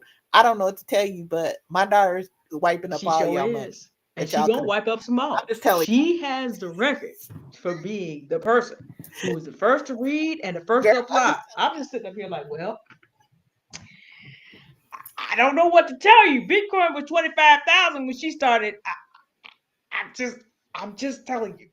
She reads up. and she did not she didn't try to sell it or none of that yet. Like she just is like, nope, we're just going to go ahead, go up and down, go ahead, go ahead. Got that Uh-huh. emotional, Go ahead. I don't stability. care. Yeah, riding waves, rock, girl, Yeah. rock. Yeah. Mhm.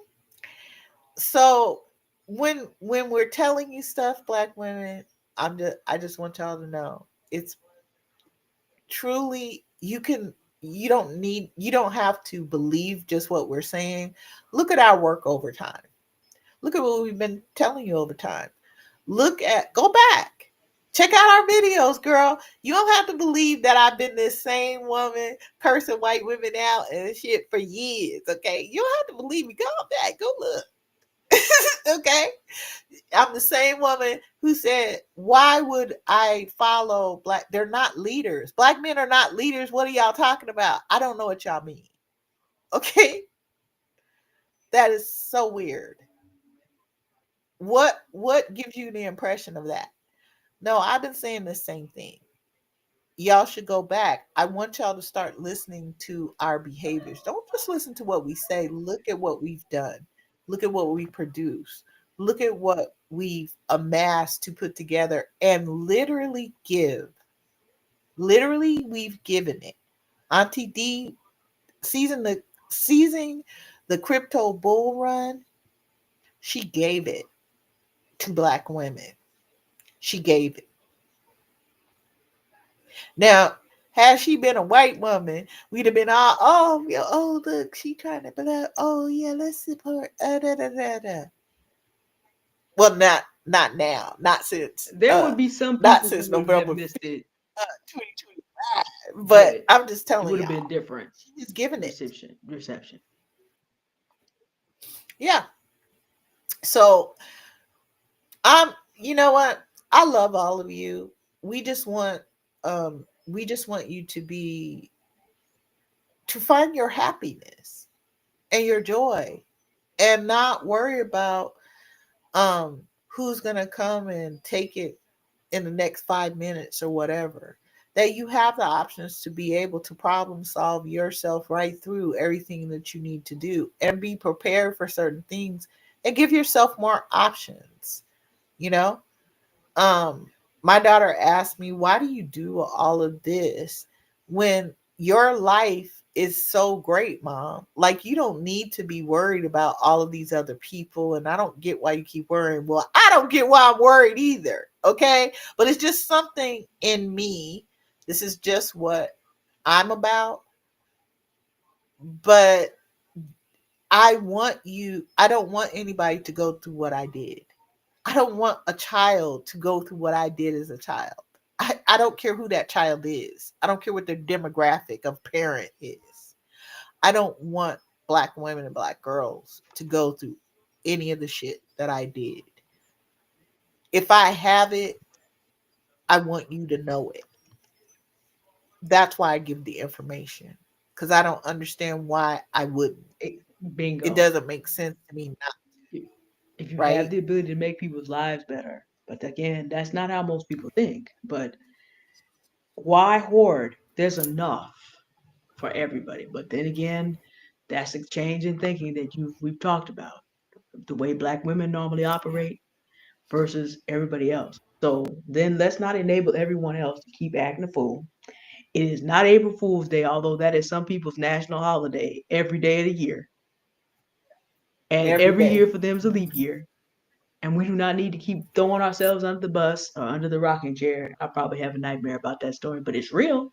That's what happened. I'm sorry. Uh, in order to continue to keep them going in their foolery. We can learn how to take all this good, and as we go out again, as we go out again, the Project You Summer replays are out there. Marissa Price has her uh, Job Liberation Summer coming up. That's coming up. Auntie Love has her self defense Yeah. workshop coming up. That's coming up. Ellen Gill Smith, who was at the conference, is having her uh, Dare to Heal experience tomorrow. I'm going to put that in the, before I get off the computer, I'm going to put that in the Discord for Project U. Uh, and of course, you can get the Project U replays. Check on Level Up Single Mom channel for those so that you can become part of this. And of course, the Project U Discord is in the description. You do not have to live under the heel of everybody else. We're just here to show you there is another option. We love you, Black women. That's right. We do. Love you. We'll see you next week. Thanks, everyone. Yes, we will. Don't forget. Okay, you Same guys. time. We'll be We're with we're Love, Be in Love yeah. Edwards, a Black woman centered.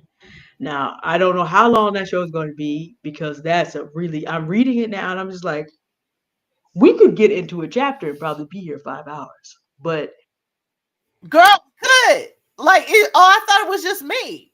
uh, it ain't just you. There's so Oh much to discuss. God, Just the different kinds of Black yeah. women, the women who are completely male identified, the women who are slightly male identified, the women who are transitioning, Oh, that we may have to plan 2 shows. I'm just sitting there like we're not gonna be able to cover all of it, but y'all be here next week because you go. yeah. The thing about that book is you're gonna see where you are on the spectrum.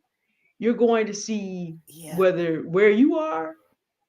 You're going to see where everybody around you is. You're going to see why as Black women we don't always get along with each other because we're competing with people who do not care about us. You're going to see what this whole Black man white woman thing is, and you're going to see how to stop and get free from her perspective. You're going to see all these things. She's done her data work. There's just a lot. I mean, it's a lot. But it's going to be a very deep show, and you're going to learn so much from being here. So set it up for next week, approximately the same time, 2:30 ish, because we aunties in the background like, how does this work? We be trying, but 2:30 ish, 5:30 ish Eastern, Yeah. and come back and be with us next week. And I know, I just saw you mentioning White Beaties is out there somewhere.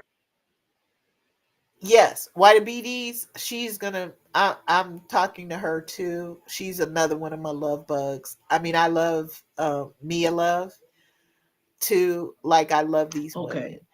And And I, a lot, me and my behind the scenes stuff with people. So I just that both of those books are something that actually Black women and Black girls should have as a part of their library that they study. Okay. Because it's going to give you so Because much. I know those two are out there, Yeah. and then of course we'll be promoting upcoming workshops and things of that nature. So we're going to be with you, but definitely next week is locked in, and then we'll see what happens in the rest of the spring. And I probably will start going live, doing some crypto lives coming up. So I'll be letting our aunties know. Um, about that as well. That'll also be available first to people in the Project U Discord when I set my dates up. I'm just gonna tell y'all now. I'm inviting Aunt Love to be one of my mods. So if you're a crypto bro, just be ready to be troll beast right now. Just get your favorite seasoning. What is it that you like? Bring it with you. We're not doing foolery. We're just going to discuss Nope. education, but that'll be coming up. So we'll be letting you know as the spring rolls on. We'll be keeping this. We're going to be keeping things out here for you, so that you can continue to know. Like I said, we love you, and there's another option beside being under other people's heel, and we want you to get there. We want you. What does that book say? We want for our sisters what we want for ourselves, and that's why we're here. Yes. Y'all have a Yes. good. Oh yeah, it's 10:30 Eastern time. My gosh, sun is almost down here. I gotta go. Um, I got my parents situated. They're good for now, but I need to go back and get some things ready for this evening. But thank you all for coming to be with us for 4 hours and almost 50 minutes. We appreciate you being with us today, and we look forward to seeing you next week. Auntie Love, again, thank you for being hosting us on Noir Aunties, and I'm Auntie D, and we'll see you around. Good Love night. y'all. Good night, everybody. We love you.